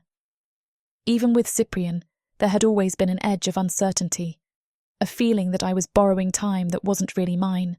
But this feels different. Solid. Real. I shift slightly, trying not to wake him, but his arm tightens around me immediately. His lips brush against my cheek, soft and warm, before trailing to my ear. "Don't run," he murmurs, his voice rough with sleep, but carrying an undertone of quiet command that makes my stomach flutter. "I can feel you thinking too hard already." My heart pounds against my ribs, betraying me. He knows me too well, can read the panic that's starting to build in my chest like he's reading one of his manuscripts. I let him in last night, really let him in, and now the morning light is making everything feel too real, too exposed. "Kiaran, I should..." "Should what?" His hand slides up my side, fingertips tracing patterns on my skin that make me shiver despite the warmth. "Should run back to your safe little walls and pretend this didn't happen." The gentle accusation in his voice stings because it's true. That's exactly what I want to do. It's what I always do when things get too real, too complicated. But his touch is patient, unhurried, like he has all the time in the world to convince me otherwise. "This doesn't have to be all or nothing," he continues, his mouth finding the sensitive spot just below my ear. "We can go at whatever pace you need. But don't shut down on me, Bryn. Please." His words are reasonable, measured, but there's an underlying desperation there that makes my chest tight. He's afraid I'm going to bolt, and he's not wrong to be worried. Every instinct I have is screaming at me to get dressed, go home, and pretend this was just a moment of weakness. But then his hands continue their slow exploration, sliding over my ribs with reverent care, and the tension in my body starts to ebb, despite my racing thoughts. He's not demanding anything from me, not pushing for promises I'm not ready to make. He's just here, present, patient. "I don't know how to do this," I whisper. The admission scraped raw from my throat. "I don't know how to let someone in without losing myself." "You don't have to figure it all out right now." His thumb traces along my collarbone, and I can feel some of the panic loosening its grip on my lungs. "Just don't disappear on me. That's all I'm asking." The simplicity of it, "just don't disappear," makes something crack open in my chest. Not the earth-shattering break I've been expecting, but something smaller, more manageable. A door opening just a crack instead of being torn from its hinges. "Okay," I breathe, and feel his body relax against mine. "Okay." We lie there for a few more minutes, his hands continuing their gentle reassurance until my heartbeat finally slows to something approaching normal. But eventually, reality intrudes. "I need to get the girls from Ida's," I say, already missing his warmth as I start to pull away. "They'll be wondering where I am." "Can you bring Naya to the shop with you?" he says, sitting up as I reach for my clothes. I promised to help haul firewood for tomorrow's festival. Of course he did. He's been so deeply entrenched in this town, I've rarely seen him do more than help with odds and ends. I nod, stepping into my dress and working the fastenings with fingers that are steadier than they have any right to be. I'm sure she'll be more than happy to go. When I turn to leave, he catches my wrist, pulling me back for a kiss that's soft but thorough. When he pulls away, his violet eyes are serious. "Don't overthink this," he says, echoing his earlier command. "Whatever's spinning around in that head of yours, just don't." I want to tell him it's not that simple, that my mind has been my protection for so long, I don't know how to turn it off. But instead I just nod and slip out the door, my lips still tingling from his kiss. The walk to Ida's should be calming. The morning air is crisp and clean, snow crunching softly under my boots, the whole town beginning to stir with pre-festival energy. But my thoughts are anything but calm. I keep replaying last night, the way he touched me, the way he looked at me like I was something precious, the way he made me feel beautiful and wanted and safe all at once. It terrifies me how easy it would be to get used to that feeling, to start depending on it. Memories of Cyprian creep in unbidden. How charming he'd been. How easily he'd swept me off my feet with his talk of art and beauty and the world beyond Arindral. How he'd made me believe I was special, that what we had was real, right up until the moment he vanished without a word. I'd been so young, so naive, so ready to believe that love could be that simple. But Kiaran isn't Cyprian. The thought comes with startling clarity, cutting through the fog of old hurt and fear.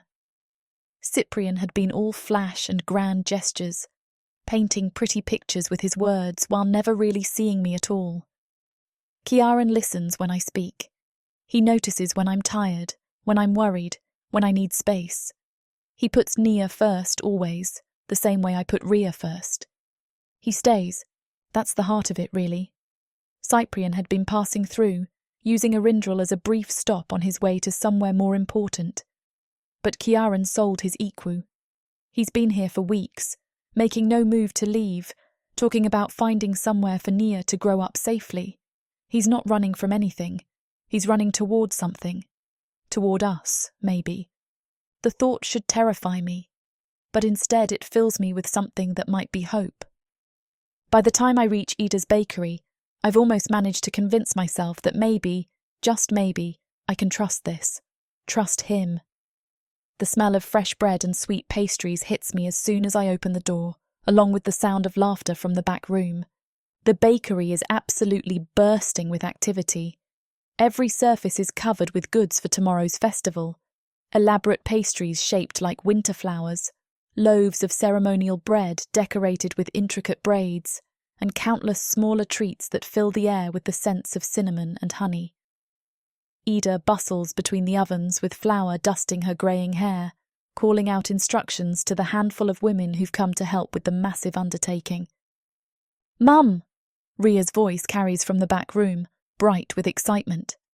I follow the sound and find both girls elbow-deep in dough, their faces streaked with flour and their eyes bright with mischief. "Look what we made!" Naya holds up something that might charitably be called a roll, though it's more of a twisted lump. She looks tired. There are shadows under her eyes and a slight pallor to her grey skin. But she's smiling wider than I've seen in days. "It's beautiful," I say, and mean it. Not because of how it looks, but because of the pride shining in her violet eyes, so much like her father's. I wrap them both in a hug, breathing in the scent of flower and childhood, and something that feels dangerously like family. Naya melts into the embrace as easily as Ria does, and the casual trust in the gesture makes my throat tight with emotion. I'm not just falling for Kiaran anymore, I realise. I've already fallen in love with this little girl who shares his eyes and his quiet intensity. The way she curls into my side like she belongs there, the way she looks at me with the same open affection she gives Ria. It's everything I never let myself hope for when Ria was small and asking why she didn't have a father or siblings like the other children. Come on, I say, keeping my voice light despite the sudden weight in my chest. Let's get you both cleaned up and head to the shop. Naya needs to rest before the festival tomorrow. She looks tired, and I've become in tune with watching her for signs that she's been pushed too hard. Not because I promised Kiaran, but because I care how she is doing. As we walk back through the snowy streets, Nia's small hand tucked trustingly in mine, while Ria chatters about all the pastries they helped make, I'm struck by how natural this feels. How right. Like we've been a family for years instead of weeks. The thought should send me running. This kind of attachment, this depth of feeling, is exactly what I've spent 10 years protecting myself from. But instead of panic, all I feel is a fierce protectiveness that encompasses both girls equally. The idea of losing them, of losing this, terrifies me more than I want to admit. More than staying does. More than trusting does. Maybe that's what courage really is. Not the absence of fear, but choosing love despite it.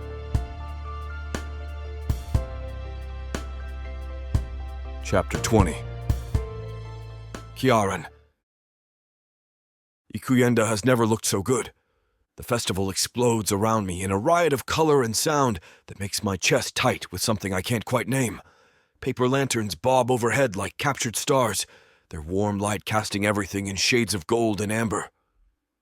The girls helped finish those yesterday, Naya standing on my shoulders while Ria directed from below, both of them shrieking with laughter when the wind nearly knocked us all over. Now those same lanterns dance above the crowd, illuminating faces flushed with joy and rersed wine. Tables groan under the weight of Edda's pastries, platters of roasted Torah and drapir, wheels of sharp cheese and loaves of bread still warm from the ovens. The air thrums with music, Veira's harp weaving through the deeper notes of Koran's homre, while someone I don't recognize keeps time on a small drum. I've been to countless festivals in Kirdonis, grand affairs with orchestras and elaborate displays of wealth, where nobles competed to outdo each other with increasingly extravagant gestures. Everything here is smaller, simpler, but there's something about it that those glittering affairs never had. Warmth, community, the kind of belonging I never thought I'd find again. A massive fire crackles in the center of the square, sending sparks spiraling up toward the stars. Children dart between the adults, their faces sticky with honey cakes, while their parents laugh and share drinks by the warmth. Flowers are woven through every available surface. Rersed blossoms braided into garlands that wind around lampposts, winter blooms tucked into window boxes, even small bouquets tied to the backs of chairs. It's everything the festivals in Kirdonis pretended to be, but never were. Authentic, joyful, real. I catch sight of a few adults passing small pouches between them near the edge of the crowd, and my stomach clenches involuntarily. The telltale glassy-eyed look, the too bright laughter, even here, the shadow of Alviad and other substances follows celebration. But it's different than the city. Smaller, contained. Not the desperate, spiraling excess that claims Sorel. Just a few people looking to enhance an already perfect evening. Still, the sight makes me think of Naya, and I scan the crowd until I spot her dark hair gleaming in the lantern light. She and Ria are weaving between the dancers, their hands linked, faces bright with pure delight. Naya looks stronger tonight than she has in weeks, the mountain air and slower pace of Arindril working their quiet magic on her fragile constitution. They're having the time of their lives. Bryn's voice beside me sends warmth shooting through my chest. I turn to find her watching the girls with the same soft expression I'm probably wearing, her face glowing in the amber light. She's braided rersed blossoms into her dark hair for the festival, and the simple decoration transforms her from practical shopkeeper to something almost ethereal. She laughs at something old Baron says as he passes, the sound ringing out clear and bright, and something settles deep in my bones. This is what I want. Not the hollow grandeur of noble society or the endless pursuit of literary acclaim. Just this woman, these children, the simple town where people know each other's names and care about each other's joys and sorrows. The realization doesn't surprise me. It's been building for weeks, growing stronger with every shared meal, every quiet evening, every moment watching Bryn mother Naya with the same fierce protectiveness she shows Rhea. But the certainty of it, the absolute knowledge that I can't imagine leaving this life behind, hits me like a physical force. I've been telling myself we'd stay through winter, maybe spring, testing the waters, seeing how things develop. But I'm done pretending this is temporary, done acting like I'm just passing through. Arindral isn't a way station anymore. It's home. And Bryn is everything I didn't know I was looking for. I need to tell her. Not just that I care about her, not just that I want to see where this leads. I need her to know that I'm not going anywhere. That when I talk about Naya having a place to grow up safe and happy, I'm talking about here. With them. My pulse quickens at the thought, nerves and anticipation warring in me. I've been patient, following her lead, giving her space to process her feelings without pressure. But tonight feels different, important, like the kind of night that changes everything. The girls race past again, breathless and giggling, and I catch Naya's hand as she tries to dart away. "Having fun?" I ask, crouching down to her level. "The best fun ever," she says, her violet eyes sparkling. "Rhea taught me how to dance, and Ada gave us extra honey cakes, and Vera said she'd play our favorite song later if we ask nicely." "That sounds perfect," I say, smoothing a strand of hair from her face. "Are you feeling all right? Not too tired?" She shakes her head emphatically. "I feel great, Dad. Really, really great." And she does. Color in her cheeks, energy in her movements, none of the breathless exhaustion that plagued her in the city. Another sign that this is where we belong. "Good," I say, pressing a kiss to her forehead. "Go have fun." She beams and races off after Rhea, leaving me with my heart full and my resolve crystallizing. I scan the crowd until I spot Ida near the dessert table, her round face flushed with happiness as she watches people devour her creations. "Ida," I say, approaching her with careful casualness. "Could I ask a favor?" Her eyes light up with interest. "Of course, dear. What do you need?" "Would you mind keeping the girls overnight? There's something I need to discuss with Bryn, and..." I trail off, not sure how to explain without revealing too much. But Ada's grin tells me I don't need to explain anything. Her eyes absolutely sparkle with knowing mischief, and she nods before I can even finish the request. "Whenever you need," she says, actually winking at me. "They can help me with the morning cleanup. I'm sure they won't mind an extra adventure." "Thank you," I say, relief flooding through me. "I really appreciate..." "Oh, hush!" She waves me off, still beaming. "Just go get your girl and stop looking so nervous. Anyone with eyes can see you two are meant for each other." Her casual confidence in something I'm still terrified to hope for sends my pulse racing. I thank her again and turn back toward the crowd, scanning for Bryn's familiar figure among the dancers and revelers. Tonight, I think, my hands already trembling slightly with anticipation. Tonight, everything changes. Chapter 21. Bryn. The square pulses with life around me, a living tapestry of sound and colour that makes my chest tight with something I can't quite name. Lanterns bob overhead like captured stars, their warm amber light washing over faces flushed with joy and roused wine. The air thrums with music. Vera's harp weaving silver threads through the deeper notes of Corin's homre, while someone keeps time on a small drum that echoes like a heartbeat through the crowd. I've never seen Ikuyenda like this. Growing up, it was just me and my mother in our cramped cottage, making do with what little we had. After the raids, I was too busy surviving in a new town to celebrate much of anything. And these past 10 years with Rhea, I've been so focused on keeping our heads above water that festivals felt like luxuries I couldn't afford, not just the coin, but the hope they represented. But tonight everything feels different. Maybe it's the way Rhea and Naya dart between the dancers, their hands linked, faces bright with pure delight. Maybe it's watching Naya bloom these past weeks, her cheeks pink with health instead of pale with exhaustion. Or maybe it's the man standing beside me, close enough that I can feel the warmth radiating from his body, his presence a steady anchor in the swirling celebration. Kiaran shifts slightly, his shoulder brushing mine, and that familiar flutter starts low in my belly. He's been doing this all evening, small touches, gentle gestures that speak louder than words. His hand finds the small of my back as we move through the crowd, fingers splaying warm through the fabric of my dress. When the wind picks up, carrying snow that should chill me to the bone, I realise I'm perfectly warm, not just from the fires scattered around the square, but from something deeper, magic, subtle and constant, wrapping around me like an invisible cloak. He's been keeping me warm all night without my even asking, without making a show of it or expecting gratitude. Just caring for me in a way that makes my throat tight with emotions I'm not ready to name. Look at them, I murmur, watching the girls spin past in a whirl of dark hair and breathless laughter. Ria's teaching Nia some complicated dance move, both of them stumbling and giggling when they get the steps wrong. They're perfect together, Kiaran says, and there's something in his voice that makes me glance up at him.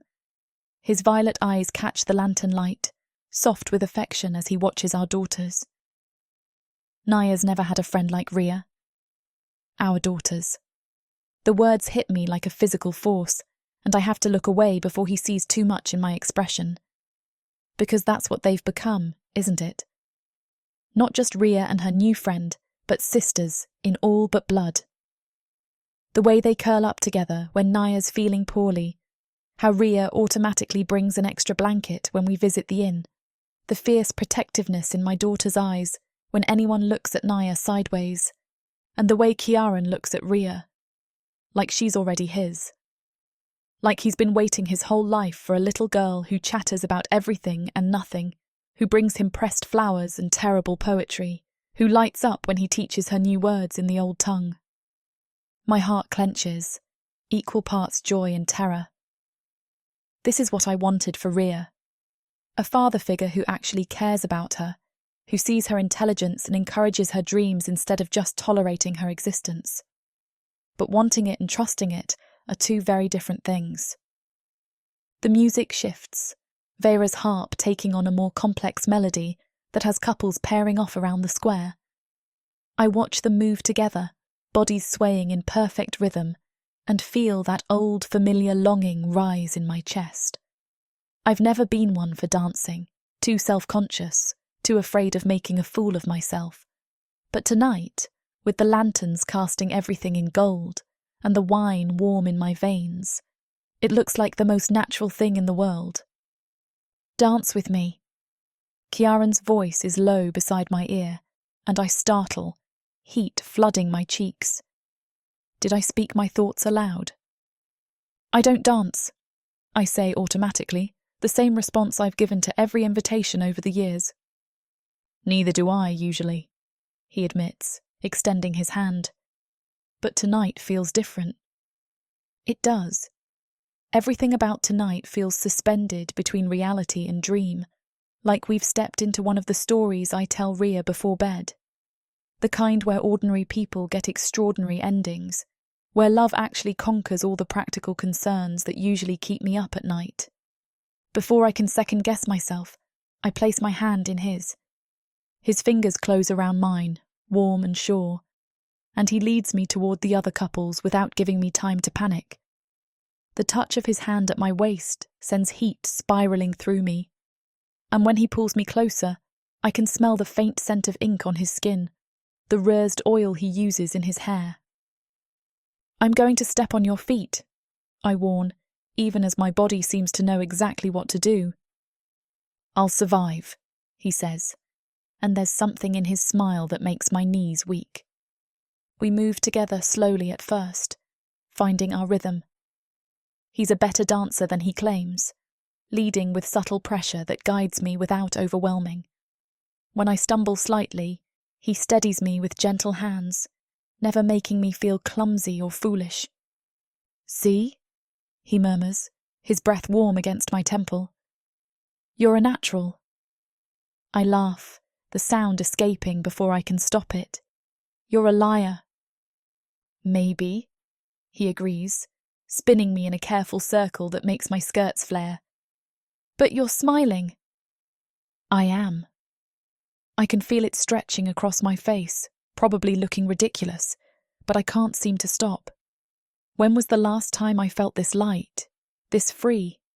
Not just from responsibility or worry, but from the careful walls I've built around my heart. The music flows around us, and I let myself sink into the moment, into the press of Kiaran's hand at my back, the way his eyes never leave my face, the careful way he holds me like I'm something precious.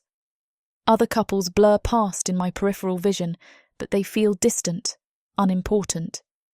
There's only this, the music, the man, the magic of a winter night that feels suspended outside of time. "Mum!" Ria's voice cuts through the haze, and I blink back to awareness. She and Naya are rushing toward us, faces flushed with excitement, dragging a laughing Ida between them. "Can we go with Ida?" Ria asks, bouncing on her toes. "She said we could help her clean up the bakery and maybe make extra pastries for tomorrow and sleep over." My first instinct is to say no. It's late, they're overstimulated, and Naya especially needs her rest. I'm sure Ida does too after all the cooking. But then I see the pure joy in both their faces, the way Naya is practically vibrating with excitement despite the late hour. She looks healthier than I've seen her since they arrived, and the thought of cutting short this perfect night makes my chest ache. "Please, Mum," Ria adds, those hazel green eyes pleading.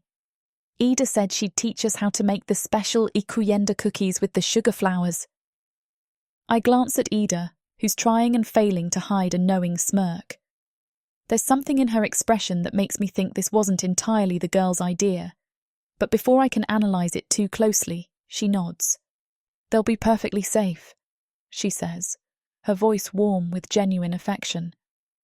And frankly, I could use the help. These old bones aren't what they used to be. I look to Kiaran, who gives me a shrug and a soft grin. "I'm okay with it if you are." The girls bounce together, already planning their adventure, and I find myself nodding before I can overthink it.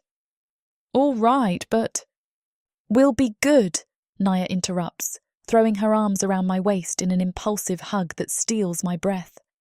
She's been doing that more lately, seeking physical comfort from me like I'm already family, like she's already mine. Something I'd love if I'm being honest, having two perfect little girls.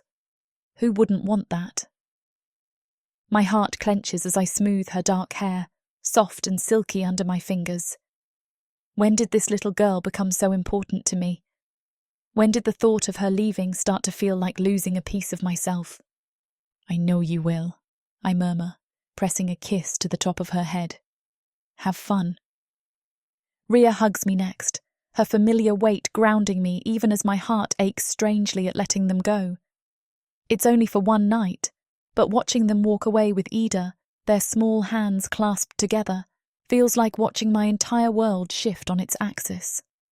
"They'll be fine," Kiaran says softly beside me. But there's something in his voice that makes me look up at him sharply. His expression has changed.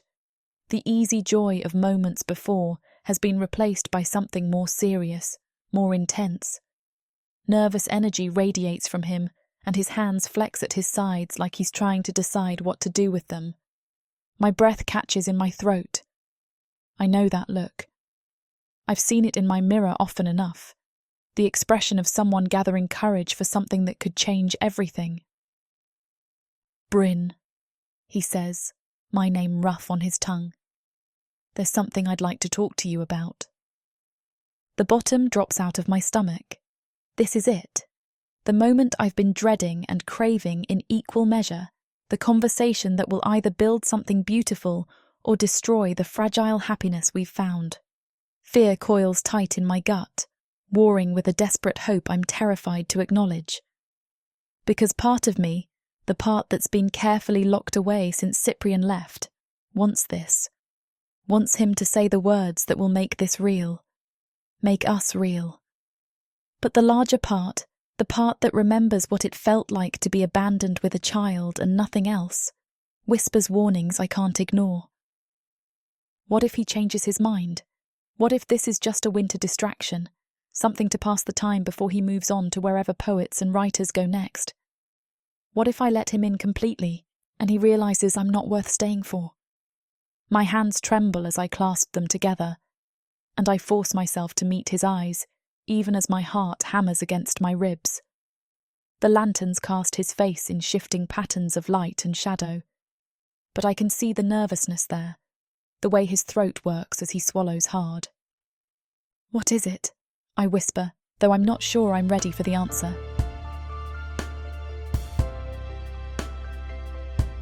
Chapter 22.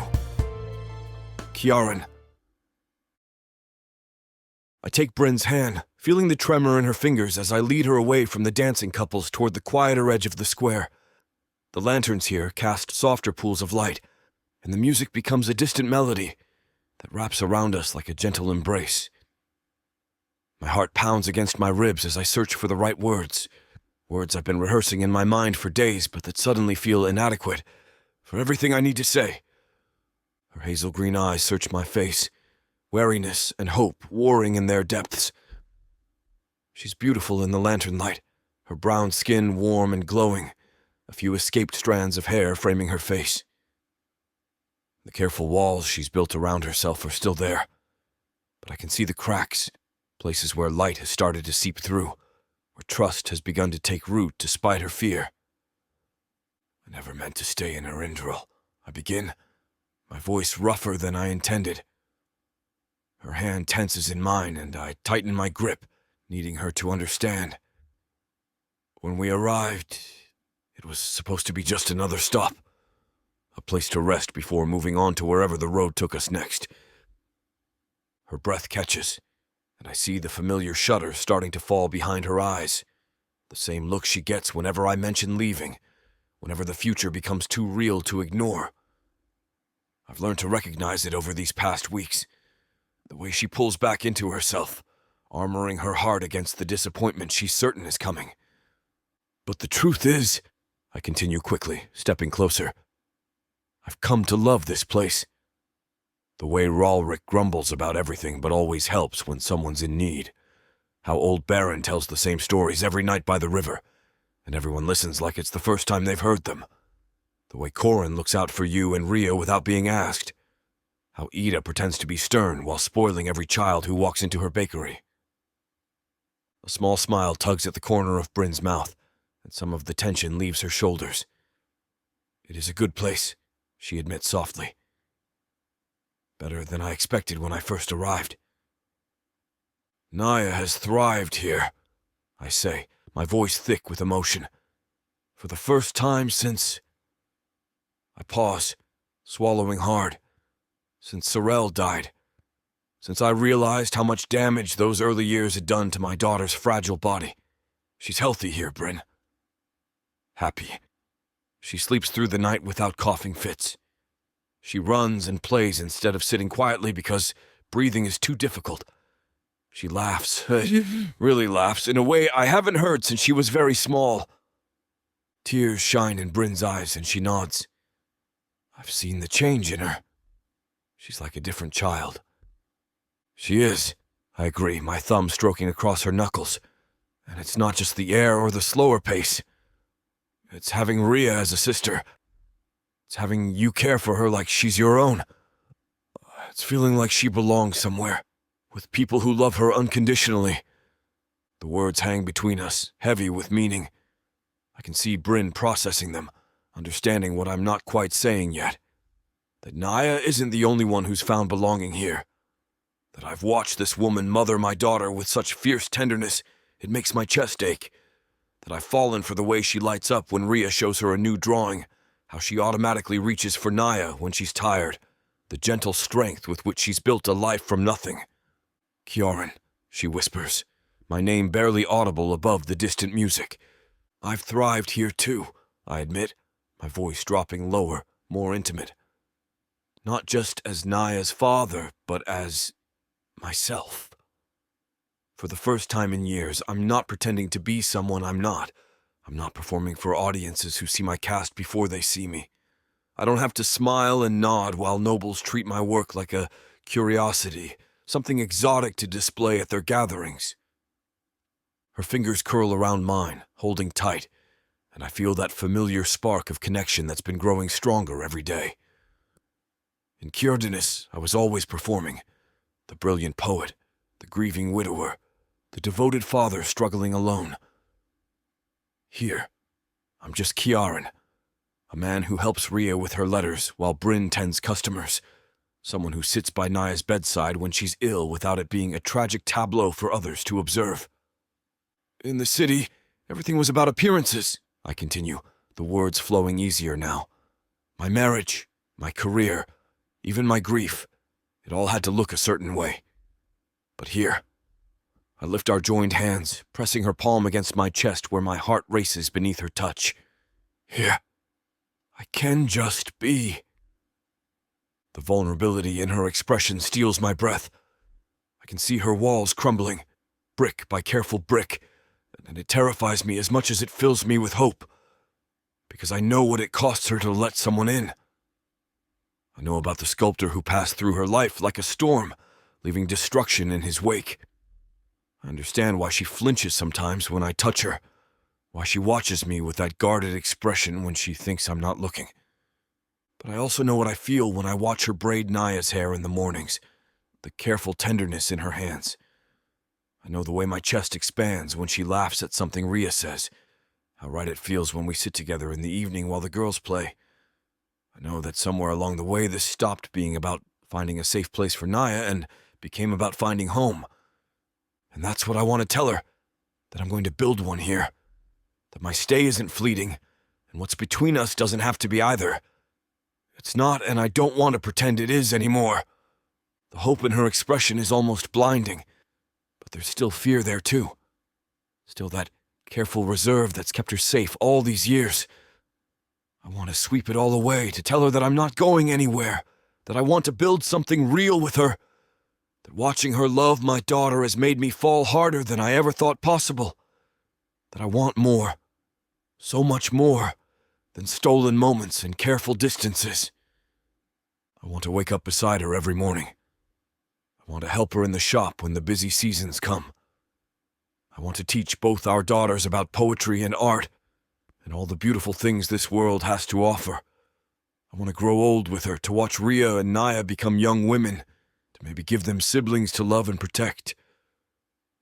The words rise in my throat, pressing against my teeth, begging to be spoken.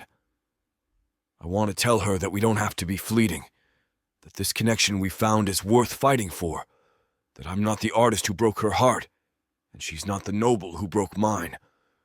We're just two people who found something precious in each other, something worth building a life around. But before I can voice any of it, before I can take that final leap, footsteps pound across the cobblestones behind us.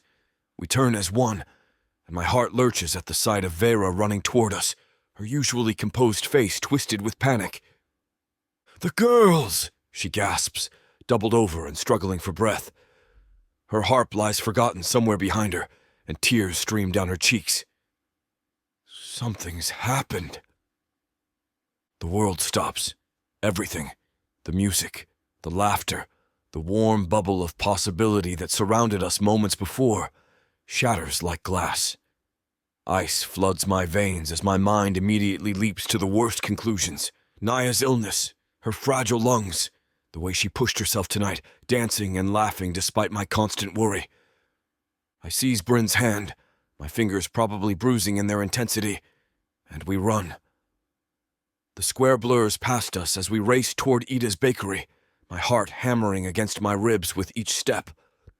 Behind us, I can hear other voices rising in concern, footsteps following, but everything feels distant and muffled compared to the roar of blood in my ears. Please, I think desperately, not caring to whom I'm praying. Please let them be all right. Please don't let this perfect night end in tragedy. Please don't let me lose the family I've only just found. We burst through Ida's door, both of us breathing hard. My eyes immediately scan the room for my daughter. I find her standing by the couch, tears streaming down her pale cheeks, her small hands pressed against her mouth in horror. "Naya," I breathe, moving toward her, relief flooding through me so intensely it makes me dizzy. She's standing. She's breathing. She's... "Dad," she whispers, and the word breaks my heart because there's so much pain in it, so much fear. She points with a shaking hand toward the couch, and my gaze follows. Rhea lies collapsed on the faded fabric, her small body frighteningly still. Her lips are blue, a terrible, unnatural blue that makes my stomach lurch, and her chest barely moves with each shallow breath. The world tilts sideways. For a moment, I'm not in Ida's warm bakery, but back in our house in Kirdonis, finding Sorel's lifeless body sprawled across our bedroom floor. The same blue lips, the same terrible stillness, the same crushing weight of helplessness and rage and grief all tangled together in my chest. But this isn't Sorel. This is Rhea. Sweet, brilliant Rhea, who brings me pressed flowers and asks endless questions about everything. Rhea who lights up when I praise her writing, who's been learning to braid Naya's hair, who has no problem asking me to use my magic and reach for me, like I'm more to her than a stranger. Rhea, who has somehow become as precious to me as my own daughter. The fear that tears through me is exactly the same as what I feel when Naya is ill. The desperate, clawing panic of a parent watching their child suffer. Because that's what she is now, isn't it? My child in every way that matters. I love her just as fiercely as I love Naya, and the thought of losing her feels like losing a piece of my soul. "What happened?" Bryn's voice is hoarse with terror as she rushes to Rhea's side, her hands hovering over her daughter's still form like she's afraid to touch her. My mind races, cataloging symptoms with the grim expertise of someone who's spent years managing a chronically ill child. The blue lips, the shallow breathing, the way Rhea's skin has taken on a grayish pallor. It looks exactly like the withdrawal episodes Naya suffered as an infant, when her tiny body was fighting the aviid that had poisoned her in the womb. But that's impossible. There's no way that Rhea has that in her system. She shouldn't be susceptible to aviid poisoning, shouldn't be able to overdose on something she's never been exposed to. Unless... I saw it at the festival. I saw there was some, and I took my eyes off the girls I should have been protecting. Rhea doesn't have magic. She's not a full-blooded dark elf. She wouldn't be able to withstand what that powder does at all. Worse than what Naya went through. What if I'm about to lose this little girl who's carved herself a place in my heart, and there's nothing I can do to stop it? "Get her on her side," I say sharply, my voice cutting through Bryn's panicked sobs. Training kicks in. All those nights spent caring for Naya, all the techniques I learned to keep her breathing when her lungs seized up. We need to keep her airway clear. I force myself to shove aside every memory, every flash of Sorel's lifeless body, every night I've spent terrified that Naya might stop breathing. None of that matters now. What matters is the small girl lying motionless on Ida's couch, her lips the color of winter sky, her chest barely rising with each shallow breath. The panic clawing at my chest is exactly what I feel when Naya collapses. The same desperate terror, the same crushing weight of helplessness. Because she is mine now, isn't she? Somewhere along the way, this brilliant little girl carved herself a place in my heart so deep that losing her would shatter me completely. I can't lose her. Won't lose her. Not when Naya has finally found the sister she's always needed. Not when I've watched Rhea bloom under my teaching. Not when the thought of her never again running up to me with ink-stained fingers and excited stories makes my vision blur with unshed tears. What happened? Bryn's voice cracks with raw terror as she hovers over Rhea, her hands shaking so violently she can barely touch her daughter's face. Ida wrings her apron in her weathered hands, tears streaming down her cheeks. I don't know. One moment she was helping Naya frost the ikuyenda cakes, laughing about something, and the next, she just collapsed, started gasping for air, and then went so still. My mind races through possibilities, each one more terrifying than the last. Rhea doesn't have Naya's condition. She shouldn't be susceptible to breathing episodes or magical backlash. She's half human, healthy, strong despite her small frame. Did she eat anything unusual? I asked sharply, my voice cutting through Bryn's quiet sobs. Drink anything? Ada's face goes pale. Oh, gods. There were some party-goers earlier, young dark elves from one of the traveling merchant groups. They left their drinks on the counter while they bought bread for the road. Rhea was reaching for the frosting bowl right where they'd been standing. The blood in my veins turns to ice. Drinks laced with aviid. It has to be, even if I don't want to believe it. Just a few grains would be enough to send a half-human child into respiratory failure. My hands move to the leather pouch at my belt before my conscious mind fully processes the decision. The powder I keep for Naya's episodes, a carefully balanced mixture of herbs and magical compounds that can counteract avid poisoning and ease the strain on compromised lungs. I've never had to use it on anyone else, and never had to modify the dosage for a child without magic in her veins, but I have to try. I can't watch another person I love die from this cursed drug. Move back, I order, my voice brooking no argument as I kneel beside the couch. Bryn starts to protest, but something in my expression stops her. Naya presses close to my side, her small hand gripping my tunic as she watches with wide, terrified eyes. I pour a measure of the fine blue powder into my palm, more than I would typically use for Naya but less than an adult dosage. Rhea's body is somewhere between the two, larger than my daughter's, but without the magical tolerance that comes from exposure. I have to guess, and the margin for error makes my hand shake. Closing my eyes, I reach for my magic. It responds immediately, flowing through me like warm honey, eager to help. I've done this countless times for Naya, but never with stakes this high, never with such uncertainty about the dosage or the patient's ability to process what I'm giving her. The powder begins to glow with soft silver light as my magic infuses it, transforming the simple herbal mixture into something more potent, more precise.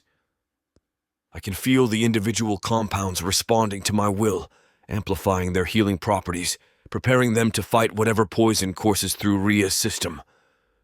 But as I lean forward to administer the powder, something stops me cold. Magic, faint but unmistakable, flickering beneath Rhea's skin like candlelight struggling against wind.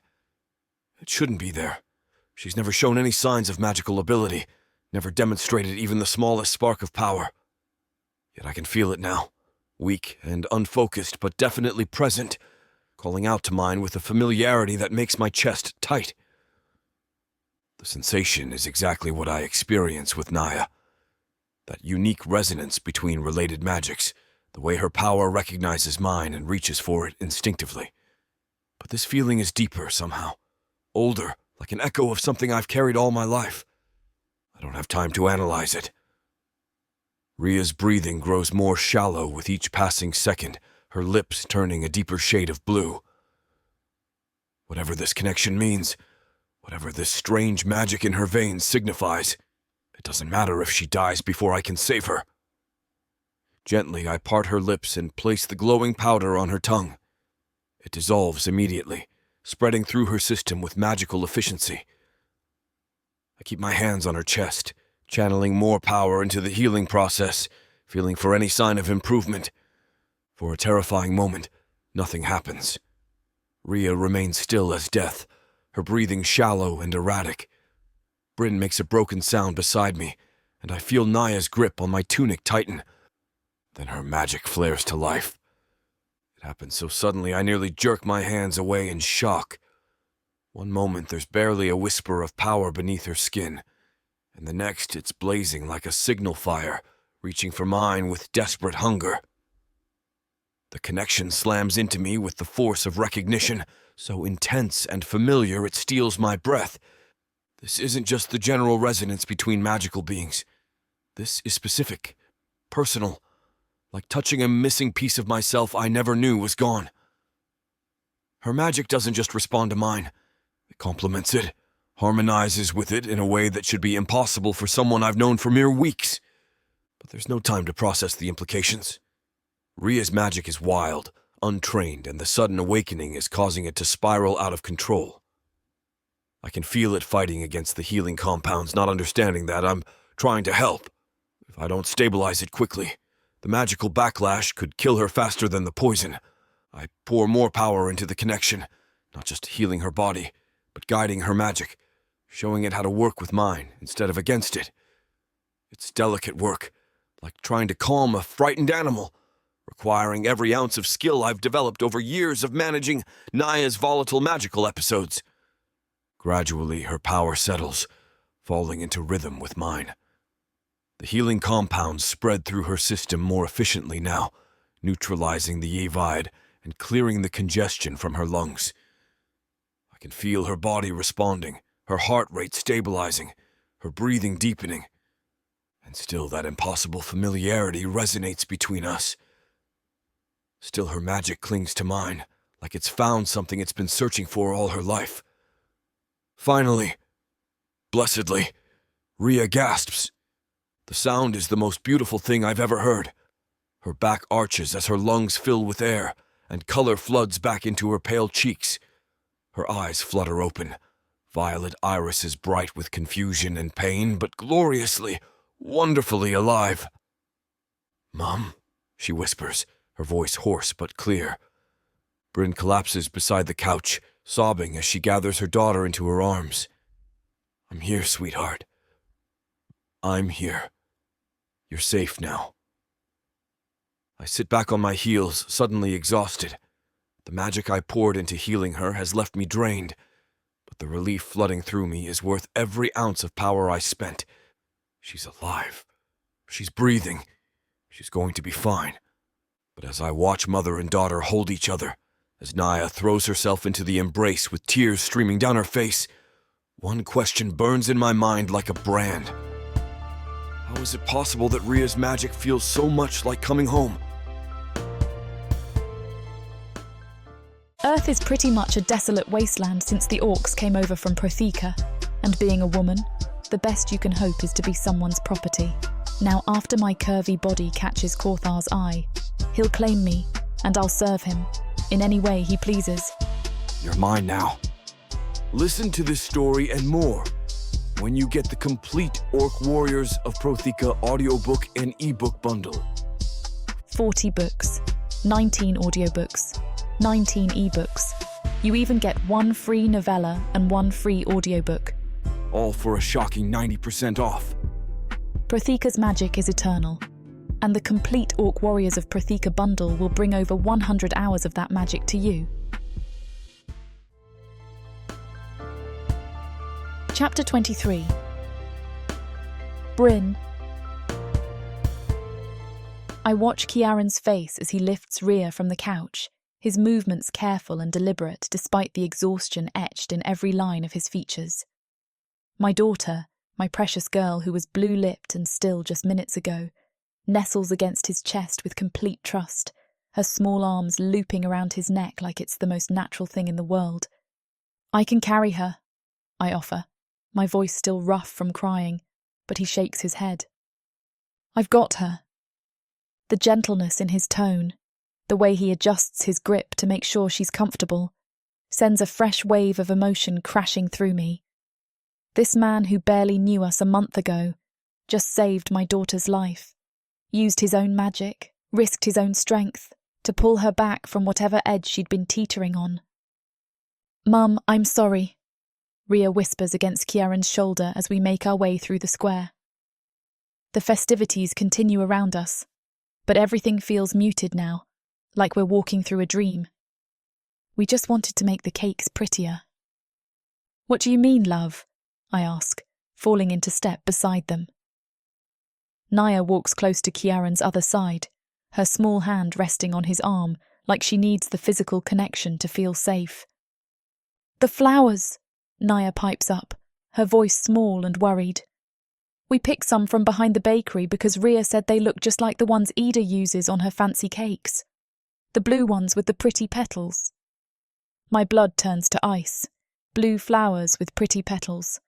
I know exactly what they're describing. Rosed blossoms, which Ida does use for decoration.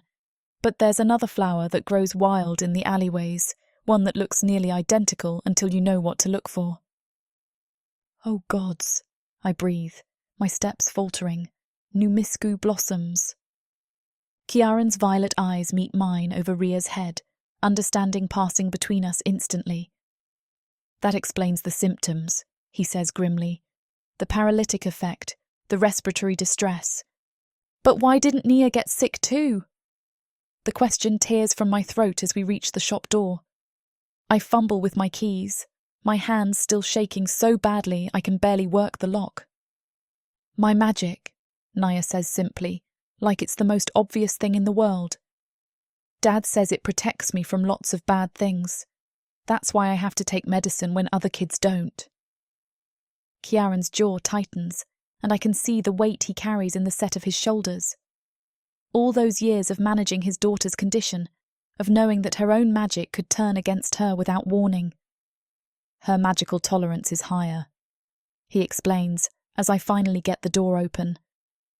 What would poison Ria might only make Nia mildly ill, especially if it was only a few petals and her body is used to handling such things. We climb the narrow stairs to the apartment, each step feeling like an eternity. Ria's breathing is steady now, but I can't stop watching the rise and fall of her chest. Can't quite believe she's really safe. Every parent's worst nightmare had been playing out in front of me, and if Kiaran hadn't been there, I push the thought away before it can take root. He was there. He knew what to do. My daughter is alive because of him. Both of you listen to me, I say, as Kiaran settles Ria on her bed, my voice carrying the kind of stern authority I rarely use. You never ever eat anything you find growing outside without asking an adult first. Do you understand me? Yes, Mum, Ria whispers, her face pale but earnest. Yes, Miss Bryn, Nia adds, crawling up onto the bed beside her friend. We won't do it again. Promise. I want to lecture them more, want to make sure they understand how close we came to losing everything tonight. But the words stick in my throat. They're children. They made a mistake, and they've learned from it in the most terrifying way possible. Adding guilt to their fear won't help anyone. Good, I manage instead, pulling the quilt up around both girls. Now rest. You've had enough excitement for one night. But as I move toward the door, Nia's voice stops me. Can I stay with Ria tonight? Please. I don't want to go back to the inn. The pleading in her tone makes my chest ache. Of course she doesn't want to be alone after what happened. Of course she needs to stay close to her friend to make sure with her own eyes that Ria is really okay. If it's all right with your father, I say, glancing at Kiaran. He nods immediately. Of course. We can collect her things in the morning. Relief floods Nia's face as she burrows deeper under the covers beside Ria. Within minutes, both girls are breathing deeply, exhaustion finally claiming them after the trauma of the evening. I watch them for a long moment, my daughter and his, curled together like sisters, like they've always belonged in the same bed, in the same life. Come on, Kiaran says softly, his hand warm on my shoulder. Let them sleep. I follow him into the common room, my legs suddenly unsteady now that the immediate crisis has passed. The adrenaline that's been keeping me upright begins to fade, leaving behind a bone-deep weariness and hands that won't stop trembling. Kiaran moves around the space with quiet efficiency, lighting the oil lamp on the mantel and stoking the dying embers in the hearth until small flames lick at the logs. The warm light transforms the room, casting everything in golden hues that should be comforting, but somehow make me feel more fragile, more exposed. I sink onto the worn sofa, finally allowing myself to fully process what just happened. My daughter could have died tonight. If we'd been even a few minutes later, if Kiaran hadn't known what to do, if his magic hadn't been strong enough to counteract the poison. Bryn. Kiaran's voice is gentle as he settles beside me, close enough that I can feel the warmth radiating from his body. She's safe. You can breathe now. But I can't. Every time I close my eyes, I see Ria's blue lips, her still form on Ida's couch. I see myself standing helpless while my daughter slipped away from me, unable to do anything but watch. The terror of those moments crashes over me again, stealing my breath and making my chest tight. I almost lost her, I whisper, the words barely audible. If you hadn't been there. But I was there. His hand covers mine, stilling the tremors that run through my fingers. And she's fine.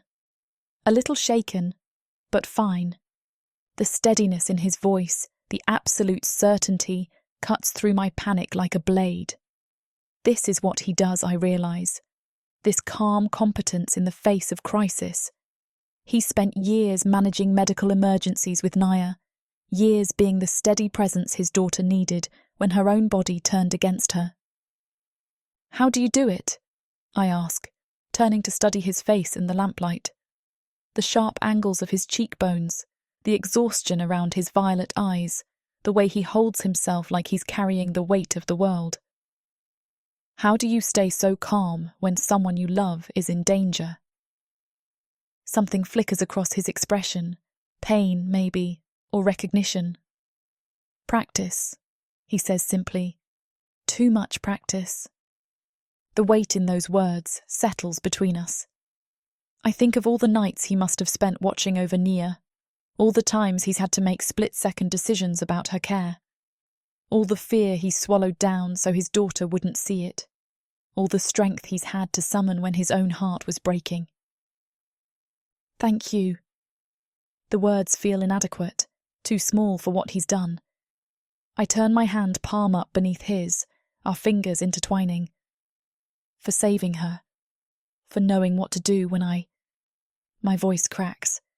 When I was completely useless. You weren't useless. His thumb traces across my knuckles, the touch both soothing and electric. You were terrified. Any parent would be. But you weren't. You knew exactly what to do. You never hesitated. I study his face, this man who's become so much more than a stranger passing through. You saved my daughter's life tonight, Kiaran. Something shifts in his expression, the careful control he always maintains slipping just enough for me to see the raw emotion underneath. Before I can process it fully, he's moving closer, his free hand cupping my cheek as he pulls me against him. I couldn't stand to see you like that, he says, his voice rough with feeling. Couldn't stand to think that I might lose her. That I might lose any of you. My breath catches. The warmth of his palm against my skin, the intensity in his violet eyes. It's overwhelming and perfect and terrifying all at once. I love Ria, he continues, his thumb brushing across my cheekbone. I love all three of my girls. Naya, Ria, and you. The world tilts. My heart pounds so hard, I'm certain he can hear it, can feel it where our bodies press together. All the careful walls I've built, all the reasons I've given myself for keeping him at arm's length, they crumble in the face of those simple words. His girls, not just Naya, all of us. Kiaran, I whisper, but I don't know what comes next. How do you respond when someone hands you everything you've been afraid to want? He must see the shock in my face, the way I'm struggling to process what he's said, because his grip on me tightens slightly. Not possessive, but anchoring. Like he needs to make sure I don't flee. I can see you've been hesitant, he says, his voice dropping to that low rumble that always makes something flutter in my chest. And I understand why. Some bastard hurt you, left you and Ria behind, but if you don't want this, if you don't want me, then tell me now. There's steel beneath the gentleness, a determination that speaks to everything I've learned about him over these past weeks. He's laying it all on the line, putting his heart in my hands with the same courage he showed when he stepped between my daughter and death tonight. Because I'm done pretending this is casual, he continues when I don't immediately respond. I'm done acting like what we have isn't, and if that's not what you want, Bryn, then tell me. I do. The words burst from me before I can think them through, cutting off whatever he was about to say. Want you, want this, I take a shaky breath, forcing myself to meet his eyes. I've been burned before, when Cyprian stole my heart and left me behind. The name tastes bitter on my tongue. I've never said it out loud before, not to anyone in Arindral. It's been my secret shame for 10 years, the mistake that gave me Rhea but nearly broke me in the process. Kiaran goes very still. Something flickers across his face. Recognition, maybe, or disbelief. Cyprian? He repeats slowly. Is he the sculptor? I nod, my throat tight. Of course he'd know the name. The art world isn't that large, especially on Cainvu. Cyprian was brilliant, charismatic, the kind of artist whose reputation preceded him into every room. Is he? Kiaran's voice is carefully controlled, but I can see the tension in his jaw. Is Cyprian Rhea's father? Another nod. This one costs me more, dredging up all the old pain I thought I'd buried. The memory of believing I was special, that he loved me enough to stay. The crushing realization that I was just another conquest, another pretty face to warm his bed before he moved on to the next commission, the next city, the next woman naive enough to fall for his charm. To my complete shock, Kiaran chuckles, not mockingly, but with what sounds almost like relief. The sound is so unexpected, so at odds with the gravity of what I've just confessed, that I can only stare at him. That makes a lot more sense now, he says, shaking his head slightly. When I felt Rhea's magic tonight, when I was working to counteract the poison, it felt so familiar, so much like Naya's. My brow furrows. I don't understand. My brother, he says simply. The sculptor I mentioned when we first met, the one I said I haven't seen in years. His name is Cyprian. The words hit me like a physical blow. I feel the blood drain from my face, my hands starting to shake again for an entirely different reason. Your brother? My older brother. Kiaran's grip on my face gentles, his thumb stroking across my skin in a gesture that's probably meant to be comforting, but only makes my head spin faster. Cyprian Delith, talented, charming, and utterly incapable of thinking about anyone but himself. Delith, Rhea's father's surname, a name I never knew because he never bothered to share it, never stayed long enough for such mundane details. But now, looking at Kiaran's sharp features, the aristocratic line of his nose, the way he holds himself, I can see the family resemblance I was too blinded by attraction to notice before. Rhea is my niece, he continues, wonder creeping into his voice. That's why teaching her poetry felt so natural, why her magic responded to mine tonight, why her eyes always felt like looking in a mirror, and she made me think so much of myself. I can't speak, can't think. The man I've been falling for, the one who just declared his love for my daughter, is the brother of the man who shattered my heart and left me pregnant and alone. The cruel irony of it steals my breath, makes my chest tight with something between laughter and tears. Bryn. Kiaran's voice cuts through my spiral, anchoring me back to the present. Look at me. I force my eyes to focus on his face, on the concern etched in every line. He's watching me like he's afraid I might bolt, like he's already calculating how to convince me to stay. This doesn't change anything, he says firmly. Not between us. Not between any of us. Cyprian may be Rhea's father by blood, but he's never been her parent. And blood or not, I've come to love her just as much as you do. The certainty in his voice, the way he says it like it's the most obvious thing in the world, cracks something open in my chest. Because he's right. Cyprian gave Rhea life, but he's never been part of it. Never held her when she was sick. Never taught her to read. Never stayed up all night worrying about her future. And now I understand, Kieran continues, his other hand finding mine again. I understand why you've been so careful, so afraid to trust. Because now I really know what you went through. Chapter 24. Kiaram. The pieces fall into place with a clarity that's almost painful. How did I not see it before? Those violet eyes with their silver flecks, exactly like mine, like Naya's, like every member of the Dalith bloodline stretching back generations. The way she tilted her head when I taught her about meter and rhyme, the same unconscious gesture I make when I'm working through a particularly complex verse. The familiar resonance of her magic tonight, calling to mind like an echo. Of course, Rhea is my blood, of course, but Bryn still looks like she's in shock. Like knowing I'm related to that bastard of my brother could change her mind. And now that I know he's the jerk standing between us, I'm more determined than ever to show her she has nothing to worry about. Bryn. I cup her face in both hands, forcing her to look at me. Listen to me very carefully.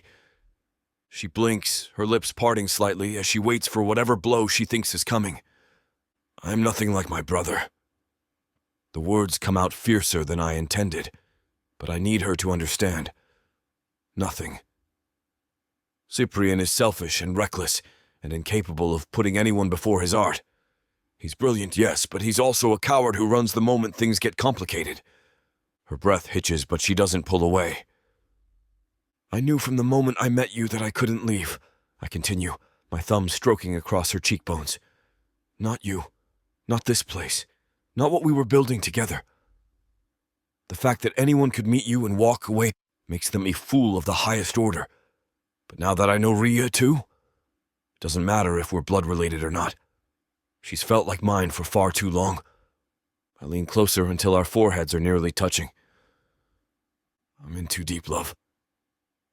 I couldn't let either of you go if I tried. And I won't try. Ever. Something shifts in her expression. The fear giving way to something softer.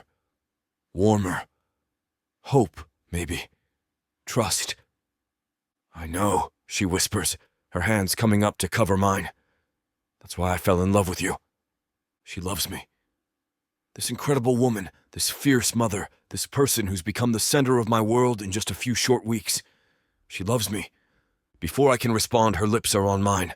The kiss starts gentle, tentative, but it deepens quickly as weeks of careful restraint finally snap. Her hands fist in my shirt, pulling me closer, and I can taste the desperation on her tongue, the need that matches my own. Tonight has stripped us both raw. The terror of nearly losing Rhea, the revelation about Cyprian, the admission of love, and we're both reaching for something solid, something real. As much as Samara and I want to finish what these two characters have started, it looks like this chapter is about to get too hot for this platform to handle. Unfortunately, we have to pause here because their guidelines won't allow us to reveal the spiciest details. To keep bringing you these free audiobooks, we have to follow their rules. But don't worry. You can experience the full, unabridged version over at worldsofprotheka.com, where the boundaries of passion and fantasy collide. Use code YouTube30 for 30% off any of our unabridged audiobooks set in the rich and immersive worlds of Protheka. Protheka's magic is eternal. With these scenes, it will be unforgettable. When I can finally form coherent thoughts again, I tilt her face up to mine and capture her lips in a slow, deep kiss. This one is different from the desperate hunger of before. It's tender, full of promise and love, and all the things I can't quite put into words. I love you too, I murmur against her lips when we finally break apart. More than I ever thought possible. She smiles, soft and satisfied, and the sight of it makes my chest tight with emotion. Everything feels so perfect. And for the first time in years, I actually believe it might be true. Chapter 25. Bryn. I wake to the soft press of lips against my shoulder, warm breath ghosting across my skin. For a moment I'm disoriented, Then the events of last night come flooding back. Kiaran, the revelation about Rhea, the way he held me afterward, whispering promises against my hair until I fell asleep in his arms. "Good morning, love," he murmurs against my collarbone, his voice rough with sleep. I stretch beneath him, feeling deliciously sore in all the right places. Morning. My voice comes out husky, and I feel heat creep up my neck at the satisfied sound of it. He lifts his head to look at me, those violet eyes warm with affection. His dark hair is mussed from sleep, falling across his forehead in a way that makes my fingers itch to brush it back. There's something different about him this morning, lighter somehow, like a weight has been lifted from his shoulders. "The girls?" I ask, suddenly remembering that we're not alone in this apartment.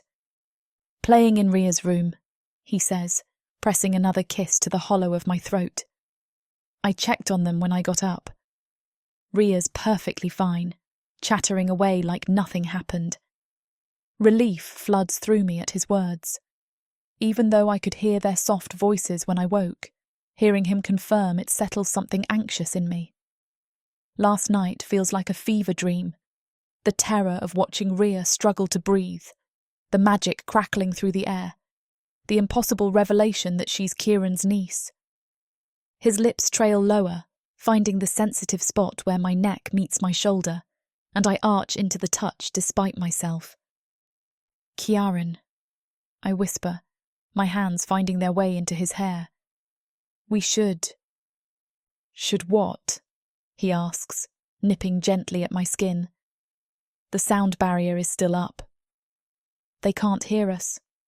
The reminder of his magic, of how he protected our privacy last night, sends a fresh wave of heat through me.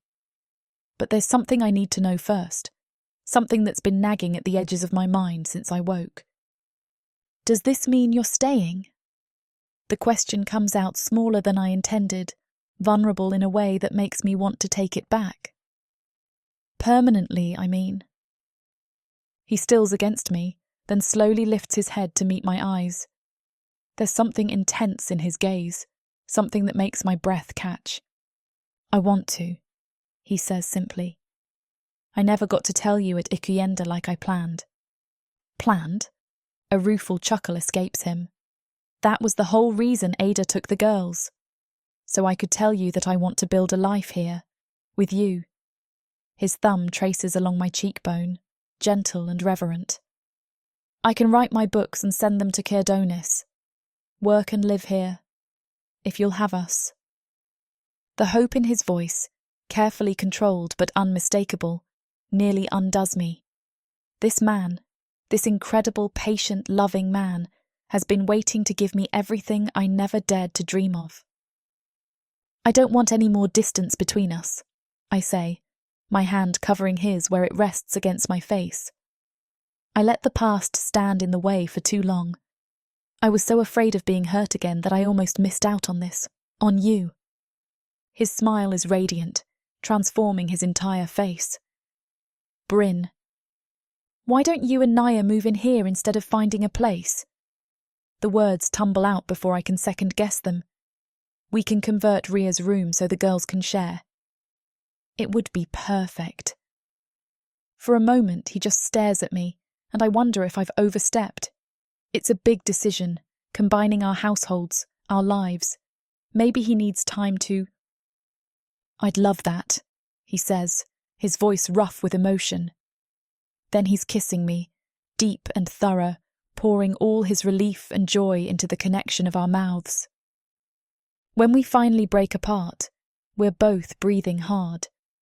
I can hear the girls' voices getting louder in the other room, and I know our private moment is coming to an end. "We should go tell them," I say, though part of me wants to stay wrapped up in this bed with him forever. He nods, pressing one more soft kiss to my lips before rolling away to gather our scattered clothes. I watch him dress, admiring the lean lines of his body, the way his muscles shift beneath ashen skin as he pulls on his shirt. Even clothed, he moves with a fluid grace that speaks to his elven heritage. I slip into my chemise and skirt, braiding my hair back with practiced efficiency. In the mirror above my wash basin, I catch sight of my reflection. Flushed cheeks, kiss-swollen lips, eyes bright with happiness.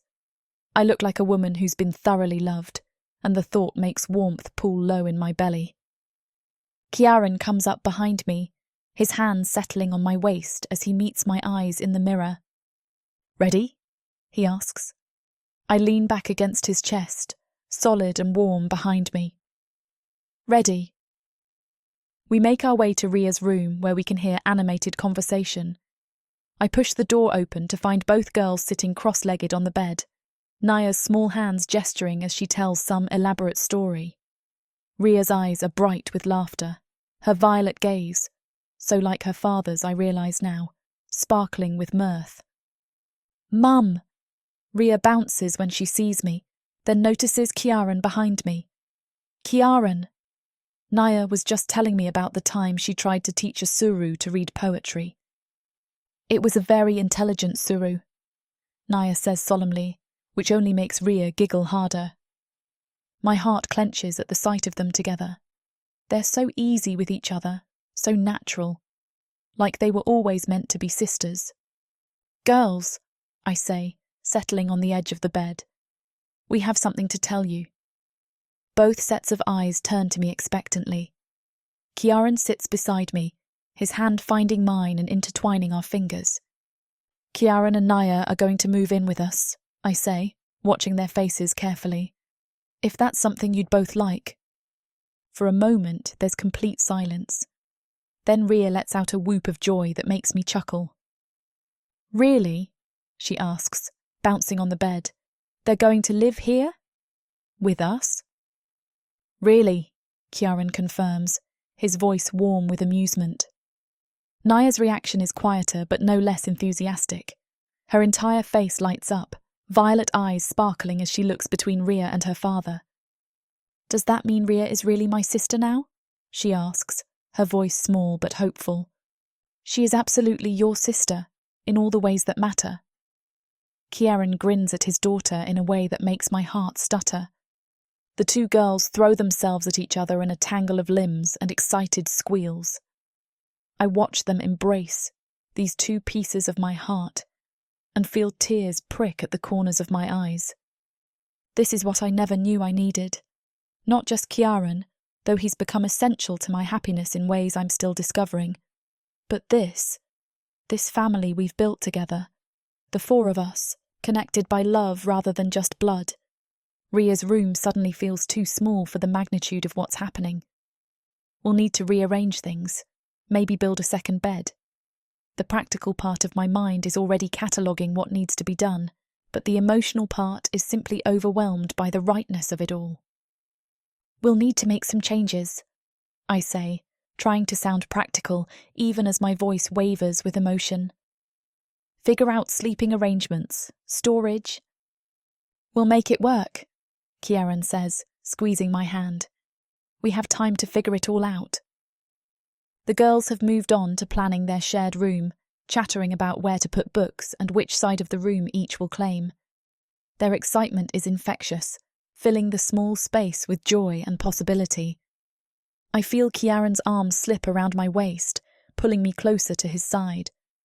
When I look up at him, there's such tenderness in his expression that it takes my breath away. "Thank you," he says quietly, "meant just for me. For giving us this. For giving me everything I never thought I could have."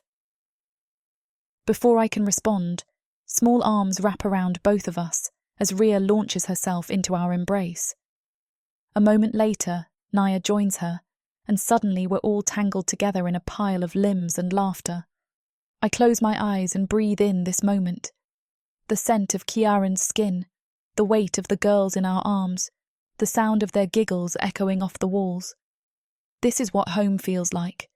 Not the apartment above my shop, not even Irindral itself, but this collection of people who've chosen to love each other. When we finally untangle ourselves, Ria stays pressed against my side, while Nia settles against her father. But there's something different in Ria's expression now, a curiosity that makes me hold my breath. "Ciaran," she says, her voice taking on that serious tone she uses when she's working through something important. Do you love Mum? My heart stops. Beside me, I feel Ciaran go very still. Then he smiles, not the careful, measured expression he wears when he's being diplomatic, but something open and unguarded and real. I do, he says simply. I love all three of you. He says it so plainly to her, and I hold my breath to see her reaction. He said it before, to me, but hearing him say it now, to Rhea, with Naya listening, claiming all of us as his, makes it feel permanent in a way that nothing else has. I nearly melt right there on the spot, my body going soft with relief and joy and love so overwhelming I don't know how to contain it. This man, this incredible man who walked into my shop and turned my entire world upside down, loves us, all of us. Not despite our complications and messy history, but because of who we are together. Rhea beams at his words, clearly pleased with this development. Good, she says, with the satisfaction of someone who's just had their suspicions confirmed. Because we love you too. Don't we, Mum? I manage to nod, not trusting my voice to work properly. Ciaran's arm tightens around me, and I can feel him pressing a soft kiss to the top of my head. For the first time in my adult life, my world feels complete. Not just the pragmatic contentment I've built for myself and Rhea, but something deeper. Something that encompasses hope and dreams and the kind of love I thought only existed in stories. We're going to be a family. Really, truly, officially. And for once in my life, I'm not afraid of what comes next.